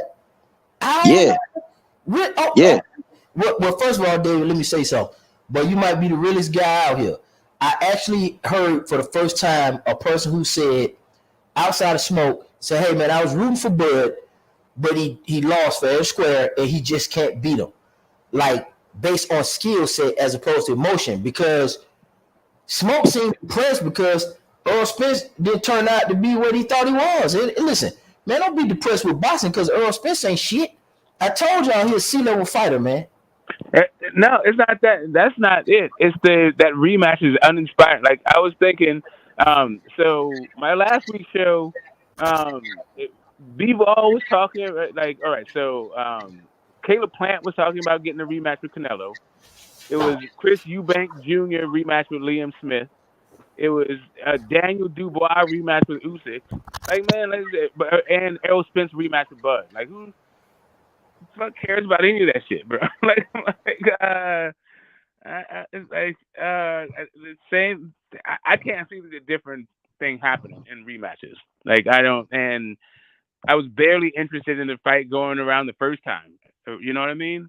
I mean, not when it comes to Spence and Crawford, but like I said, the Spence that showed up was a guy that um, did not prepare for Bud at all. Like as long as this fight has been talked about and marinated and on the tips of everyone's mind, you would think that a guy would spend at least some type of like time on getting the best trainer, the best sparring partners, guys that can mimic Bud and all this. He didn't do any of that shit. He just went through the motions. The dude is checked out. He's checked out of the sport. And he showed up and was a complete disappointment. Not that he couldn't fight or anything like that. He just seems like a dude that is over it. And so it's kind of hard for me to be inspired for a guy that's going through the motions. The guy's got senioritis. He's in it for a bag. No, I don't think Because he. people are saying that Earl Spence wasn't the He's same, but what Hackers call I civilized. think even if Earl Spence was 100%, bro, he cannot be Buck Crawford. Like his old style is bad for Bud. Yeah, I just think. What I don't understand is this. This what I don't understand. I don't understand why people don't see what I see. The same guy that showed up against Bud was the same guy that showed up against Ugas, was the same guy that showed up against Danny, was the same guy that showed up against Sean, was the same guy that showed up against Peterson. It's the same guy. He does the same thing. But There to was be nothing honest, new. There's facts, nothing facts. But new. There was no other style that he has. The same guy that showed up against Mikey. It's the Right. same fucking guy. Yeah, that's I what I'm mean, He's saying. just not good enough I to agree fight and a guy like disagree. Crawford. That's all it I is, agree bro. and disagree, Shelton. I agree and disagree because he has the same style for sure, but the same guy that fought Bud isn't the same guy that fought Ugas. The guy took a year off. He wasn't active. You know what I'm saying? He looked bad. Like he looked worse than he fought Ugas in that fight. But I think even if he was 100%, Bud would still knocked him out. But I'm saying that's not the real Earl Spence. No, listen. You lose in a fight That's that the you prepare only for it. Errol Like Spence. That's what I'm there's no trying to shame tell in you. losing. But That's the if you only are Errol Spence. There is no real Errol Spence or Yeah. no different Errol Spence. That's the only Errol Spence that there is. well, So Okay, all I'm saying is this version. Like I don't know. Like we can talk about stylistically or whatever the hell it is. What I'm talking about is a guy who seems to be checked out of the sport. That's what I saw. he been checked out. Smoke. Listen. Yeah, What? Listen. that's why I'm not interested now. Can I, yo, let me Like, hold up, Zone, yeah. before you say that, Zone. Hey, look. Long we wake Smoke up. He seemed to be waking up. Go ahead, Let me Frank. let me let me say this real quick, man. And salute to the panel, man. Salute to the chat. Uh, salute, bro. so let me say this right here, man. My man just said it wasn't the same Earl Spence because he almost had a 2 year layoff. Look, this is the deal right here. That's the same Earl Spence that people praised when he came back from the car wreck and he beat Danny Garcia. You understand what I'm saying? With a similar layoff. So I say that to say this.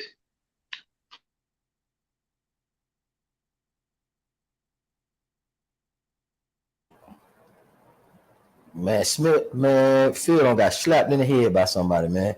Yeah, that keeps happening in my audio too. Just like goes out all of a sudden. I was just talking I a mean, minute bro, ago. My audio just that Somebody. goes opener out. that fought, bro, he was too bad, bro. He got dropped with the jab, bro. Like in the second round, I feel like I don't know, bro, if he was trained or not, bro, but he was still gonna get beat. I know that. I'm Man, just saying somebody got Phil he by could the have pipe. looked better. I'm just saying he could have looked better. That's all. David, put this in your pipe and smoke it, David. Listen to me clearly. Mm. The guy that you saw on July 29th, he's never been any better than that. Thank you.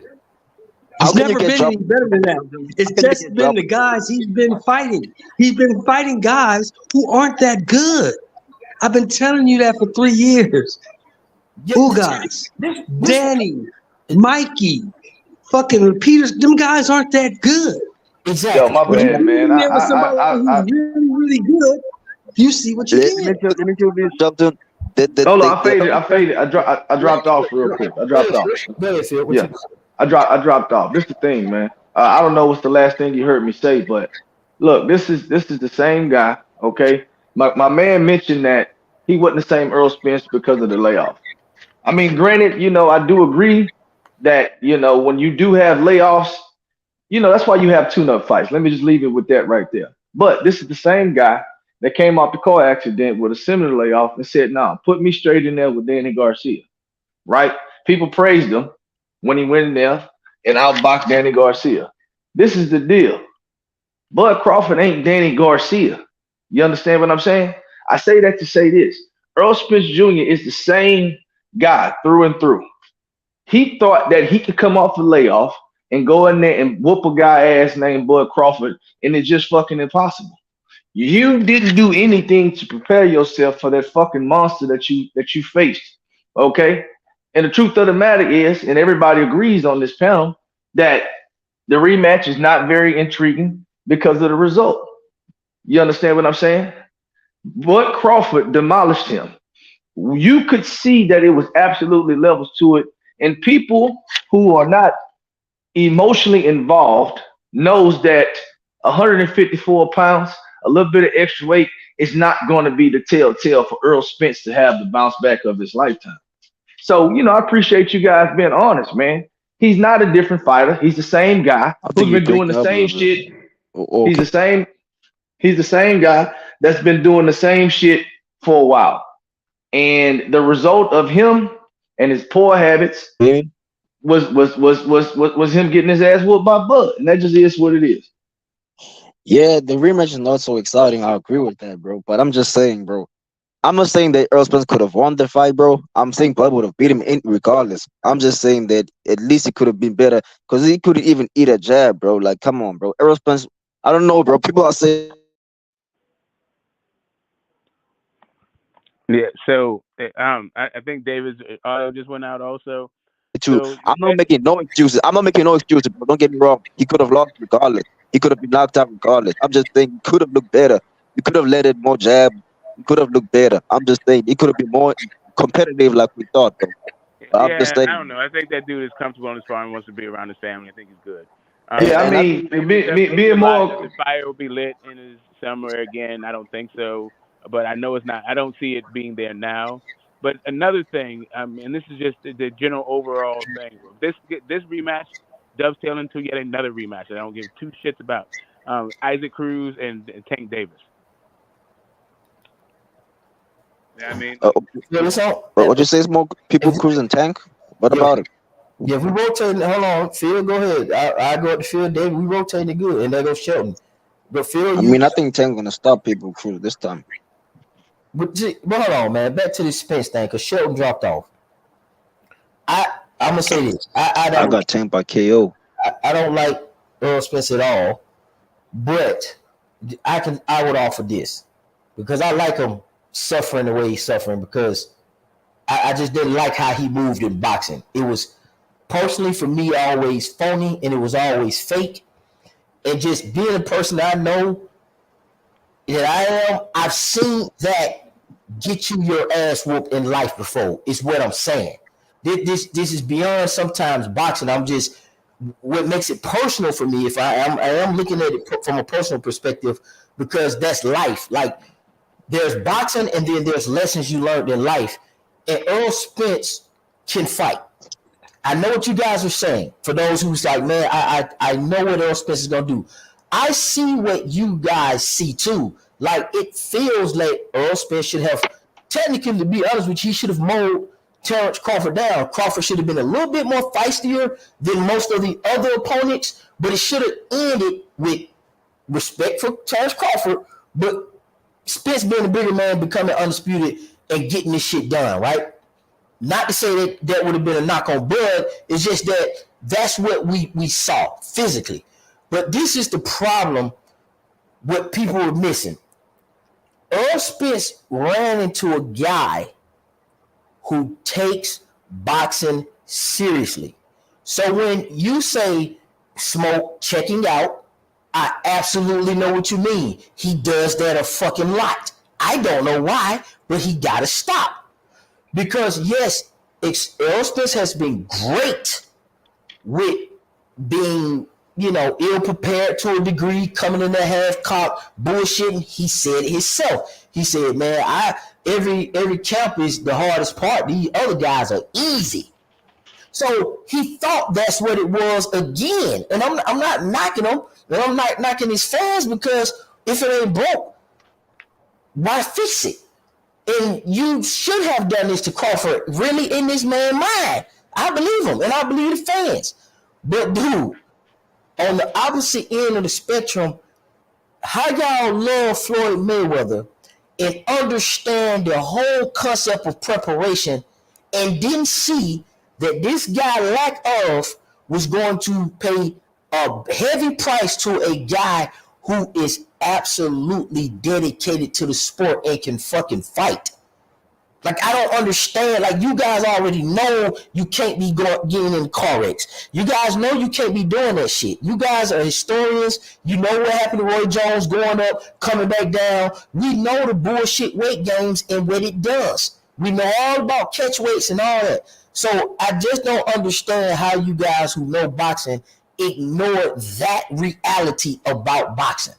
It's the craziest shit I ever seen. You're not beating Terrence Crawford bullshitting around. Ain't no way around it. That's why the Canelo fight is more intriguing because it's the nigga. What other challenges do he fucking got? Yo, let me say this, bro. This is the thing right here, man. When it comes to okay, let me just put it right here. Everybody's saying that obviously Crawford said that when I beat you, they're gonna say you was drained and you stayed at the weight too long. Uh, I mean, that's what they saying. You know what I'm saying? I mean, let's just get off the bullshit. That's what they saying. People are saying that Earl Spence Jr. now has a chance because of a few fucking pounds after getting fucking demolished. This is my deal right here, right? Earl Spence went on this campaign, and his whole thing was, I am going to outwill you. I'm going to make you quit. I'm going to punish you. I'm going to break your will as a fighter. The problem is, guess what? That's the same motherfucker that I can't agree. His opponents before him, he did break some of their will. You understand what I'm saying? He did mow them down. He did walk them down. The problem is, man, those guys aren't Bud Crawford. I think that Earl Spence Jr. that we saw against Bud probably still wins against all those previous guys. But which brings me back to my point of this right here. Bud Crawford has never fought nobody. That was another narrative. Who you fought? You fought these guys way past when they were actually worthy opponents and all this other kind of shit, even though these guys share some of the same opponents. The truth of the matter is, Bud Crawford made these guys look like they wasn't shit. Stop every last one of them. And Earl Spence Jr., guess what? Was no fucking different. He got in there and he whooped his ass worse than all of them. He went in there with a point to prove, all this breaking this wheel shit. You're gonna be I'm gonna bully you when you get in the ring. Hey man, that's motherfucking Earl Spence Jr. fault. He waited too long to make the fucking fight and he paid the price for it. I don't feel sorry for him. And all the real boxing fans are not making excuses for him. But hey, I don't blame you if you rocking with him at 154, if that's your guy.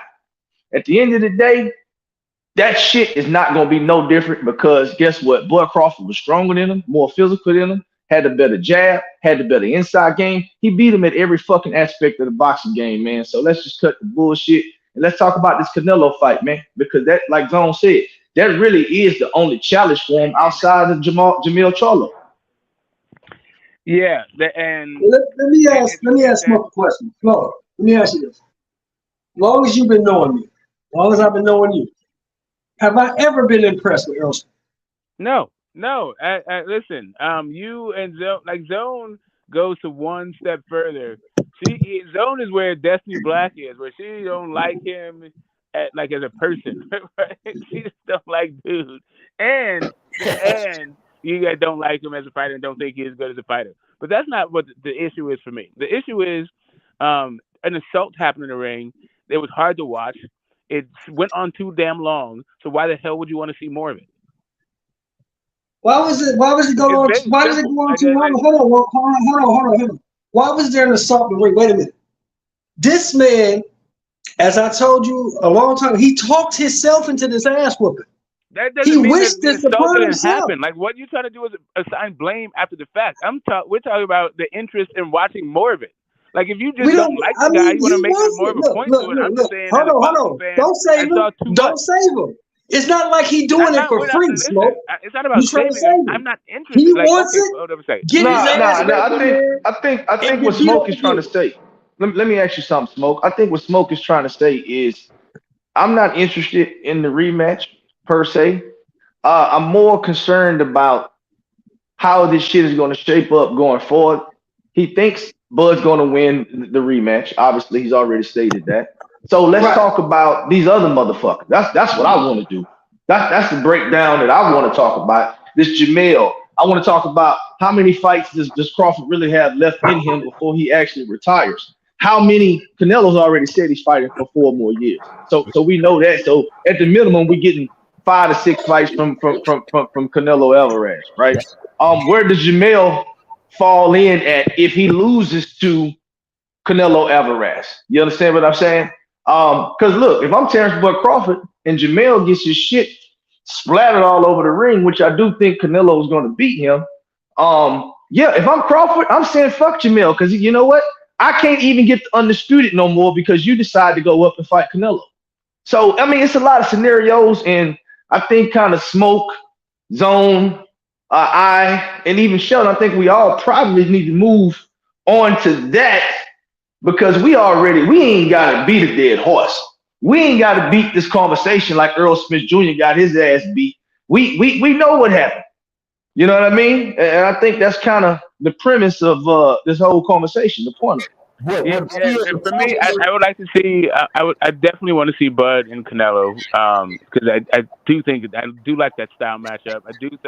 I'm very intrigued by the difficulty of the fight and also the winnability of the fight for both guys. But I think that even the attempt, even if Terrence Crawford went up there and got knocked out, I would still just respect the attempt, and I would definitely support that fight. That fight is inspiring. Like that one gets me, like that gets my juices going. I would like to see Terrence Crawford fight Tim Tszyu. I don't know if the timing of it is going to work out with this rematch and all this other stuff. I would rather see Bud be fighting Tim Tszyu, and I would rather see, El Spence move up or fight Boots or something like that for the IBF, and then keep it pushing. Like I don't know. The Canelo fight's real good, but the other thing about the Charlo fight, and to go back to the original question, is I would rather see Canelo fight Dave Morrell, which is a fight that I don't think anyone's talking about, but I think that is the sleeper fight for me that I would be excited for if Canelo fought that guy. But the Benavidez fight is cool. Jamel Charlo is cool. I like legacy-wise. Jamal Charlo is more significant a fight. But the guy that I think can knock Canelo's block off is actually Dave Morrell. But nobody's really talking about that fight. Well, let me ask Zone a question. Let me ask Phil a question. Zone and Phil, this is for y'all.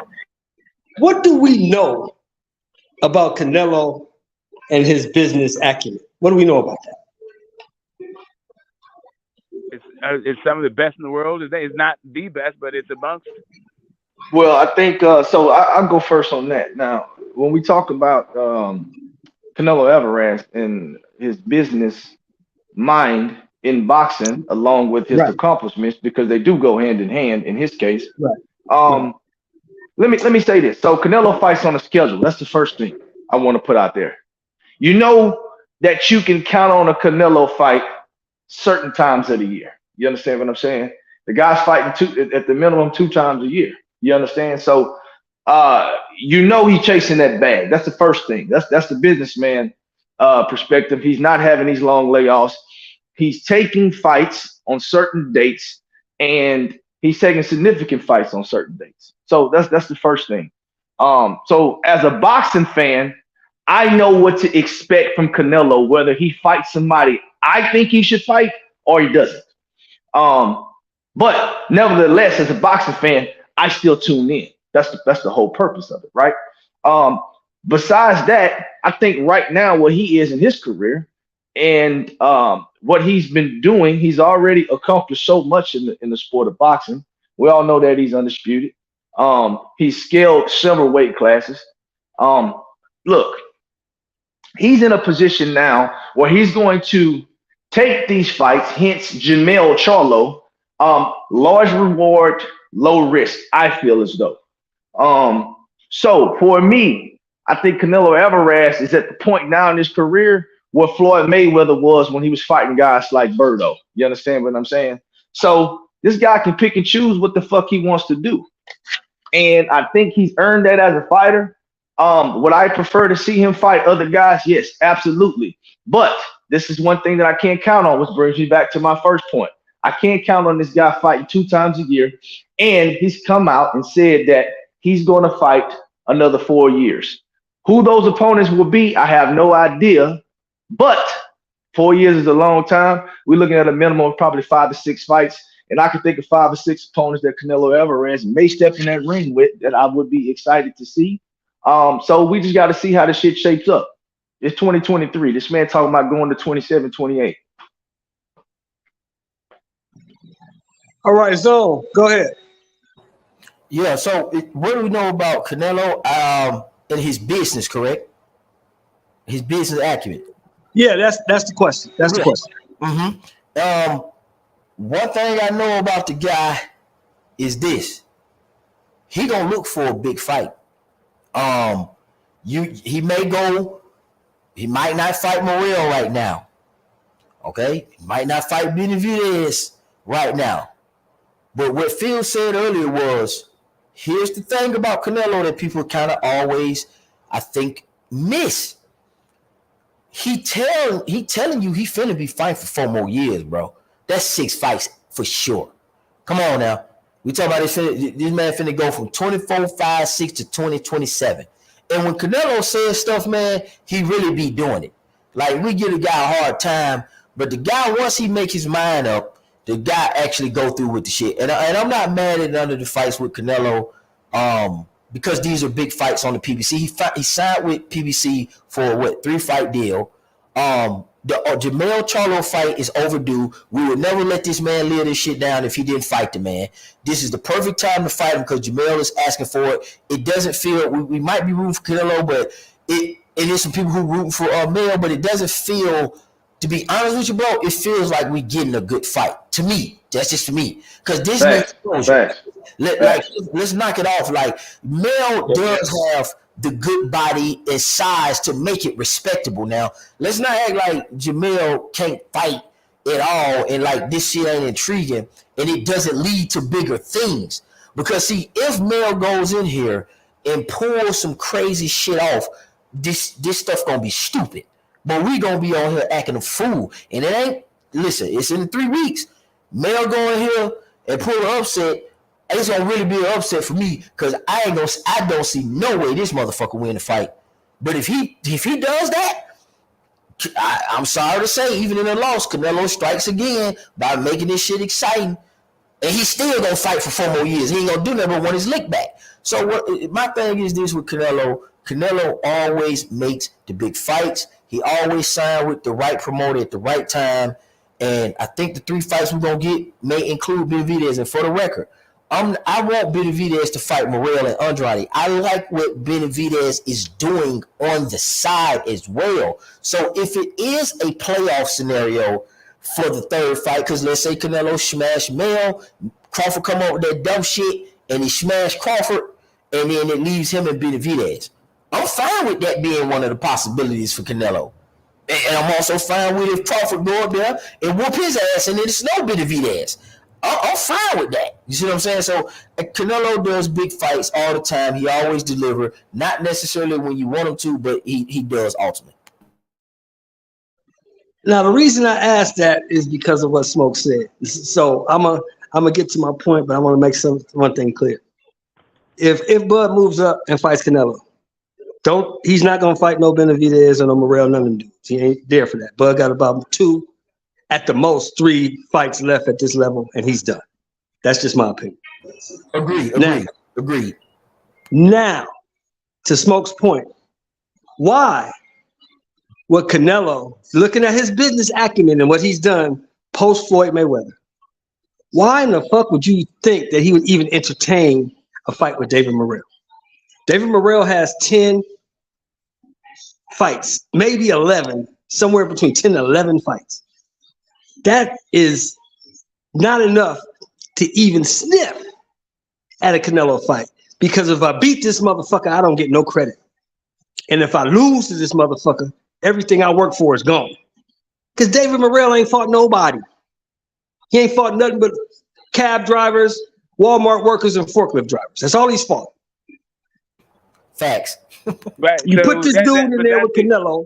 You put this dude in there with Canelo, and Canelo blasts him out in 3 rounds. What's the first thing gonna be out your mouth? That's he wasn't ready. But we telling you he ain't ready. We telling you he ain't ready. But if Canelo goes in there and loses to this motherfucker, what happens to Canelo's legacy? Yeah, that's well. I don't think nothing happens to Canelo's legacy. He just lost to a guy that was better than him. You know, look, Canelo's legacy is cemented in boxing history. I mean, you can't take any of his accomplishments away. But the truth of the matter is, this guy's been fighting for nearly 20 years of his life. Right. He turned pro when he was 15 years old. You know, right. So he's 33, so for him, exactly. So for him to say that he wants to fight 4 more years to me is crazy within itself because I mean now you pushing mid to late 30s. You understand what I'm saying? But Right. Canelo Alvarez still has things that he wants to accomplish. But Mr. Shelton, I do agree with you. Um, I don't see him fighting a guy like Morrell. Now Benavidez, I think as Zone mentioned earlier, I want to point out all the key points that I think you guys said that I completely agree with. Now the Mm-hmm. Benavidez thing, I think he has earned the right to fight against Canelo Alvarez. He has worked his way into that picture, even after his failures in being a disciplined boxer. He has been patient and he's doing what he's supposed to do. He is fighting the next best guy or the next best thing outside of Canelo Alvarez that's around his division. The only guy that he has left, as Zone mentioned, really is to go ahead and knock off David Morrell.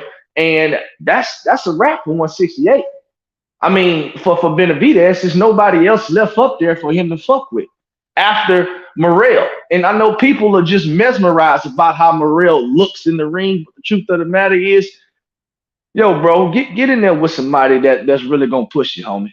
I'm not gonna say you fighting nobody's because all these guys are professional boxers. But let's before you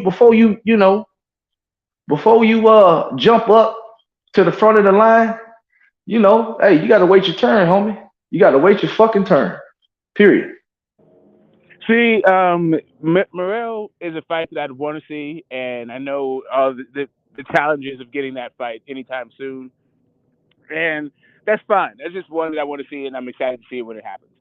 But the other part of it is right. So if it's And Merrill, I'm sorry, and one more point. And he's on yeah, the WBA side. If you take the WBA route, I really got to question whether you really want to fight the fucking man or not, because the mandatories are not enforced. I just want to put that out there, just to give a point of reference of these fighters need to make better decisions if they're really trying to put themselves in a position to win.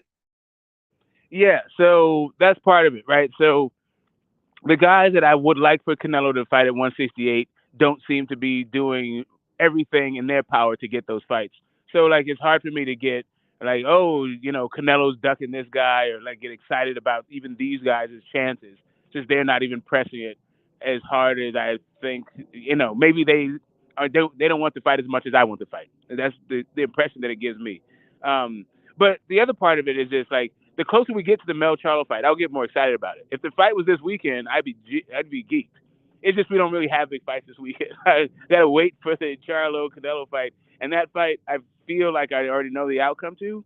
So now I just wish I had something that's a little bit more intriguing between now and then. It's like a scheduling kind of thing right now. It's kind of a low. We had some great fights, and now it's you know, it is what it is.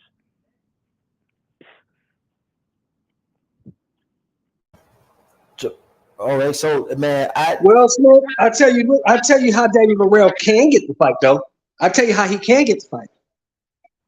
All he has to do is beat Benavidez, beat Andrade, and beat Plant.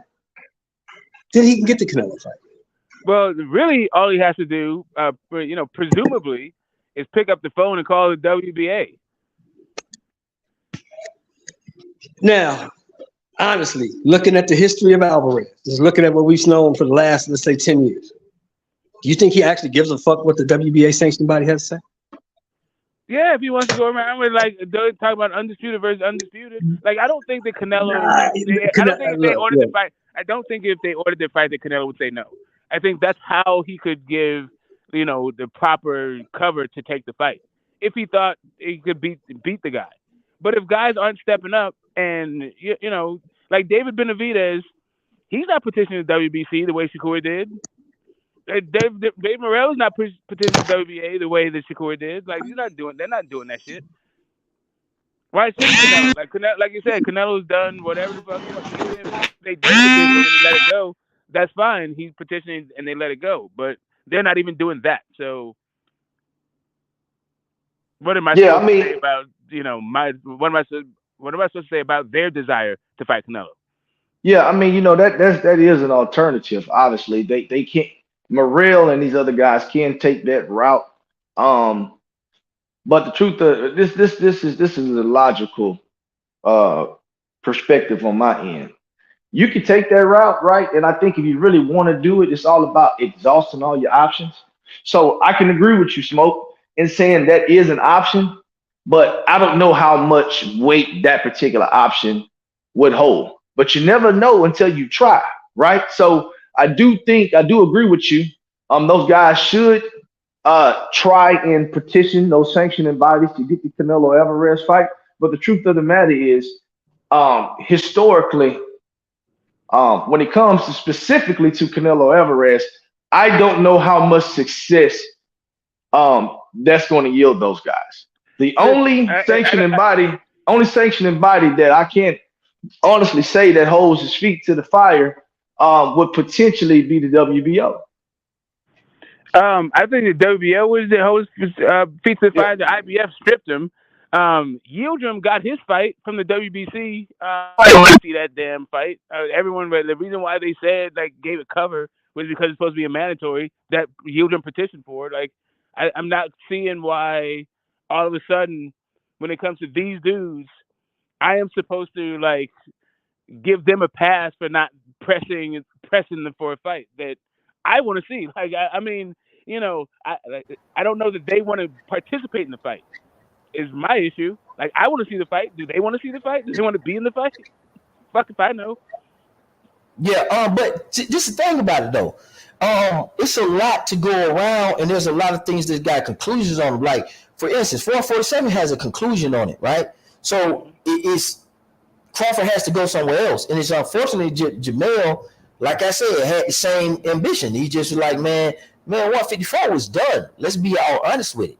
I mean, okay, we don't got to a point where these boxers are actually clearing up their contemporaries. So for me, Morrell, I like Morrell, and I would love to see Morrell do some plant stuff. Like, where's ain't what's my guy who Eubank? Where he Eubank was 68 or what? nah, he fighting at between you catch weight and shit at between 60 and 54. He all over the fucking place. Okay, but somebody like Eubank would be a good fight for uh your boy, the Cuban guy. You guys who you guys like, or Morrell. I just think there's a lot of room for Morrell. I don't need to see. What I'm saying is, I can rock with the wanting to see the Canelo fight, but I'm saying there's so many others like him and Benavidez is one. He could have fought Andrade. Um, what's going on with Caleb Plant and everybody else at 168? So Yeah, I, I agree. Like, listen, I yes, agree with all of that stuff. I'm just talking about in terms of degree of difficulty for Canelo. yeah, Like for me, that's what I'm for, saying. for It's me, not like the degree of difficulty for Canelo comes from two places, in my opinion. On paper, Bud Crawford and Dave right. Morrell. See, that's where I'm with you on Bud, but I'm not with you on Morrell. I There think, you go. yeah, that's what I'm saying. If that's your Yeah, that's the reasoning right there. What you just said, I agree with you on the Bud, and I'm just saying that's where I drop off, right? yeah, So the Bud fight between us, then when you look at it, we all want to see Bud versus Canelo. We all agree on that, but all of us don't agree on the Morrell fight, and that's what's making it not yeah, be so lucrative. yeah. You It's more feel me? about like the potential, right? Like, if Yes, you don't yes. think if you don't think Morrell has the potential to beat Canelo, then yeah, we part ways. But for me, those are the two things. I can see why the Dave Morrell fight isn't happening anytime soon. Like I said, they're not even really pressing for the fight. They're not even really pressing to fight each other. I'm hearing after Lefkowitz gave us his whole song and dance about how if Canelo they didn't get the Canelo fight next, they're gonna fight each other and they're signed for November. Now, right out of the blue, like he never said it, we're talking about Benavidez versus Andrade. So, like for So let me me, ask you something, Smoke. Let me ask you something. Let me ask you yeah, something. Let me yeah, ask you yeah, something. go ahead. This gonna be to you. This gonna be into your point that you're making now. What? Why do you think David Morrell causing problems for Canelo Alvarez? Just Right. out of curiosity. Yeah, yeah. I, That's I it. I think he's hungry enough. I think he hits hard enough, and I think he has the feet. His experience level, I think he could, and I'm not certain that he connects take Canelo's shot. I think he might get stopped by Canelo. Don't get me wrong, but I think that guy has the pop and the feet to beat Canelo, and the hunger also. I Okay. don't No, think I it's can, just I can, about. I don't think it's I just about money for him. I don't think it's just about legacy for him. I think he's still trying to like find his limits, kind of stuff. Like where so he's let me, let ready me, to let me, step let me, out let there. me kill, let me kill this narrative about this feet bullshit when it comes to Canelo Alvarez. Like, Okay. um, the only guy to really beat Canelo Alvarez with feet is Floyd Mayweather. I mean, and some people say he's a goat, right? So, um, this narrative about these guys having this phenomenal footwork and giving Canelo Alvarez problems, I don't see any proof of that, right? Because he has fought against slick fighters. Now, I revert back to the Dimitri Bivol fight where a guy with a long jab and power was able to manage and control Canelo Alvarez in the ring. Now, those are some of the attributes that I point to because I just seen this shit, right? Dimitri Bivol don't have like no fucking phenomenal footwork. I just kind of want to kill that narrative. I think if you could out jab and stay away from Canelo Alvarez and him attacking your body, and you can make him respect your power, I think that what yields results against Canelo Alvarez because I just seen it. You understand what I'm saying? Right. Um, So Well, to me, Kraken, to what's me, up? it's about like the parts of a fighter, right? You have your hands, you have your feet, you have your brain, you have your heart, you have your tank, those kinds of things. And I think his feet are fast enough, and he has a lateral movement that seems to give some guys success against Canelo Alvarez. Yes. What's Also, you up, need to Smoke? back it up. I I was can talking I about, can and I and I was I can talking, agree with that. and I was Uh-huh. What's up, talking about guys? other things, It's right? Kraken.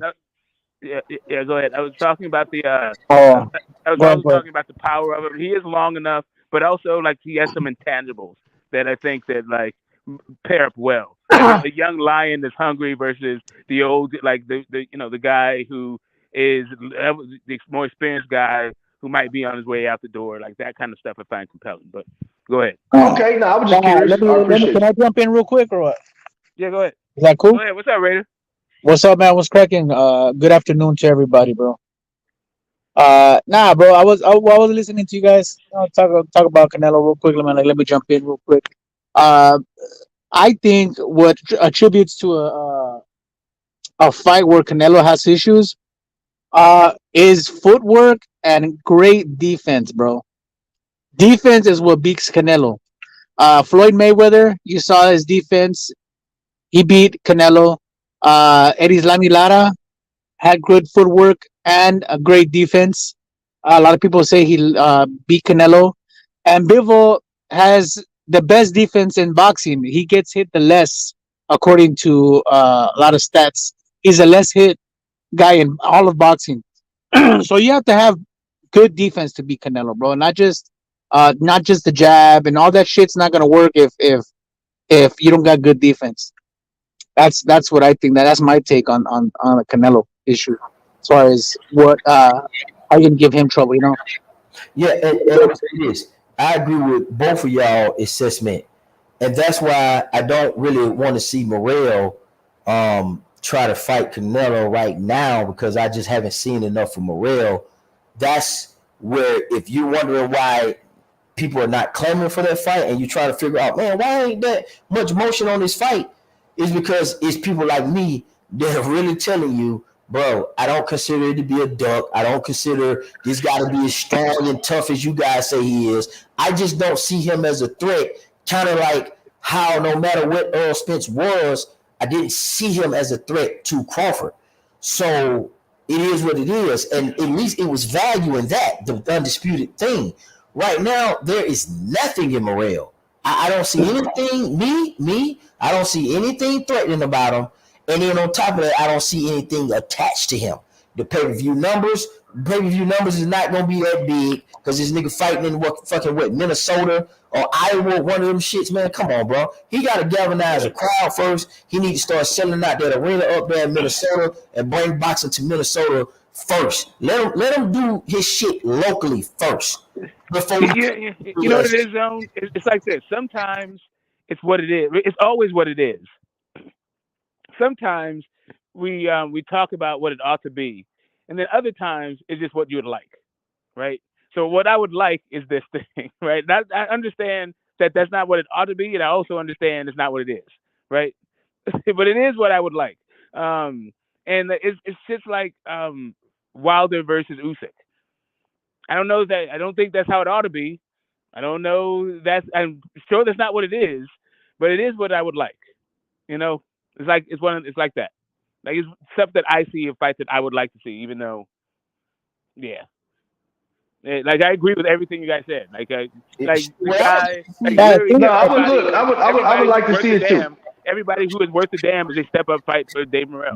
man, I the just thing All of about the thing about Yeah, Morel, he look. hasn't I would really like to. fought anybody yet, bro. He hasn't really fought nobody. I mean, yeah, does exactly. he look like Like he needs to fight John Ryder, all the dudes like he's got to Caleb fight some Plant, names, David bro? Benavidez. You know what I mean? Yeah, Like Smoke. look, when you see a guy like Morel, right? The eye test, he passed the eye test, but he's just got to prove it, bro. Just like Shakur, when Shakur was young, he didn't fight nobody. We all knew that he was gonna be a good fighter, right? He just had to prove it. Now he's got his belts. He moved up, got more belts, and he's moving up again. And look at Berlanga. Berlanga's another good example. Berlanga, he didn't fight nobody. He was fucking knocking out everybody. And a lot of people, I'm not saying you guys, were saying that motherfucker's gonna be the next superstar. but He's I gonna, did. I listen. you I know, did. But a see, lot of people said that. Maybe not you guys, but a lot of people saying that. And then he fights this guy, and he fucking goes 12 rounds, and he looks fucking horrible. Hey, Not look, nobody. I He's got said, to prove. I said it. I thought, just to throw this in here, keep going. I thought Berlanga was gonna be that next guy. I was one of those guys. I thought he was gonna do his thing. But no, Yeah, it's a little bit and me, more. I never believed in Berlanga ever. But No, look, this is my point right here. Hold on, yeah. real quick. I look, Smoke. This is the thing right here. I don't want you to think that I don't want to see the David Morrell fight, right? This is the point I'm making. Canelo Alvarez is fighting for another 4 years. The man ain't. He really don't want to fuck with. He really don't want to move up again and wait because he realized that really he really not supposed to be up there. So he's man, gonna be fighting at 168. You understand what I'm saying? Somewhere in between. So I do want to see the Morrell fight. I just don't want to see the Morrell fight no fucking time soon. That's all I'm saying. But see, here's the thing. For me, it's more about guys that I can see beating Canelo. Not that I think Morel is the next best thing, because I think he's too green for all that. He might get past a few guys, but it's a little bit more like AJ fighting Klitschko. Like right after that, you got a guy who's now a unified champ who's green as shit and needs to develop, and he's gonna get his ass cracked, and he's not gonna be oh, developed right. Like I understand all that aspect, that so part of you it. I'm just prioritize. saying when it comes to the Canelo fight, I think that's a guy that can beat Canelo. He has the Okay, attributes so to be smoke. that can beat Canelo, right? You smoke. You're saying you, based on your eye test and what you want, you just are prioritizing what fights you want to see based on that.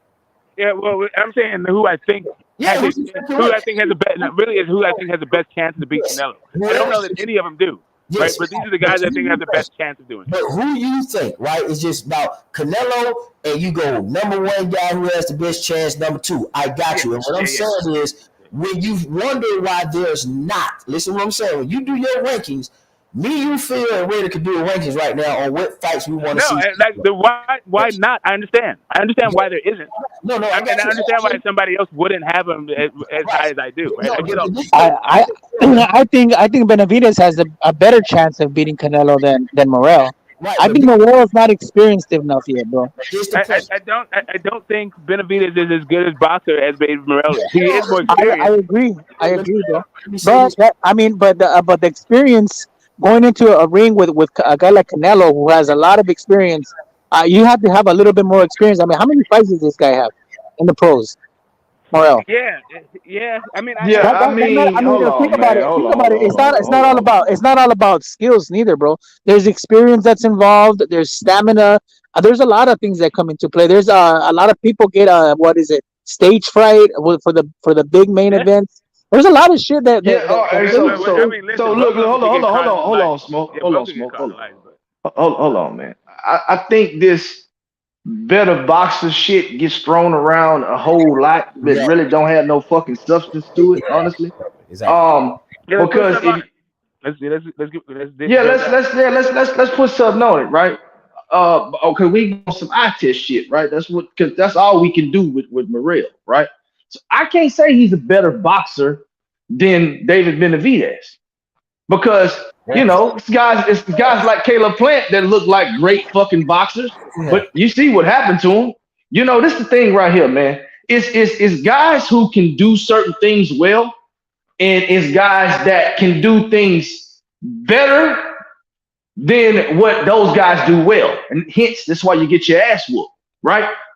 You can look good, you can have a better jab than me, you can have more power than me, but if my timing is right and I catch you at the right time, I'm gonna sleep your fucking ass. So, it's a lot of shit that goes into boxing itself. So when people say shit like, oh, he's a better boxer, based on what? You got to get in the fucking ring and fight. You understand what I'm saying? Because what they're doing is boxing. You know what I'm saying? I can't say who's a better boxer until these motherfuckers get in there and really square up with one another. Because at the end of the day, it's a lot of motherfuckers that look good doing certain shit against certain motherfuckers. Hence, Earl Spence was supposed to be a really good boxer. Crawford went in there and fucking destroyed him. He was supposed to have a better jab. No fucking way. We seen the difference in the discrepancies in the jab. It was a big fucking gap. So look, this better boxer shit gets thrown around far, way too fucking much. These guys need to get in the ring because you can be as sweet as you want to be with them fucking hands, but you gotta be able to do it against another motherfucker across from you. So do I think Morrell is better than David, a better boxer? Fuck no. Because I didn't see what the fuck David Benavidez has been doing. And that's stopping shit left and right. Uh-huh. And Crawford.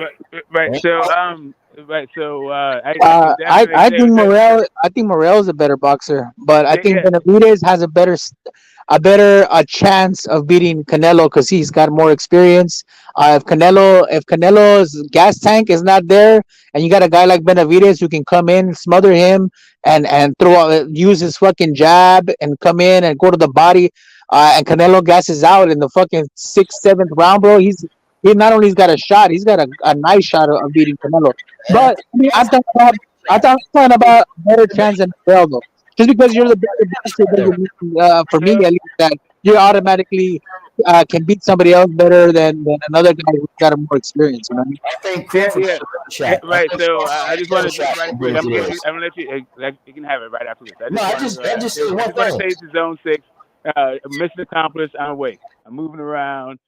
Phil just put down a sermon that Let I'd me like ask to you, respond I thought you to in said a he was minute, but I'm single. awake now. I said, no, I'm saying, okay, go ahead. I just want to say, yeah, go ahead, man. Do your thing. Hey, no, I come in, bro. I get this shit cracking. Let's go. Let's get it. Oh no, listen. What I was gonna say is that I think uh Crawford got a better chance to beat Canelo than your boy Benavidez. I think Benavidez is second, but I think Crawford got a better shot to beat Canelo than Benavidez, and I think Crawford will beat him worse than Benavidez. Let me ask you this: Do you think Crawford can beat Benavidez? No, I don't think he can. Yeah, see, and that's the thing. That's the way triangle. That's how triangle Let's see series. what Yeah, exactly. let's see what he Exactly. let's Exactly. Hey, I didn't say anything. I just asked a question. hold on. No, I know it's one Let's that see I've where been he asked like going. several times this week. But yeah, No, let's see where he going. So, Raider, I said no, absolutely fucking not. So we still back to square one. I think Crawford can beat the shit out of Canelo. I don't know about beat the shit out of him. I'm not saying he can't win. I think he can win, but I don't know about beat the shit out of him. That's I think our boy Crawford whoop your boy Canelo. Look, that's the fight. I don't know what these other guys on here telling you guys talking about. We just want to see him get beat up, and a lot of these guys. Look, I'm gonna tell you this, Raider. I'm gonna be real with you, man. A lot of these guys are scared of Canelo. They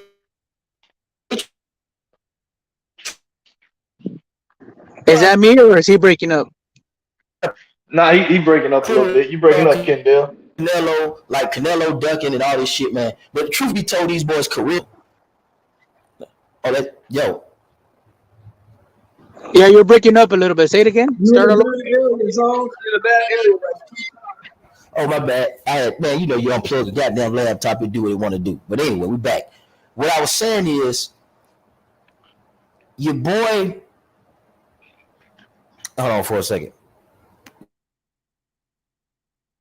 Yeah, nah, but just to kind of put it out there, nah. I mean, I think Crawford get this is the thing, Okay, man. Crawford the same size as Canelo. But go okay, ahead, John. yeah, okay. Appreciate that, Phil. What I'm saying is your boy is just better than Canelo, and a lot of people are scared of Canelo. Like they try to act like they not, but they be scared for their favorite fighter. And there are a lot of them guys. Because remember before Earl Spence, at one time they was talking about him versus your boy Canelo. Now that Crawford has beat him, now everybody want to act like that sounds far fetched for Crawford. Because the truth is, Crawford stands a chance, and I'm gonna be real with you. Crawford, when he whoop your boy Canelo, you know he going like number 5 all time, right? You know he jump out there. I'm just putting it out there. I don't know what the other scary motherfuckers talking about, but I'm letting you know right there, it's gonna be just Crawford versus Mexico versus the Africa. I don't know for what y'all talking about. Crawford, let's just go and make it clear. I fuck with y'all, but on this one, Crawford is going to jump up there and he's going to whoop the piss out your boy. And when he do that, you know he going to like top 5 all the time.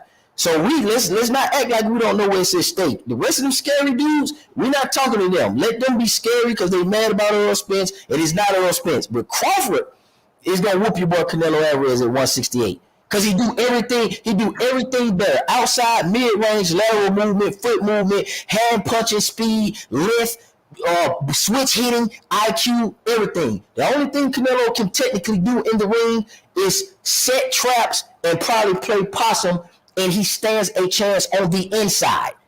But if Crawford get in the inside of this guy and start throwing him around or showing you that 300, 400 pound deadlift is something serious, y'all gonna it's gonna be over, bro. All Canelo, right, who's this? Hold on, who's talking? Zone it's me. 6? Is that you? Yeah, I'm right. Yeah, I'm with Crawford. Shit, fuck that. Mr. Zone 6. If that fight happens, I would place a nice friendly wager with you. Yeah, I'm with you. I'm right with my boy Crawford. Remember me, Raider. All right, I Yeah, got you. Whatever you want, I got you. okay, let's bet. Let's do that. I'm fucking with it. All Yeah, right. Raider. I'm All right, down so with placing hold that up a bet. second. I'm Hold up I'm a second. I'm I down gotta with just do placing that with bet the as well. housekeeping. Hold up. I Oh, gotta you just do a little do? bit of All right, moderating. I'm down. Yeah, and I'll, I'm gonna be I'll, honest with you. I'm a big Canelo Alvarez Yeah, fan, hold probably the on, biggest one guys. on the line Hold up a right now. second. I gotta do just a little bit of moderating. I think Canelo is gonna knock him out, bro. He's Oh gonna knock no. him out. Oh Yeah, fuck no. 'cause Yeah. Crawford. Oh, let me tell you this, bro. Crawford is has more tools in the toolbox. I think he's probably more skilled than Canelo. But bro, Ain't no problem. he's yeah, he's not. There's no way he's gonna keep Canelo off of him, bro. If he Man, hold on. If Crawford fights on the inside, it's night time for him, bro. There's it, that Triple G, Bivol, all these guys couldn't couldn't even fucking knock out Canelo, bro. They couldn't even hit him right, bro. and I think, I think your boy couldn't knock out hold Cotto, and on, your boy couldn't knock out hold on, he couldn't knock out Cotto, and he couldn't knock out Mayweather, and he no, but couldn't knock hold on. out Mayweather. Yeah, Hold but on. hold on, let me You finish, guys are bro. cooking. You guys are cooking, but I got to do just a little bit of moderating. Pigeon. I don't care if you come on the panel. Oh no, that was Red Glove. That is his thing. No, that wasn't Red Glove. That was Pigeon. So anyway, No, that Pigeon, you was can Red come. Glove Militant, bro. That was Oh, Red Glove. no, No, but hold let on. me. Sorry, it went the other way. I thought Red Glove's his icon was Pigeon, but no. I look at the authentication. Pigeon, you can come up, but just stop pretending to be Red Glove. Red Glove Okay, is always good, but come under your own screen name. Don't come under Red Glove screen name. Oh shit, he tricked me. Hell. Yeah, stop that. And you're welcome anyway. Yeah, but nah, I'm a big Canelo Alvarez fan. I Yeah, let me mean, hear but that. Let me hear this Canelo. Man, Crawford got power, man. What are you talking about? Your boy could stop Cotto. Your boy could stop Shane Mosley. Your boy could stop Mayweather. He have issues. He could stop Lawler. So he have issues with those type of fighters, bro. And Crawford is a way physically superior fighter than Cotto, Mayweather, and fucking Amir Khan, who was whooping his ass. Then he got built out by a knockout. You think Crawford's gonna be there for that kind of fucking knockout, man? You think Crawford's gonna be there to be hit like Amir Khan? Man, he's gonna kill Canelo, man. He gonna whoop the shit out of Canelo. Yeah, but the thing is that you're talking about fights that are like 7 years ago. Cotto, Mayweather, he couldn't knock those guys out. Yeah, when he was at 154 pounds. Now he's fighting at 168, and and went all the way to 175 and knocked out a Kovalev up there. Like he's this guy. Yeah, I mean, Kovalev, that's not a good example though, man. Kovalev is not a good example. I'm just saying he's knocked out light heavyweights, bro, And, and and brothers, right? So, but hold on, I've never seen him knock out a heavyweight ever in history. I said light heavyweight. Oh, light heavyweight. Okay. Yeah. So what I'm saying is this, bro. Canelo is bigger and stronger than he was 5, 6, 7 years ago. You know what I mean? He's a bigger guy, stronger guy. Uh, he gets hit by these big dudes, and they don't do shit to him. So what is Crawford, the guy that fights at 147, gonna do? Like he's not gonna, bro. This one doesn't even get dazed by these guys. man, you But think Raider, let me ask you a question though. You act like a knockout is the only way to win the fight though. No, I didn't say that. No, it's because he said he's Nah, gonna. but Oh, yeah, but this is the thing. I don't know if he's going. This is the problem right here with me. The only thing that I see, the obstacle that I see is I don't know how Terence Crawford is going to scale to 168. I have no idea what plan he has in place, but I can't say this about Crawford. I know whatever he decides, he's going to be prepared mentally and physically. I do have confidence about that. Do I think Crawford possesses the skills to give Canelo Alvarez problems? Absolutely. Okay. Truth of the matter is, we're talking about this fight because I don't see anybody giving Terrence Bud Crawford a problem really outside of Canelo Alvarez when you talk about achieving something big in boxing and getting a big payday. And I think kind of that's what Crawford is in his career. He's daring to be great. He don't care if he don't care if he lose. You know, he thinks the reward of getting in there and trying himself against Canelo Alvarez is greater than potentially losing. Right. So, I give him props for that and saying that he wants to fight, but I don't know how he's going to react to Canelo Alvarez's power because Crawford himself has come out and say, and I believe shit that Crawford says. He said the power up there with those guys, it truly is different. You know, I'm going to have to do some things differently in getting myself accustomed to that kind of power. So that's the only concern that I have because that's the only concern that Crawford has. Outside of that, whatever Crawford says he's going to do, I'm absolutely on board with him in him saying that he's going to accomplish that. but do you think the guys that he's sparred with or whatever that are up there, you think they're actually like hitting him full power? Like I don't know, bro. Yeah, I mean, Like I don't. Look, this is the thing right here, man. I'm gonna tell you this right here. Uh, you ever been in the boxing gym?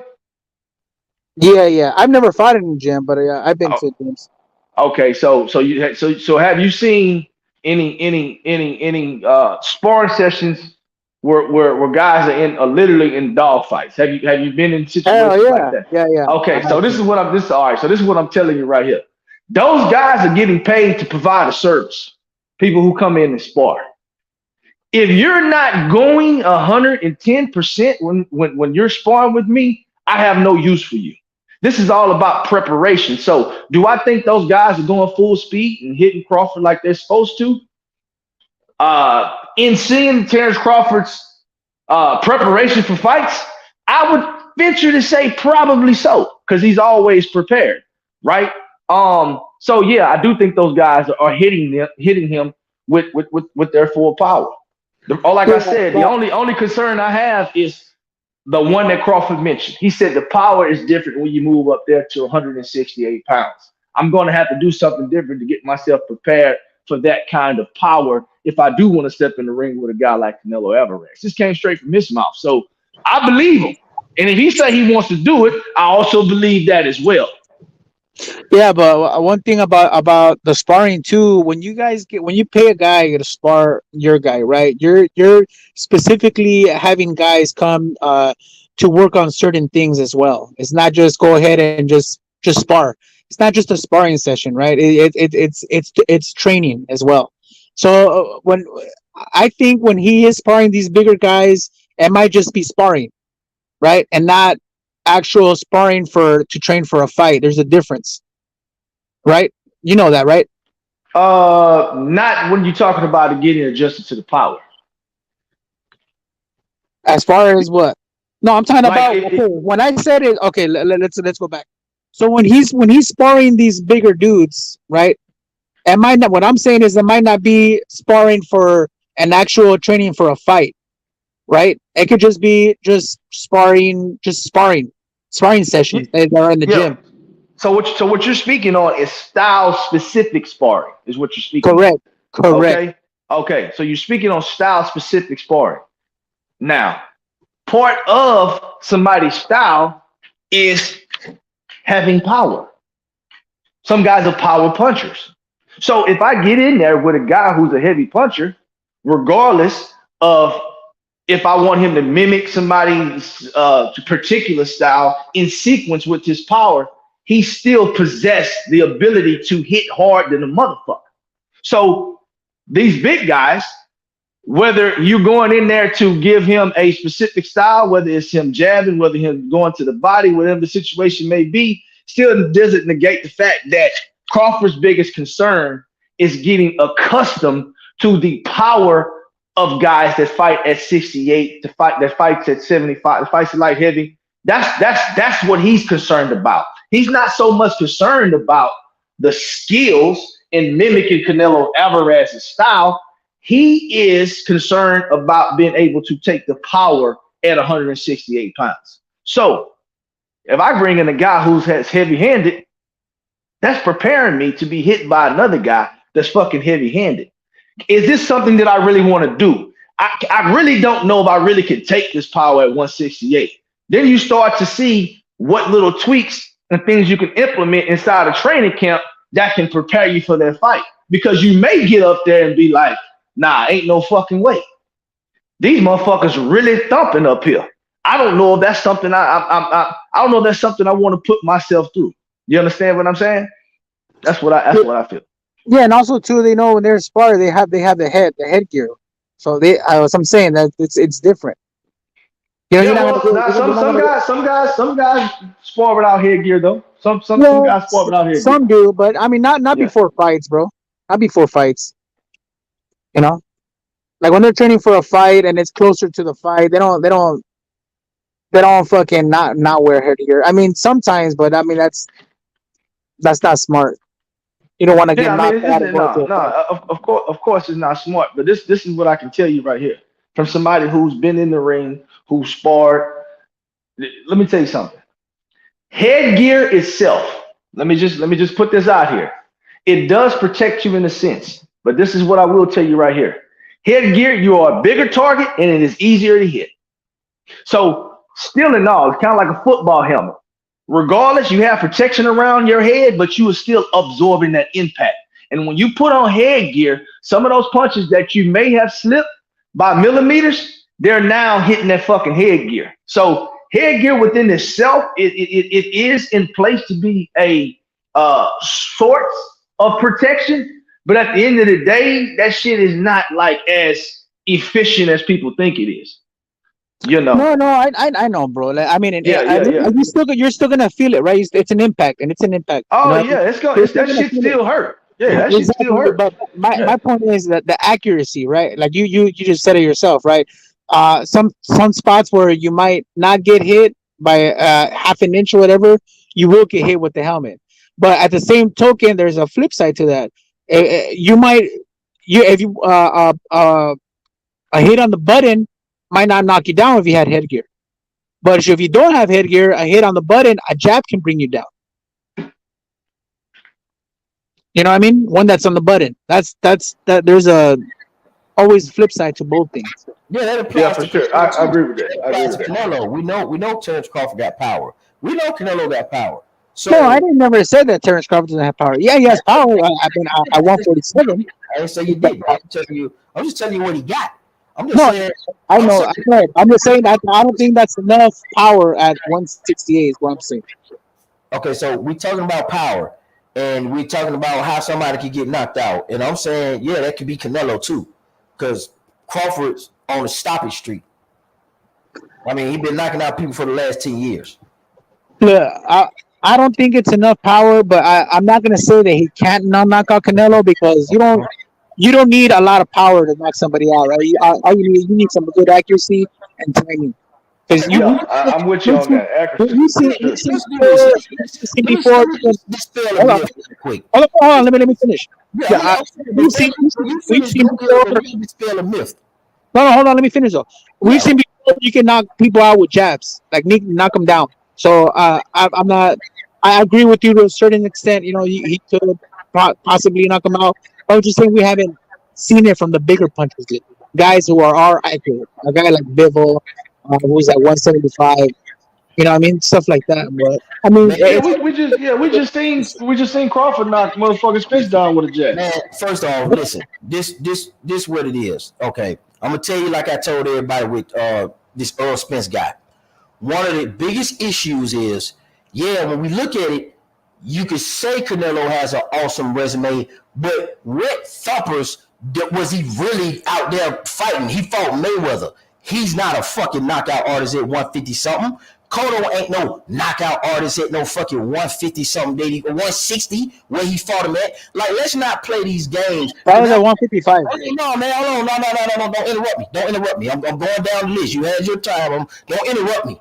It's nobody that you can name that's thumping. Even you talking about Bivol, I mean, these are not guys that's getting knocked out of the year. These are not guys that's on stoppage streaks. Like you talking about Kirkland, who came off from alcohol right off the couch. Like let's not act like Canelo's solid, but let's not act like this motherfucker ain't picking motherfuckers when it's kind of like around the way. Like he ain't fighting no prime elite motherfuckers. Like that long fight was overdue. Motherfucking Floyd Mayweather came up and he from 147. Dude, this dude ain't got in there with no Andre Ward, no Sergio fucking Martinez, no Big Jamal Charlo. He ain't fought Benavidez yet, so let's knock this shit off. The nigga seems to really be avoiding power. Let's keep it a buck. So when Smoke say Morel, I know what he talking about. I'm just cutting you some slack, but let's knock it off. The nigga is avoiding power. Let's Can quit I the can I bullshit. can I give you a name?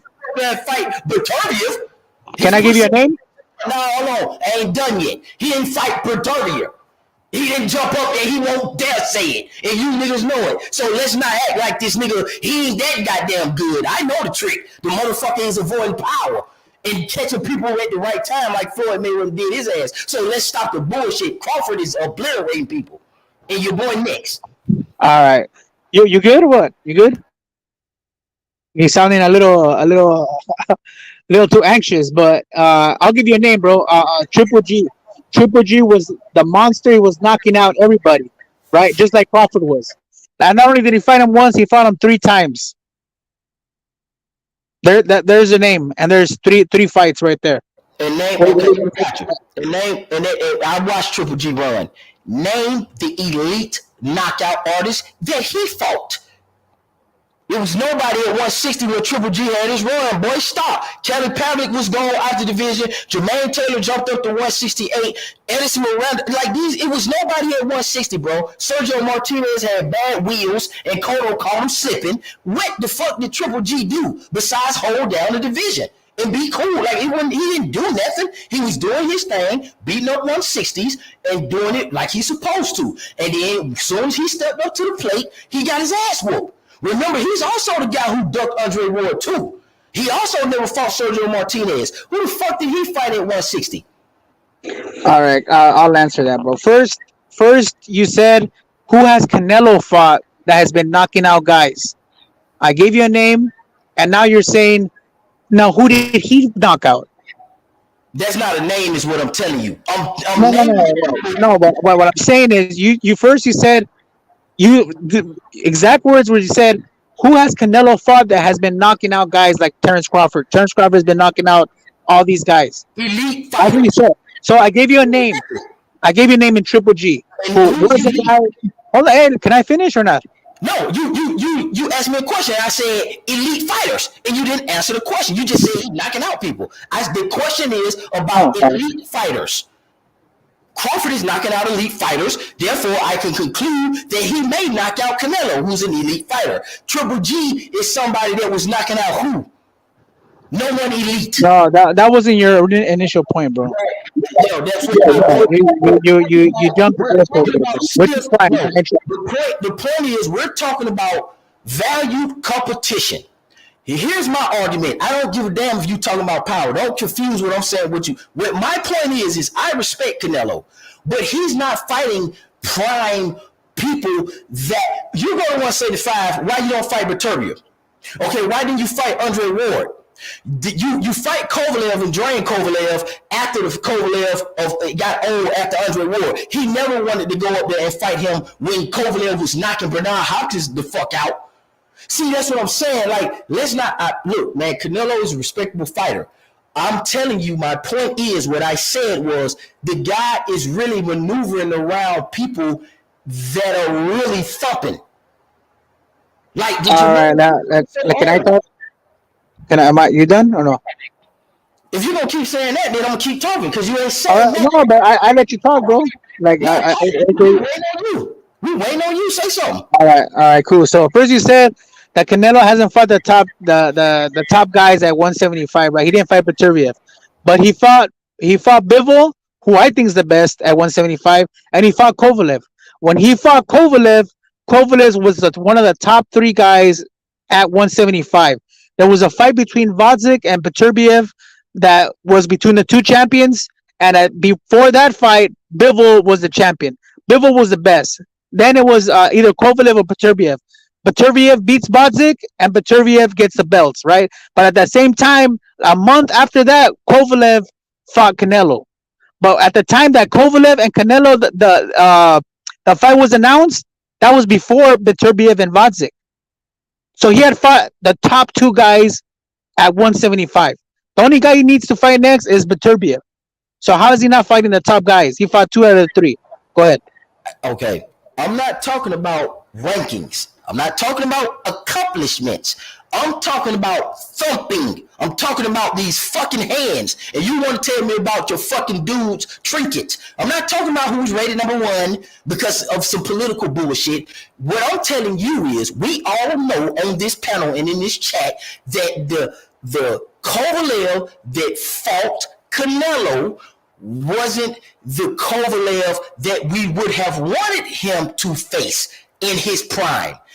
Andre Ward, the fight never happened. That's somebody who's a thumper. That's what we're talking about. Triple G also didn't fight Andre Ward. Mayweather is not a thumper. He's a little guy who outclassed your guy.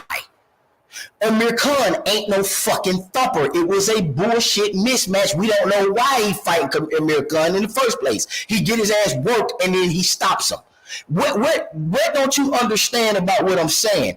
I'm not taking nothing away from Canelo's Alvarez's accomplishments. I know he fought the number 1, 2, 3 rated guy that had a belt that did this, Lenio. I know all the trinkets, but it's a reason he ain't fucking in there with Benavidez and we're talking about Crawford. It's a fucking reason he never fought Andre Ward. It's a reason he jumped up to 75, got his ass spanked and came back down because if you that bold about it, why not just fight Beterbiev then?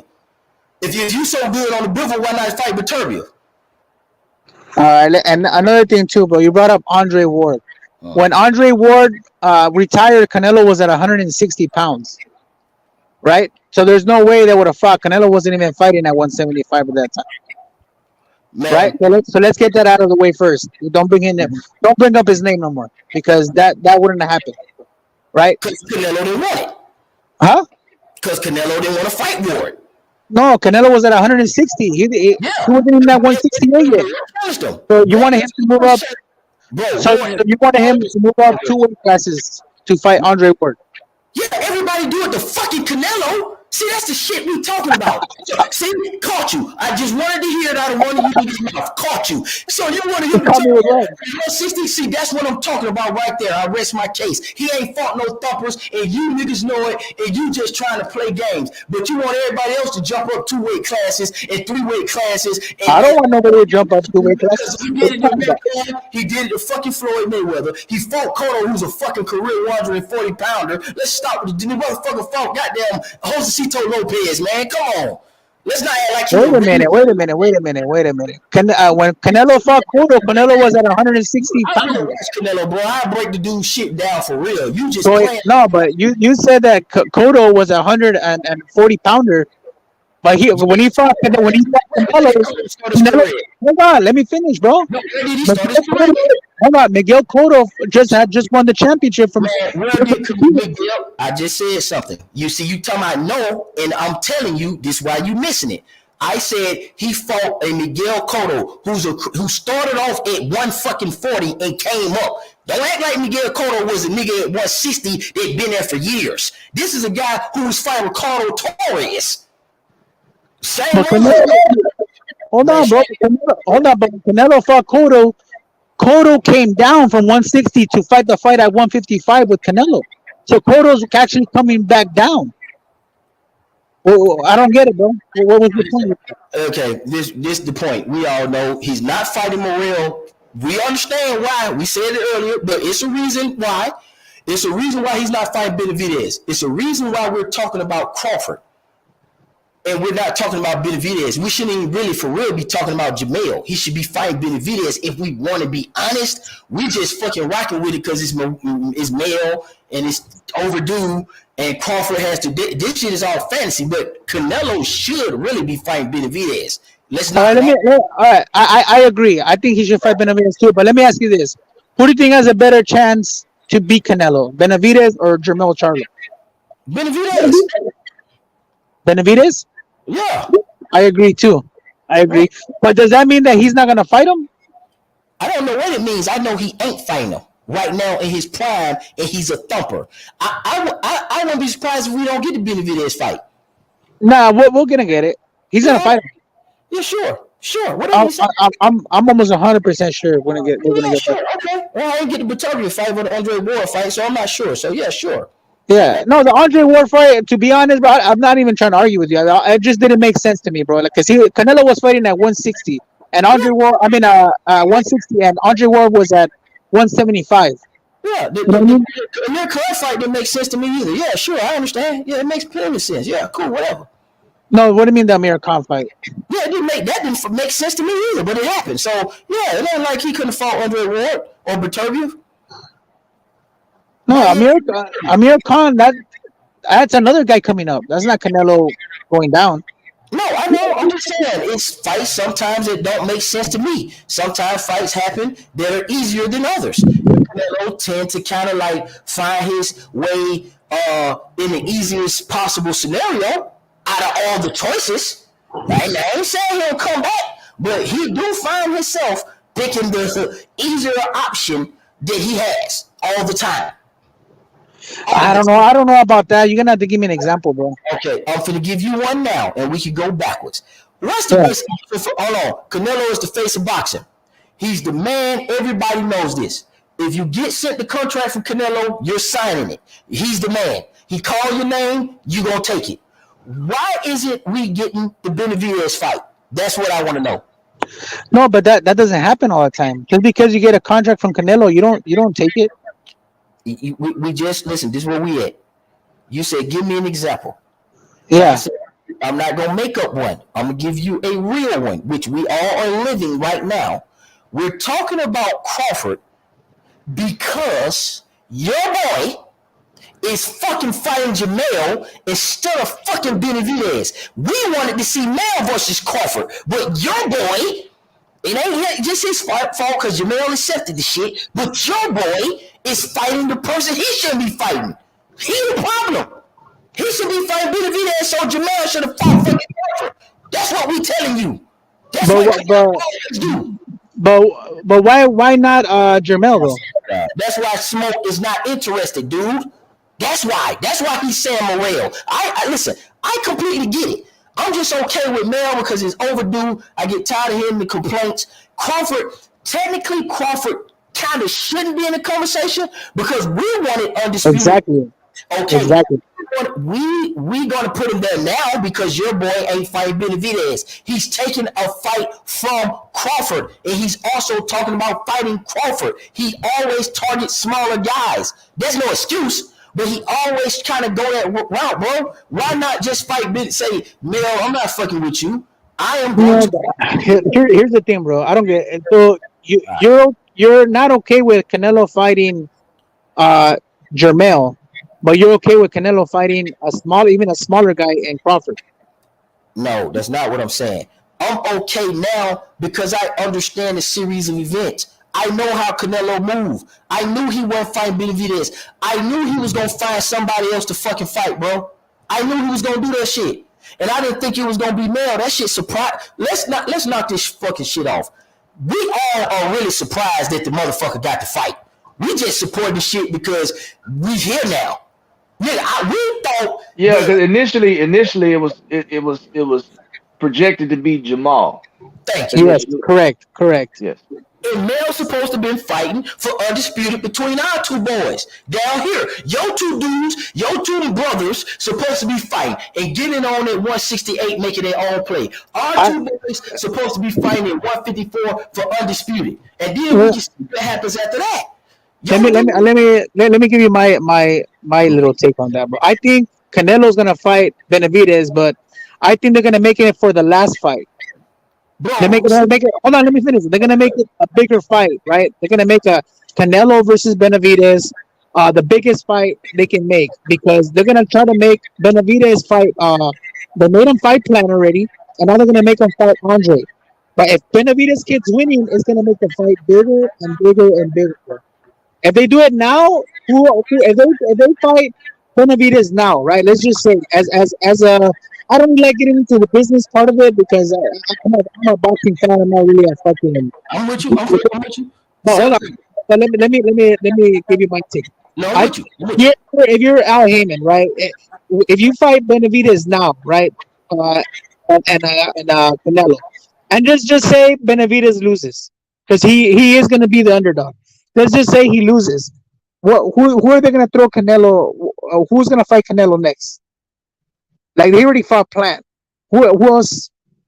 Morel? I don't think they're going to put. I don't think they're going to take the fight with Morel. Like so I think it's this is the way I think it's gonna happen. And I thought it was gonna be Jamal first, right? But it's Jamal because Jamal has his mental issues. So I think he's gonna fight um Jamal right now, right? The little brother, and if he beats him, then he's gonna fight maybe a tune up with some PBC guy, and then Benavidez is gonna beat Plant. I think he's gonna beat Andrade. And then the third fight will be Canelo and Benavidez. Oh man, it sounds like a Let, whole let me bunch of let me let, shit. let, let, let me say this. Let me say this right here. I think he gets past Jamel. After Jamel, I think he fights Crawford if Crawford's sitting right there. Okay. If he beats Crawford, then that's when he fights against Benavidez. But I don't know if he beats Crawford. So I'm thinking he's gonna fight Crawford twice. Regardless, if you with PBC, both it's ironic that both Canelo Alvarez and Terrence Boyd Crawford both got 3 fight deals with uh PBC, right? I Wait a don't know minute. if it's Crawford's got a 3 fight deal with PBC, or was it a 2 fight deal? nah, it's 3 fights. Cause Really? look, yeah, 3 fights. It's the first Earl Spence fight, the second Earl Spence fight in the rematch, and it was supposed to be Jamel Charlo. Yep. I didn't know it was a 3 fight deal, bro. I thought it was just the one fight with an option for the rematch. Mm-mm. Now, I Yes, mean, yes. I could be wrong, but I'm pretty sure it's 3 fights. Man, listen. Because Crawford came out on an interview and said, Yeah. when I came up with the upfront money, I thought that was a good option, but I'm glad I went on ahead and I did the deal with Al and them because this way is better. We're making way more money. Yeah. I'm Yeah. just telling you, man, listen. Only thing I'm saying about Canelo Alvarez, man, is that I fuck with him, I respect him, but your boy, no matter how you slice it, we ain't gotta wait for nothing to marinate. Your boy's supposed to be fighting Benavidez, and Mel's supposed to be fighting Crawford for undisputed at 154. Now after that, once they clear the table off, if Mel whoop Crawford and he wants to go up and challenge Canelo after he whoop Benavidez, okay, I can rock with that. That makes sense. But no, your boy, and before that, your boy was talking about fighting Berlanga, and shit like that. Like he talking about fighting everybody but Benavidez. No. I gotta stop you on that one. Canelo never said he was gonna fight Berlanga. Never. Listen, what I'm saying is that was an option, bro. Canelo got options. I ain't saying Canelo. Now, let me make this clear. I'm not saying Canelo be misspeaking or anything like that. We just saying when he's with when he was with Eddie Hearn, and then when you know how they talk about Canelo possible fights. He got a whole bunch of options. Ain't nothing wrong with that. What I'm saying is Berlanga was one of those options at a point in time. So that's crazy because we know the person he should be fighting is Benavidez, is what I'm telling you. So let's not act like your boy is. Let's not act like your boy's that deal. Like he doing his thing, but let's not act like his boxing skills have been 100% on display, bro. Against we seen when he fought 100% Bivol, he got his ass spanked. But he fought a 20% Kovalev, and he spanked Kovalev like he should. How is it a 20% Kovalev? Man, okay. Let's put it to you like this. I don't know what percentage he was, but that ain't the Kovalev that was fucking beating up on Bernard Hopkins. I'll say that. Well, because he wasn't Kovalev. Well, let me ask you this then. When he beat Yard, bro, he knocked him out. Yeah, that was Kovalev. That was Kovalev that fought him. But Crusher was the guy that was the guy. He wasn't Crusher. Okay. Well, wait a minute. Ward took away because Ward turned him into Kovalev. He was the champion. I mean, he beat Yard and knocked out Yard. Facts. Yeah, undefeated. Let me ask you this. Was there ever any version of Yard you thought that could be Canelo? I mean, I don't know, bro. Everyone knew that was a gigantic step up for Yard. That it was absurd. The fight was absurd in space. Yeah. Yeah, but Yard been kind of getting his ass beat up though. But for Anthony Yard, he couldn't take it. He couldn't pass it up because it was too much money. $4 million. He wasn't. $4 million. Like, come he's on, a good fighter. Don't get me wrong. Anthony Yard is a good fighter. But Anthony Yard getting beat by Kovalev in a war actually started to show you the decline of Kovalev.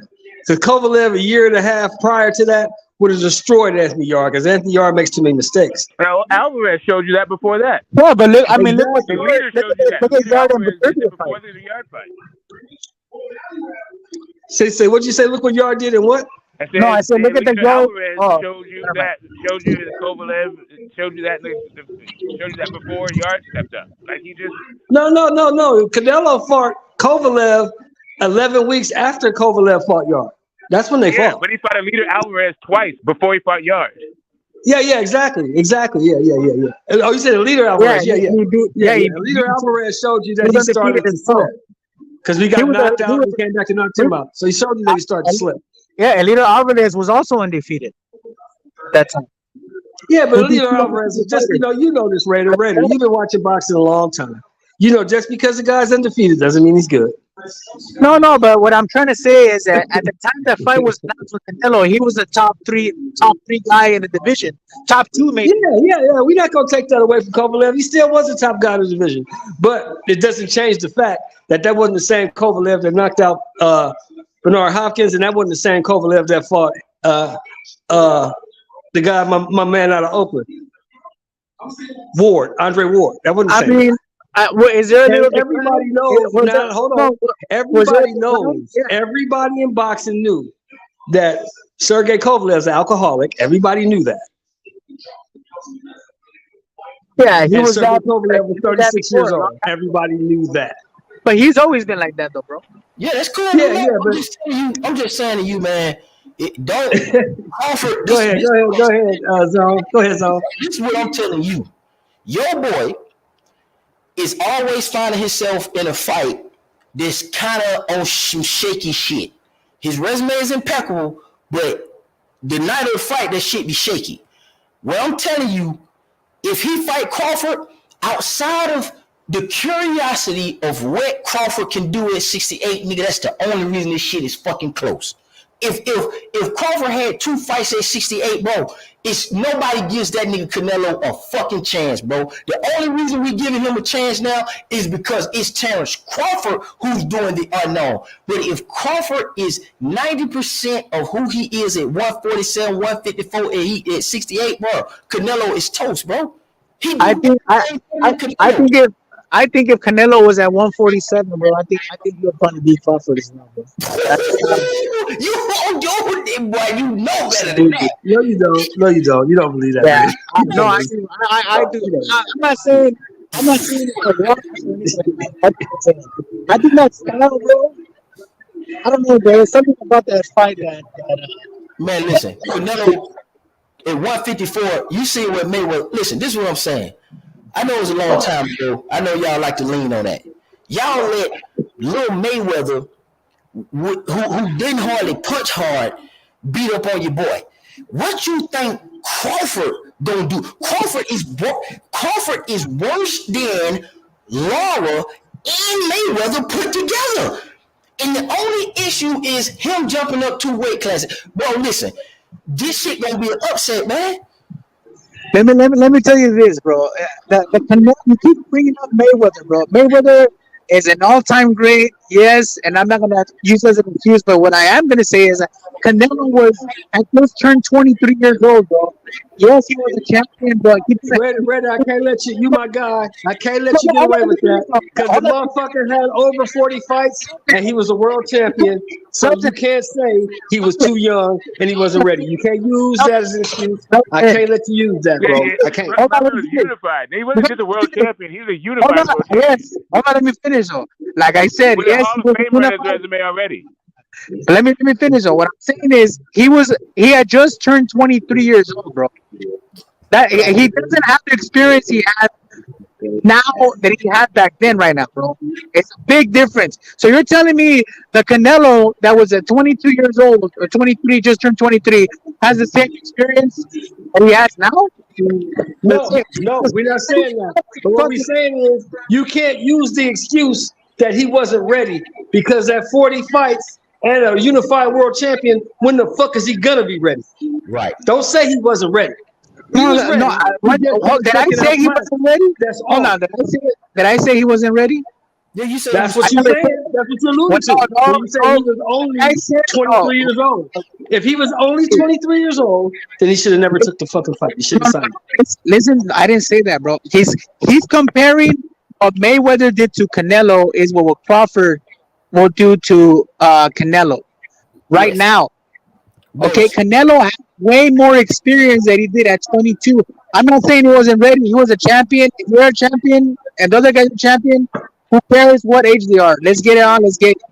I Yo, don't. hold on, man. Let me say this. I don't know why experience is even a topic of conversation because both of these motherfuckers is experienced. What I'm Right. comparing bro, is the Yeah. Canelo at 22 years old to the Canelo that's right now. That's what I'm comparing. Yeah, yeah. I'm saying experience don't even matter because some may say Crawford has a better ring IQ than Canelo. Some may say differently. The fact of the matter that even the fact of the matter that even so it's a conversation means that people don't know. So I don't think experience should even be a topic of discussion in regards to this fight. That's all I'm saying.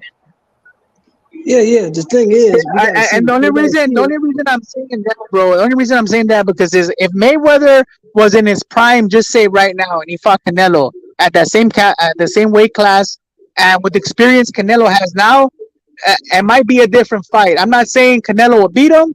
I think Mayweather still beats him, but it's gonna be a different fight, bro. 100%. Well, I Nah. don't know Nah, if it's gonna I don't be. know about that. I still don't know Yeah, I about don't that. know if it's gonna be too Bro, much different, mainly the because experience the is speed fucking. is not gonna You're talking about change. The skill level you're talking is not about gonna 10 years of change. experience, bro.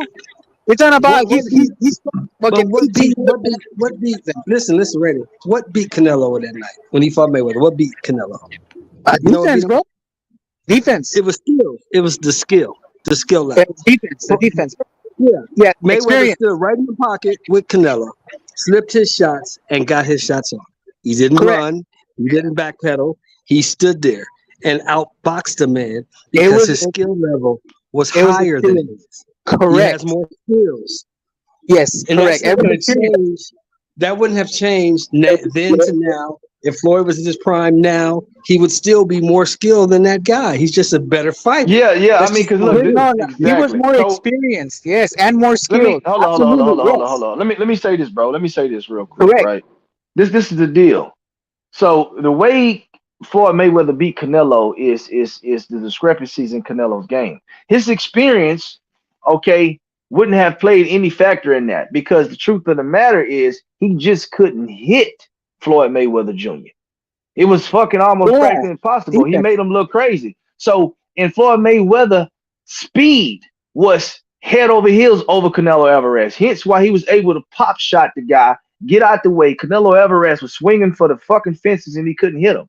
Like I get the experience factor, but the truth of the matter is the skills the skills is what win the fight. The experience can give you certain aspects of the fight to where you can set traps and do certain things that may give you a better chance of winning.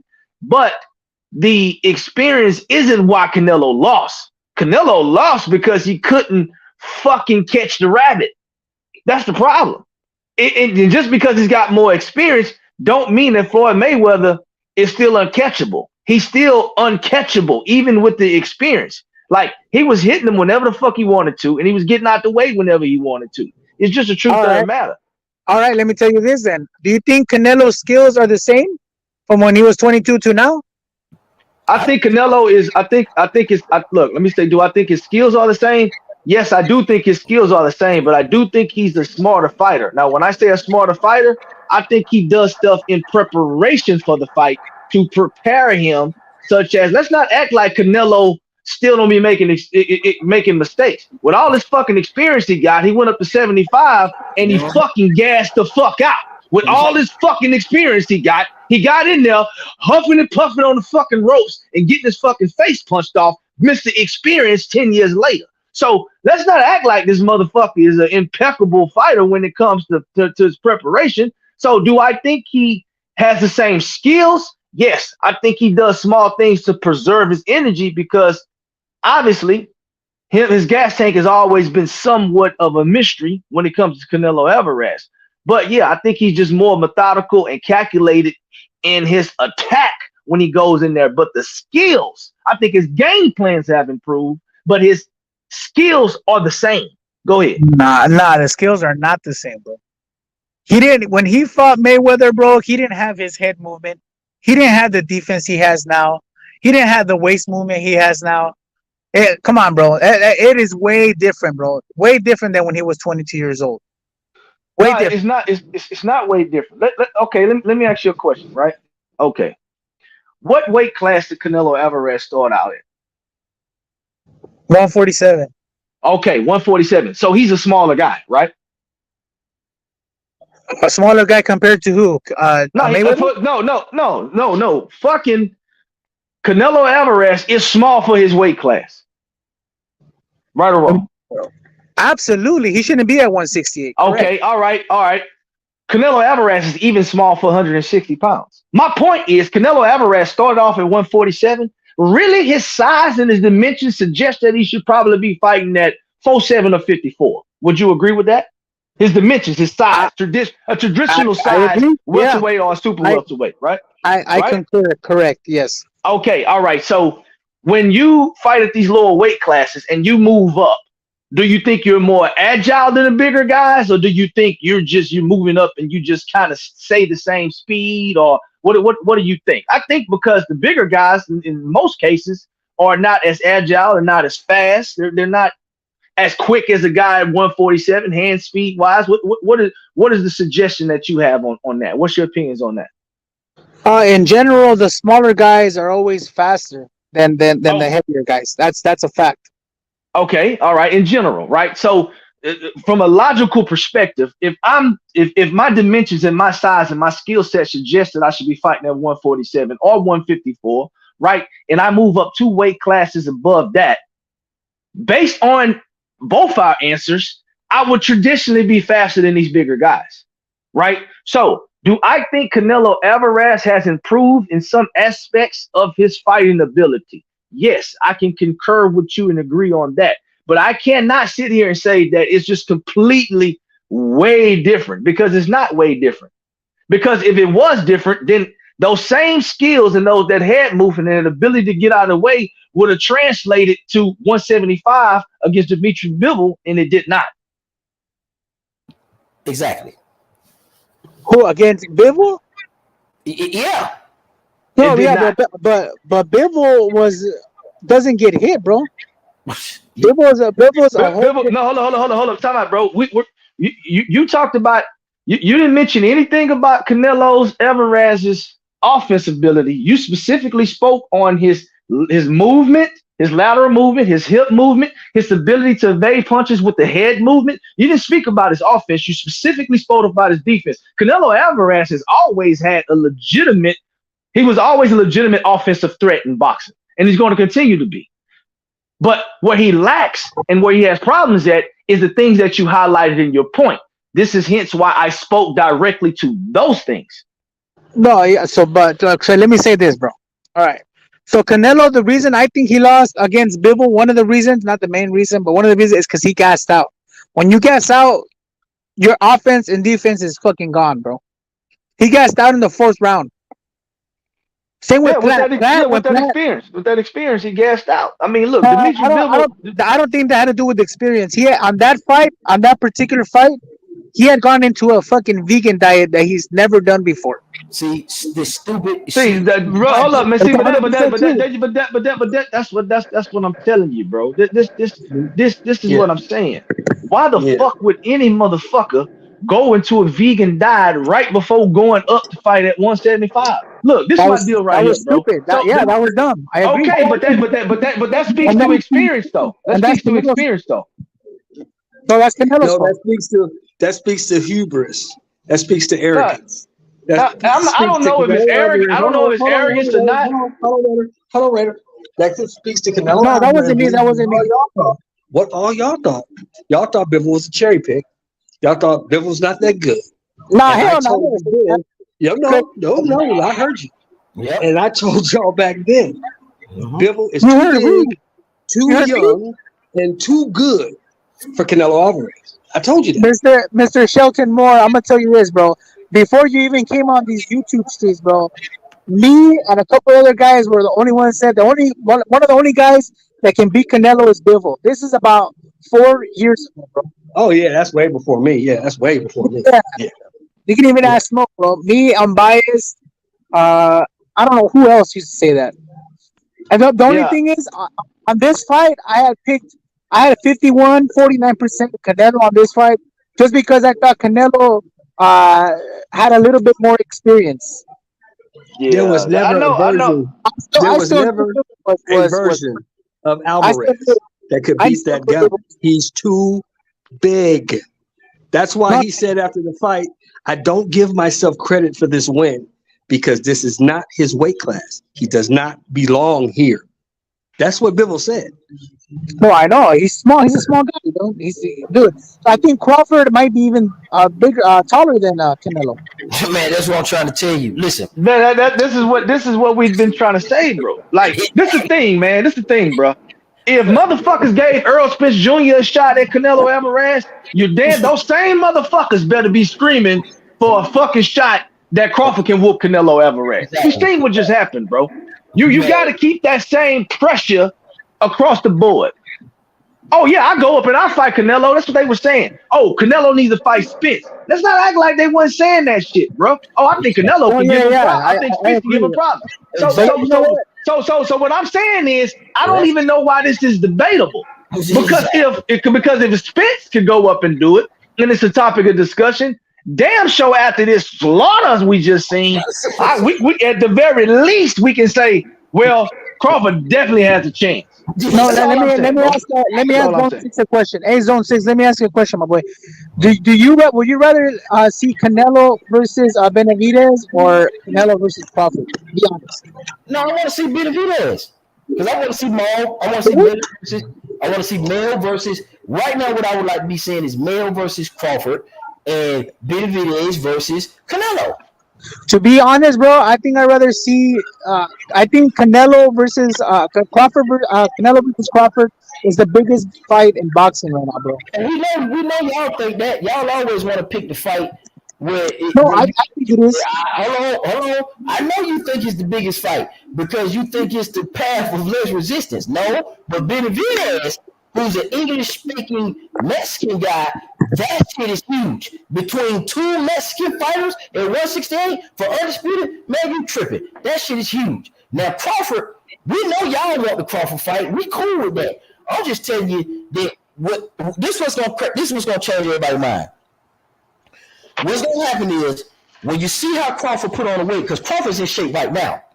Crawford they just showed photos of Crawford in the fucking gym, ready to slaughter Earl Spence ass again, and Earl Spence walking around here with a tank top on and titties. Man, Crawford finna kill this motherfucker. Crawford is actually He's finna kill this motherfucker. Crawford is actually really slick preparing for the winner of Jamal and Canelo. That's why he's finna stay in continual shape. He's like, man, fuck it. I'm gonna do 68. I'm going to stay in continual shape. When y'all see them two side by side, watch the difference between how huge.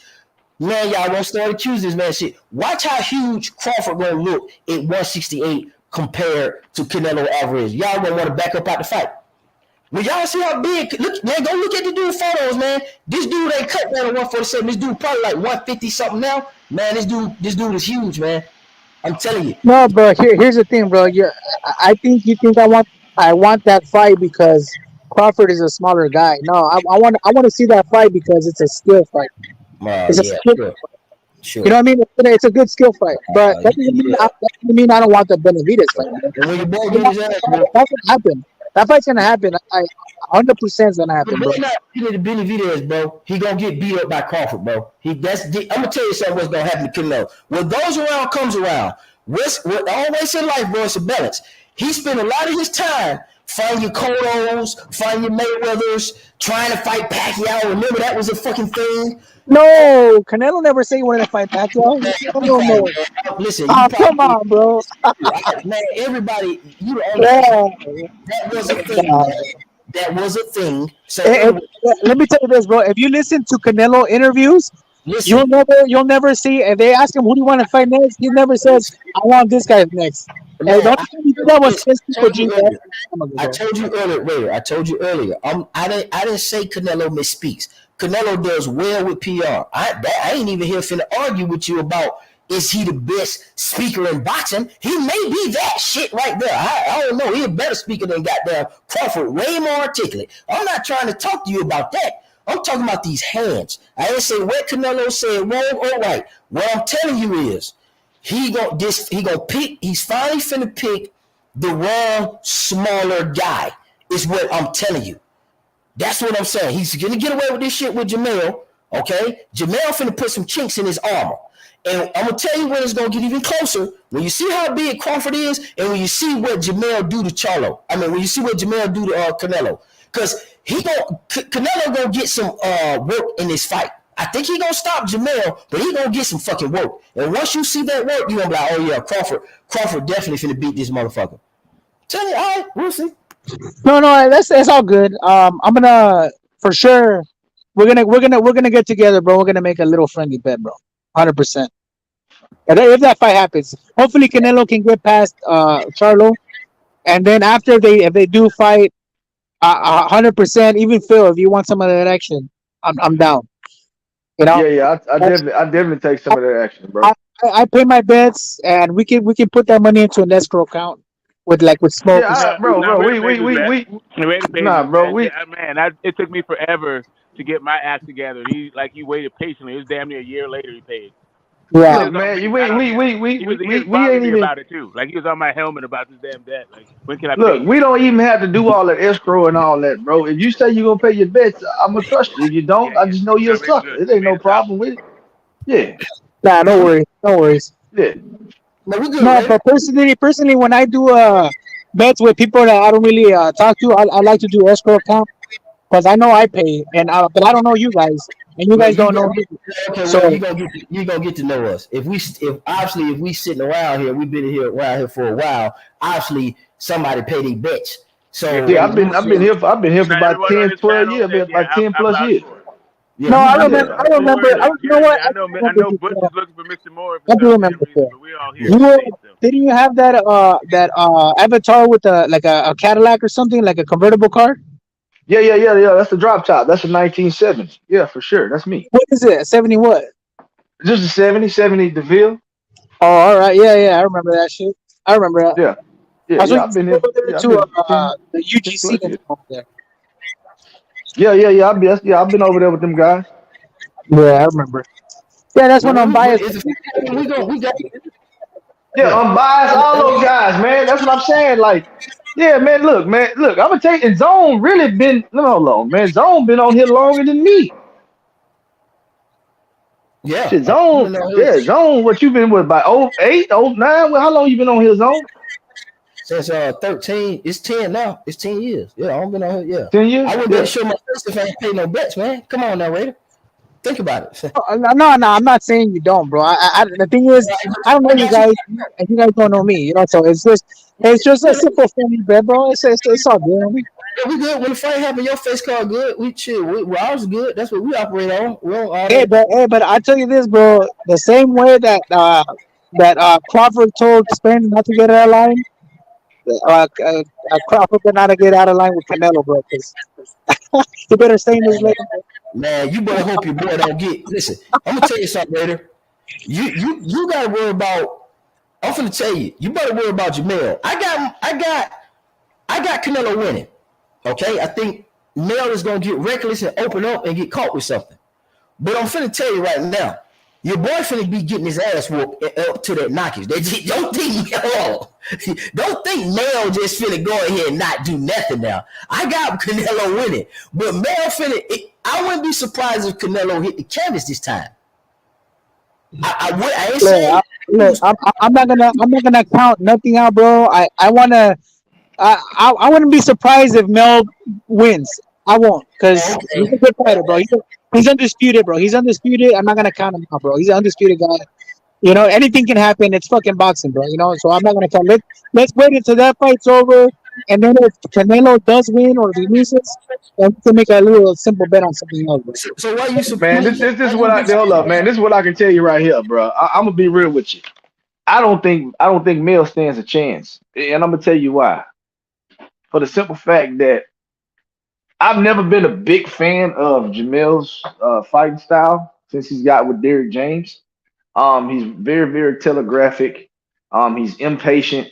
All of these things, but even with all of these things, he's still been great. So I will give him credit for that for sure. But it's small things like that, telegraphing your punches, being impatient. You go into a ring like that, man, with a guy like Canelo Alvarez, I don't see how you can beat him because I mean he's just that good. Like he's gonna be going to that body, he's gonna be patient, he's gonna pick his shots, and man, I just don't see I Jamil being I able to beat him. I He's see just it. too impatient. His boxing, he was to me he was a better boxer when he was with Ronnie. I do think Derrick James has created a different avenue for him. Now he's stopping shit, and I do like that. But let's not act like Jamel don't be getting his motherfucking socks boxed off before he stops motherfuckers. You know, Yeah. No, uh, I see. I know exactly what you're saying, bro. I see yeah, exactly what you're saying. Impatient is like the Tony Harrison fights. When he was getting impatient, he was just head hunting for a while. And told him, "Hey, calm down, relax. You know, go to the body. Don't chase him around." Man, I know all that shit, bro. Because Tony yeah, Harrison, yeah, exactly. He Tony, didn't let the he don't he's having a yeah, bad habit of not letting the fights come to him. But when he yeah, does calm down and he slows it down, he's a much better fighter. He's gonna have to yeah. gain his bearings early in that fight in order to beat Canelo. Yeah, that's the only reason he won that second Tony Harrison fight, because he was losing all them rounds, but he was losing a lot of them rounds. He was losing that fight. He got his composure at the end, started breaking him down a little bit, slowing him down, and he ended up catching him. But I mean, you I want, can't be I doing want your boy. I can't want be your doing boy that. I want your boy tested. If that's the only thing I say for Crawford, because I'm gonna be real with you now. We ain't gonna act like I'm gonna make this plain and clear. On top of Canelo being very selective with his opponents, let's not act like the motherfucker ain't been caught with some shit in his body or around his body that shouldn't be in there. So if Crawford can get this motherfucker tested, oh, it's really over with after that.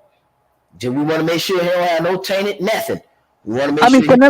Canelo's human, bro. You know, he's Yeah, human, I bro. know he's Yeah, human. I know he's human, but we want to make sure yeah, he a clean human when he fight Crawford. That's what we want to make sure. For his yeah. sake, Yeah, the only thing that I really trip on is how out of all these fights Canelo has had, you know, like recently, you hardly see him get hit clean, bro. Like yeah, you can count with one fucking hand, bro, how many times he's probably got hit very clean. One yeah. fucking hand out of all these fights. You know what I mean? So No. Yeah. what do you see? Miguel Cotto brother had him doing the stanky leg. Matthew Yeah, Haddon but brother. that was like fucking 15 Oh, years ago, bro. can I just name some times? Yeah, Miguel yeah, Cotto. go ahead. I'm just saying, Miguel Cotto brother had him doing a stanky leg. Ricky Hatton brother had him doing a stanky leg. Floyd Mayweather hit him clean. Amir Khan hit him clean. Bivol hit him clean infinitely. I mean, shit, goddamn. And other than that, he ain't fighting no thumpers. So I keep going back to my same point. Like, if you acting like we don't see him in a ring with Andre Ward or Adonis Stevenson or motherfucking goddamn the Crusher, or we seen him in there with some real thumpers, man. We ain't seen him in there with Maul yet. We finished him in there with Mayo. I mean, we ain't seen him in there with Billy Benavidez. Your boy ain't really. Triple G hit him clean too though. Yeah, Triple G hit him clean, and some of that Yeah, shit. that one. Hey, I saw that one. That was in the 10th round, but he saw how clean he got hit, Canelo, but he dodged the next 8 punches. Man, that ain't gonna be Crawford though. He Are you flipped it, saying bro. Triple G? Are you trying to tell me that you think that Triple G and Crawford got the same hand speed? Nah, I'm not saying hand speed. What I am saying is Triple G's got way more power than Crawford. I'll tell you that right now. You sure about that? What I'm Hey, saying, look, brother? Smoke. Oh, I'm finna jump off for a minute, Smoke. I gotta go run a quick errand. I'll be back, bro. Just giving you a heads up. That's all good because I'm still going to tell you how Morrell can box. He's a better boxer than David Benavidez. I've been waiting for a break in the conversation. Oh, Come on back. hey, shit. Smoke. I'm right here at work, bro. I'll jump back on in a little bit. Let me. I gotta do something, and I'll jump back on there for sure. All good, Okay, man. shit. All Oh right. man.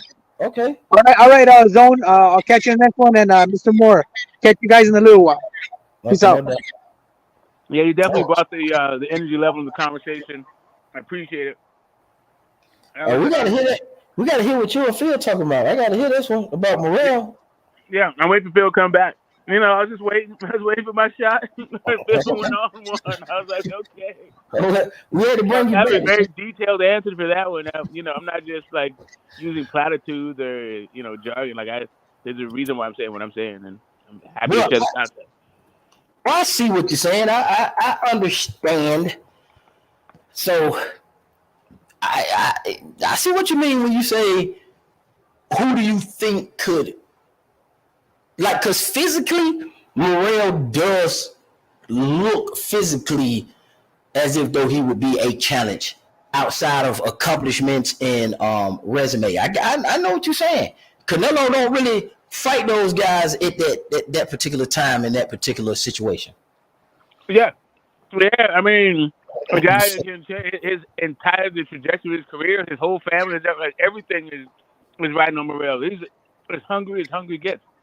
Yep. I think Benavidez is chilling. I think he's achieved some. He's a little bit more seasoned. But anyway, point being, the idea of Phil took exception to was saying that Dave Morrell's a better boxer than David Benavidez. And I was just going to point out that even though David Benavidez has improved as a boxer, he still squared the fuck up, throws a ton of arm punches, gets hit constantly. Yeah, defensively is, I mean, essentially a novice, right?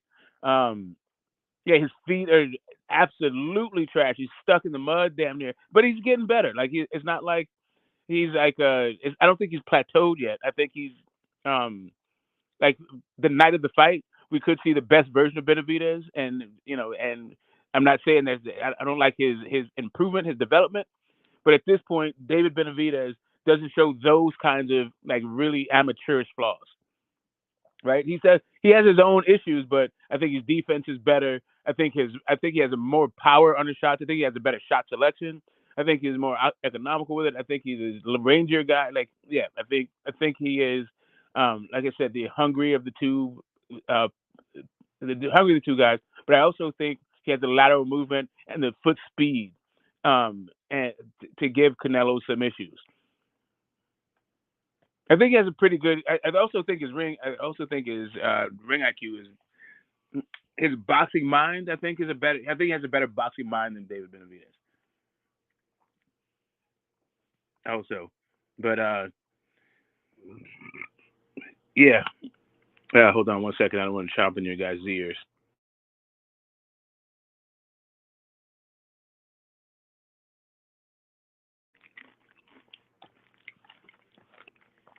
It's tortilla chips in my salsa and Modelo time. You know, little preamble to my lunch. I'm going with. Then we go back to the chat.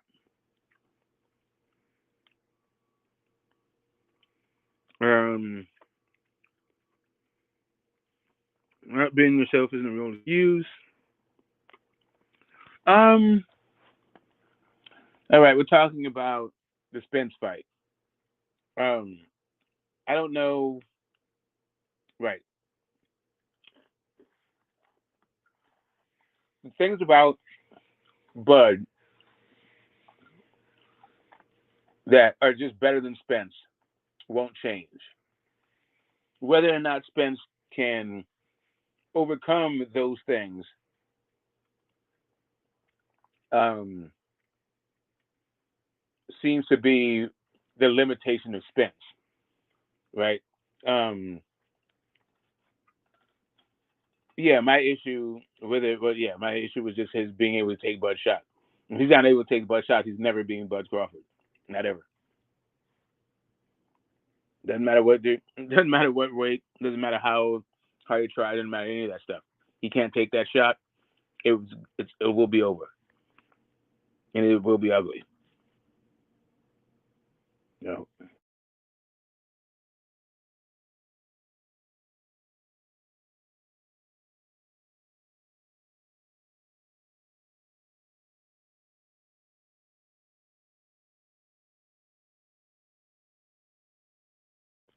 Yeah,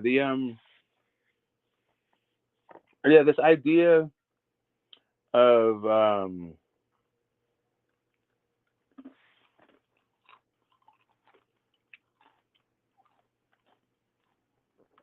David Benavidez.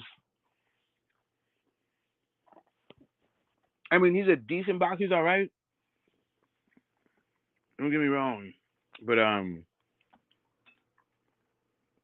he's got an okay accomplishments. A couple of okay, like he's decent. He's I like the Andrade fight. I like the Morrell fight for him. I liked the Caleb Plant fight for him. I liked the Rail fight. So whatever, he's chugging along. I'm not mad at David Benavidez about anything. I'm just saying what I see from his development. And then also, everyone is like screaming more for David Benavidez to get a shot than David Benavidez is screaming at himself. So he seems to be happy with the Andrade of the world. So why should I scream about it?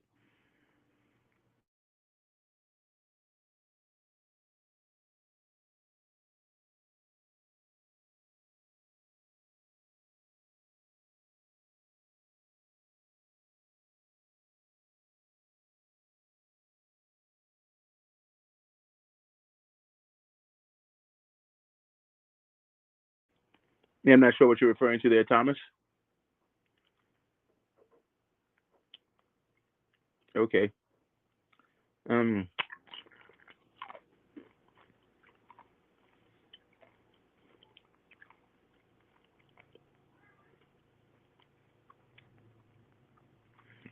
we're talking about that. Okay. Some people are interested in the rematch.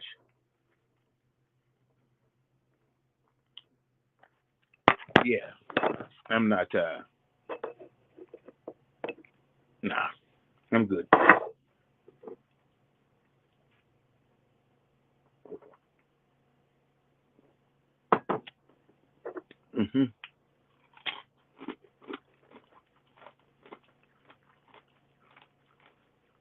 Mhm. Hmm. Mm. Apologies all. Sorry. Sorry. I'm over here chowing down. I'm starving. Oh, let me put this on mute. This is hitting the spot though. They They have gone? these Everybody left? lime tortilla chips. It's salsa and it's Modelo Special. It's hitting the spot. Sorry, go ahead. Everybody left, bro? Everybody boned out? Phil had to do something. His own. I think his whatever device is on. I think the battery just died. I think he'll be right back. And Phil said he just had to do something, and then he'll come back after. And we're gonna chop up the because I said David. I think David Morrell is a better boxer than David Benavidez, and he took exception to it. So I'm gonna break that down when he comes back. Yeah.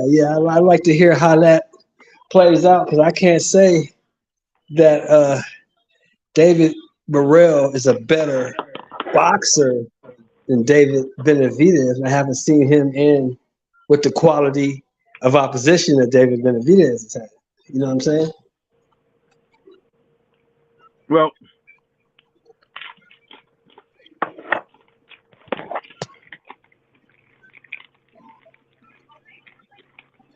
I We am, can of course, think. referring I mean, we can to think. Go ahead. Go ahead, Smoke.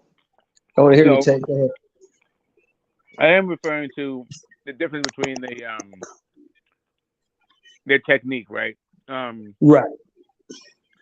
The the not having amateurish flaws in your Right. techniques. It's like being squared up, throwing arm Right. punches, Right. not having head movement, um, Right. um, shuffling your feet, not picking up, Right. even weight distribution, the ability to transition your weight from offense to defense. Right. Yeah, the ability to track your guy. I don't know. There's a lot of stuff. This Morel, I think, is superior technically, but also I think he probably has more pop. I mean, yeah. I mean, you could think Well, I'm that, just but speaking technically though. again, against them forklift drivers and stock clerks, he looks like he's a monster. Well, I don't I will respect say anybody that the level of as far as competition. boxing, but the things you're talking about, technique and skill and footwork and all that shit, I don't respect anybody that he's fought in those areas. No, I'm Anybody. just talking about. But I didn't for David Benavidez not then or now. Like he's still the same square. Like squared up is squared up. Right. Not squared up is not squared up. Like Right. them's just the facts. Now, Yeah, those are just the whether facts. or not And the fact whether or is, not that yeah, translates to being success at the top levels once he gets in the ring with those guys, should that right. ever happen, that's a horse of another color. But I'm just talking about the ability to throw Yeah. a straight But punch, the but ability what to I'm like saying not is be squared up. the reason I said what I said is because him being squared up and making all the amateur's flaws, as you call them, that he makes, he's still beating better guys than David Morrell's ever faced. Like Ronald Gabriel, that guy. Anybody Yeah. that Benavidez has fought is better than fucking the Turkish guy that he put in the coma, or the other cab driver he just fought and knocked out in one round, the guy from Brazil. Them guys are trash. That other forklift driver he fought was trash. All 10 of the guys that David Morrell has fought have been ass juice. All of them.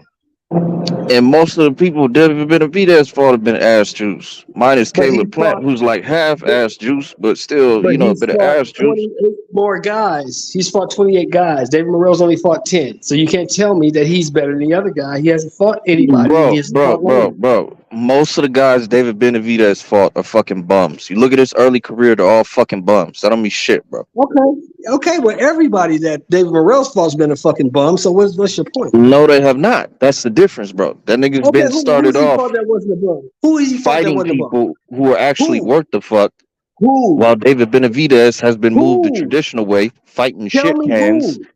Tell me What do you who he mean fought who? that was actually worth a fuck. Tell Who? me to give me the first five people on David Benavidez' resume that's fucking memorable, bro. Like, come Don't on. know. I don't know. I don't remember the first five on fucking Morel's resume either. I don't remember the first 10. Yeah, well, those None of first them. five got him in position for a title shot. That's the difference, bro. What the They fuck was put the David title Benavidez on him. doing in They his put the first 10 title on fights? him. He That wasn't doing dude ain't shit fought nobody. but fighting You fucking can't. bums. You can't argue. You can't argue Fuck that out of point. here, That dude. Sheldon. That dude Morel ain't fought nobody. This Nobody. nigga's only got He less than fought a dozen fights and absolutely is no one. already in position to challenge the He undisputed fought. champion. Now, you He's think not that going to happens by challenge it. accident? He's never No, it going to does get the not, fight. Sheldon. It He's does never not. going to get that fight. Nobody's going to fight. Nobody's going to fight this guy, man. He's not You going to get that fight. petition, you get the fight. That's how it works. He's not going to get it. He's not going to get a Okay, well fight then without Canelo this. can drop The that best, belt and let David the Morrell best be thing great. he How can about that? do, the best thing he can do is fight Benavidez, fight Andrade, and fight Plant, and get them guys out of the Yeah, way. but Then he Benavidez get don't the want to fight. do that. Benavidez went the Benavidez, Andre route. He knew he didn't he's want fighting that Morrell Andrade. smoke, bro. Yeah, he's fighting Andrade. And then Yeah, after of that, course he's fighting Andrade because he's Morrell not can fight fucking the winner. stupid. Why would he take a risk? Morrell's not It's getting a a he's not it's a getting a better fight with Canelo opportunity anyway. to fight Andre. That's Yeah, less it's more risk money. than fighting David Morrell. It's less risk, And bro. it's more and it's more money. Yeah, And it's more money. maybe. Yeah, it is. Cause That's I why he ain't took never it. seen Andrade sell out shit. At least I know David Morrell could sell out the Armory in Minnesota, no problem. 4,500 seats. Of course he can sell it out. You act like It's it's a more than 10,000 500 seat seats, venue. Sheldon. Stop It's capping. 4,500 seats, brother. 4,500. Look it up. Yeah, okay. I thought you said 500. I was like, what? No, What it's you talking? 4,500. It's That's good 4,500. enough. What? Name me a fight where Andre sold out a 4,500 seat arena. Probably the fight when he fought Liam Smith in England. Probably when he fought some dude in Rhode Island. He probably fought in a bigger arena than 45 seat arena. More I likely. doubt it, bro. But we can look all this up.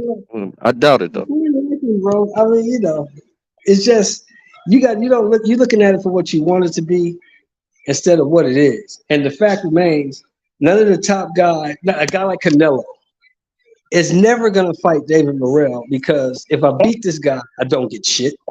And if I lose to this guy, I lose everything I ever worked for. So why would I even fight this guy?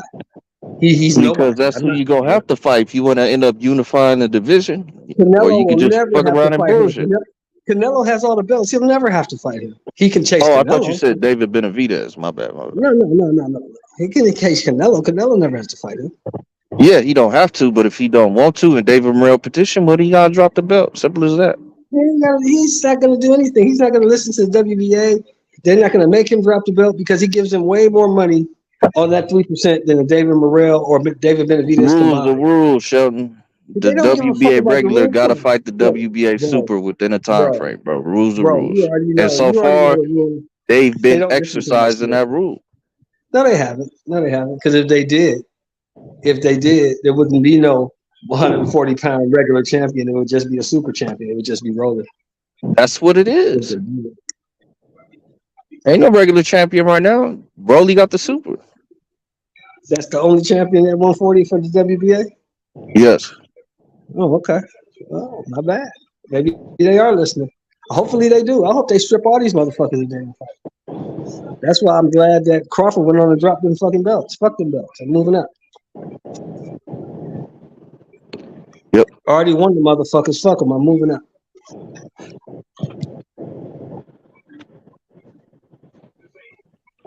Let them And other now it's motherfuckers time fight. for the Boots era. Like when Canelo dropped his belts, it's gonna be time for the Morrell era. That's how it works. He got to prove it. He ain't proved it yet. He got to prove it. He got to beat the Benavidez. He got to beat the Plant. He got to beat the motherfucking Yeah, Andrade. He got it's to the beat the top Morrell guys. era. I don't want to hear none of that bullshit. Nigga, it's the Morrell era. Uh, Okay. all On those guys everything. would be step up fights for Dave Morrell, right? Yeah, all three of Uh, them. David Benavidez at least has fought former champs, David but Benavidez is a two-time champ. but I do also think styles make fights, and fights are born in the moment. I think Morrell already has shown that he has the attributes Okay. that he could beat Canelo. I don't think David Benavidez has shown that, even with all of the experience and all that stuff. I think that he just doesn't have what it takes. Ultimately, Okay, he we'll might have find what it out. takes to beat. I think that David Benavidez has a better shot at beating Dave Morrell. I think Dave Morrell beat David Benavidez and Canelo, but I could see him losing to some other person Like I don't think David Morrell is like all that. I just think that those two dudes are just vulnerable. Why don't you go ahead and beat up Christian and Billy first? Why don't you beat him up? Yeah, like that guy, right? You know what I mean? Like Beat I that can guy. imagine. I can imagine Christian and Billy beating Morrell.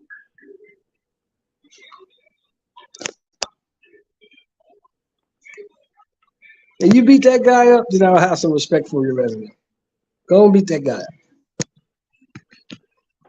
I can see how. Yeah, I might favor him Billy in that fight. I'm not sure. I think Morrell might be the class of the division. I'm not sure. We just got to see it. I just got to see him how he faces adversity, being in there with another guy, like how he takes a shot from a big puncher. His adjustments, I haven't been that impressed with. His jab, I think, needs some work. He's developing his different. He's developing his lead hand, but yeah, he I still has mean, the pop, the heart, like we always the say, desire, all that stuff. smoky smoke. Like we always Okay. say, he looks great against the dudes he's been fighting. Yeah.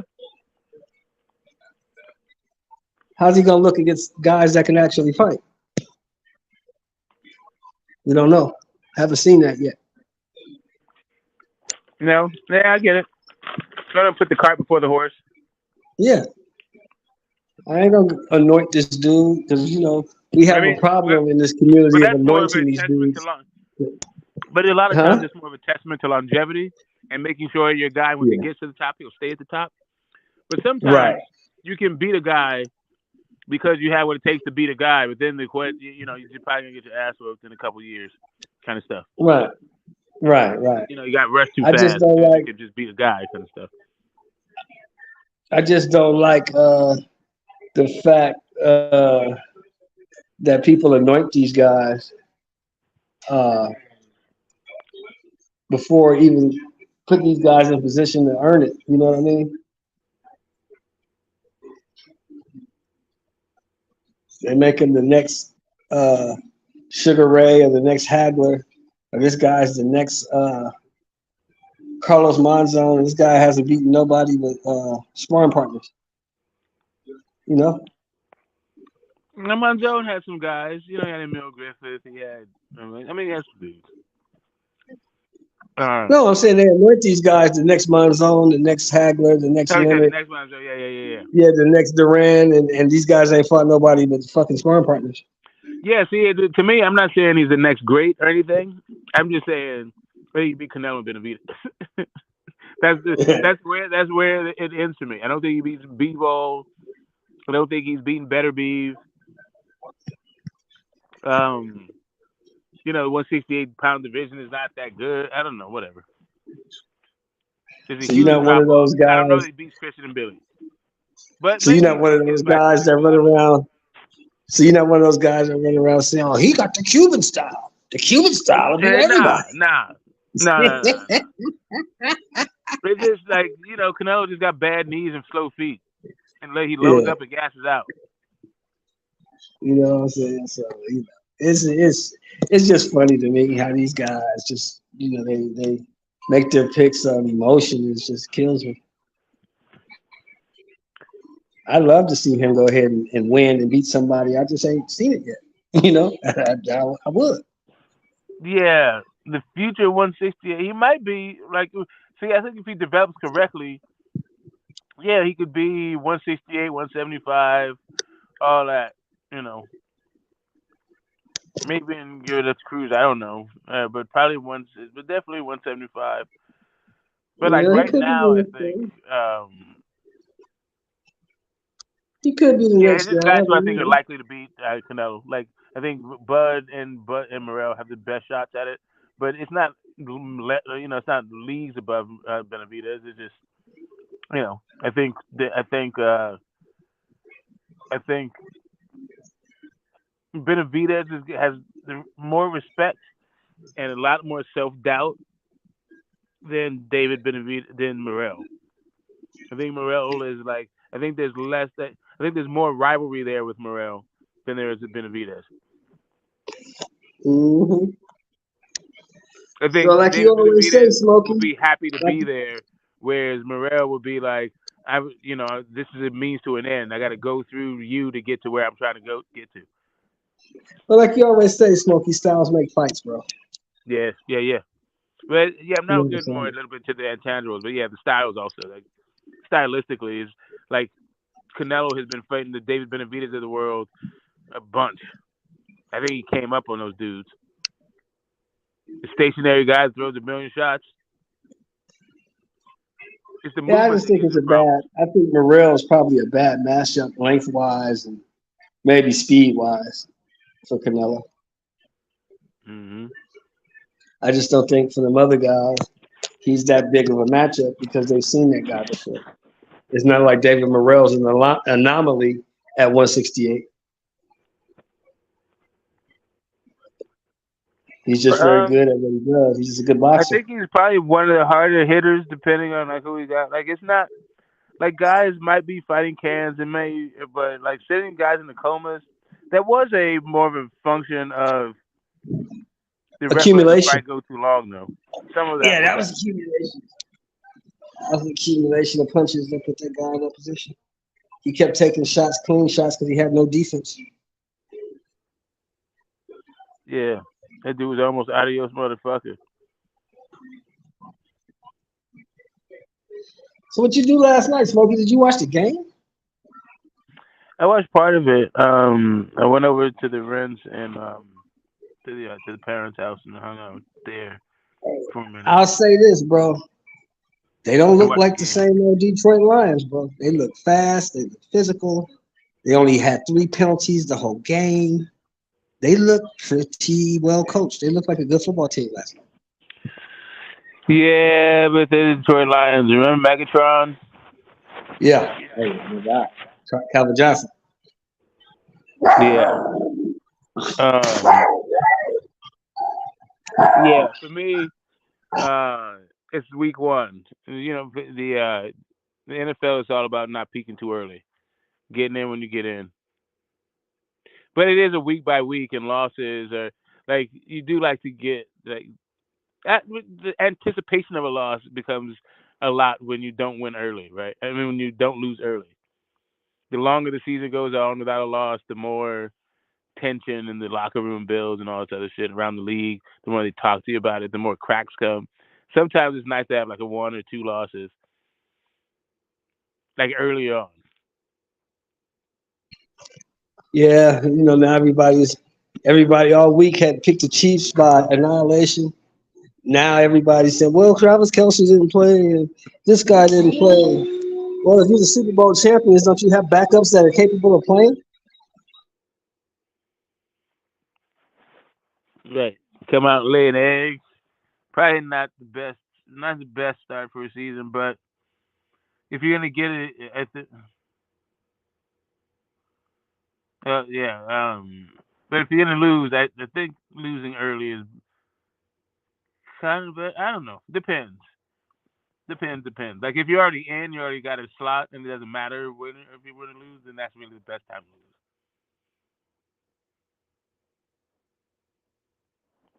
Then outside of that, Yeah, it's kind of the same thing with boxing. I just don't like how people try to come up for an excuse after the fact. Oh, well, this is why. No, they just got their ass beat. How about that? yeah, well, some people use that as what they think is gonna happen next, right? Mhm. They'll be like, okay, uh, do I think? What are my chances? Do I think if do I think my pick was wrong? And then do I think that that it could be turned around? Right. So yeah, my pick was predicated on Spence being able to take Bud's power. Do I think that will be turned Right, around? No, I don't. right. Right? Once you got dropped in the second round, that You're was like, okay, that goes out the no, you window. can't. You're not gonna You're be like, able. Your okay, defense is not good enough. You can't make the adjustments. You're not yeah, strong enough. Like you're not going to be able to execute whatever it is you do best if you can't take yeah. that shot.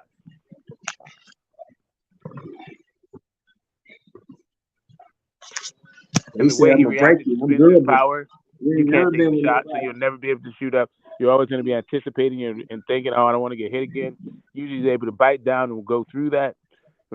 And but no, he What did he couldn't do it. say? He What did didn't he have the say punch resistance for on? it. What did he say on Gilly the Kid? He said, "I'm Himothy, right? Yeah, and I'm the man. yeah. You can't beat me. I'm him.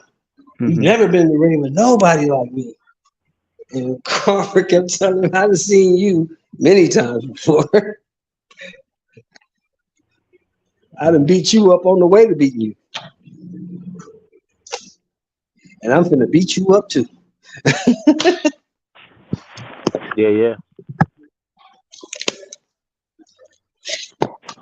yeah. Yeah. The one thing you're gonna need, even if nothing else, which is no amount of training is gonna get you there, is better No punch matter what. resistance. Better punch resistance. Yeah.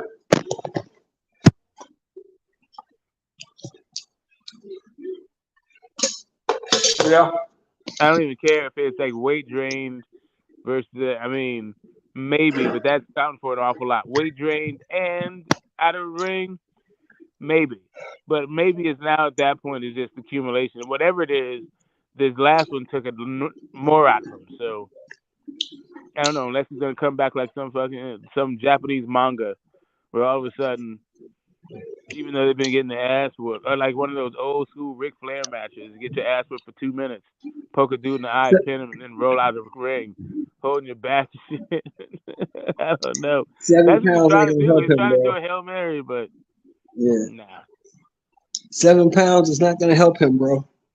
Yeah, puncher's chance when you don't have one punch knockout powers. Stop it. Yeah. 7 pounds ain't gonna help you. You're gonna get mollywopped again. Only chance you have is you can hope and pray that this guy gets old overnight. Besides that, you about to get your ass whooped. You might get hurt this time unless they stop it quickly. Maybe Zach James has heard the public reaction. I don't know if he would do it differently now or in the future. What do you mean? What you say it again? As I said, maybe Derek James has heard the public backlash, but I don't know if he would do anything differently. Um, back then or in the future when it comes to like stopping the fight. Derrick James is overrated, bro. I mean, people forget that the only fighter that he really built from the ground up is probably Frank Martin. Earl came to him from somebody else. Charlo Frank came from somewhere else. Frank Martin came in late also. He Oh, just okay. like So I don't know if yeah, he built him from the ground up. Who knows? He gets guys and he tries to implement his style with guys. But that style is great if you go stay on PBC Island and keep fighting the PBC guys. But if you get to have to go outside and fight somebody else that can probably do more things, has a little bit more experience than you, it's probably not going to end well for you.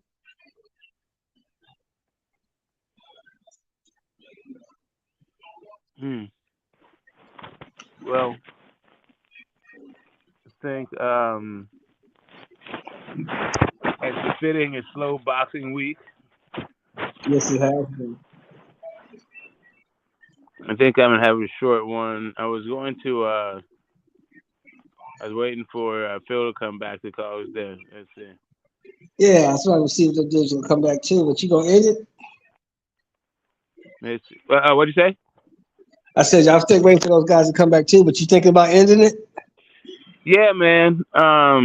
Yeah, you might as well, bro. We'll touch some dudes another time. They'll be around. Yeah, yeah, and my I don't think my opinion's gonna change, but even if it does, I'll tell them then that it changed. But let me just address the chat. They're always here talking about stuff.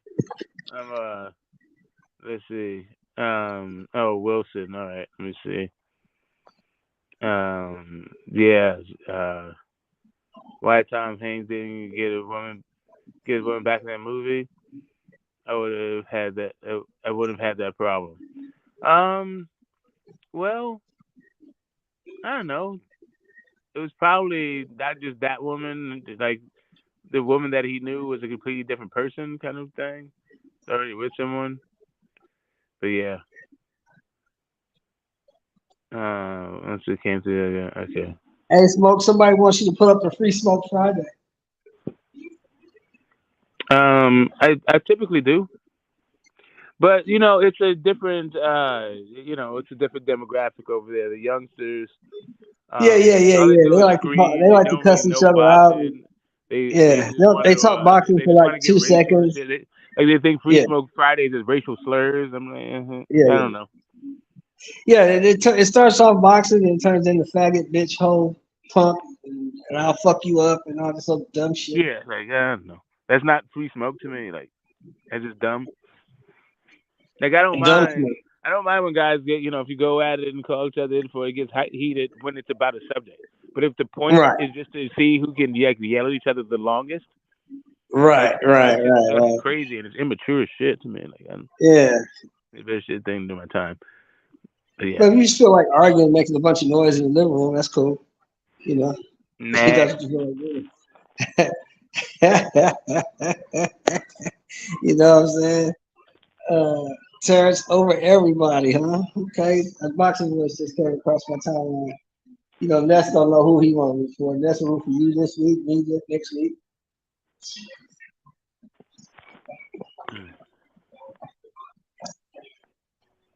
Who knows and who cares? All right, Smokey. Well, Yeah. thanks All as right. Till next always, time. brother. Yeah. Everybody who Until showed up. next time, big dog. Yeah. Everybody showed up. Thanks a lot. Until next week. Yeah. I think it'll heat up. I'll get more excited. Like boxing just a little bit of a low. B-ball coming down to 168, just about like basically stole my joie de vie this week. Like even the thought of that is like, damn, that is so weak. But anyway, peace out.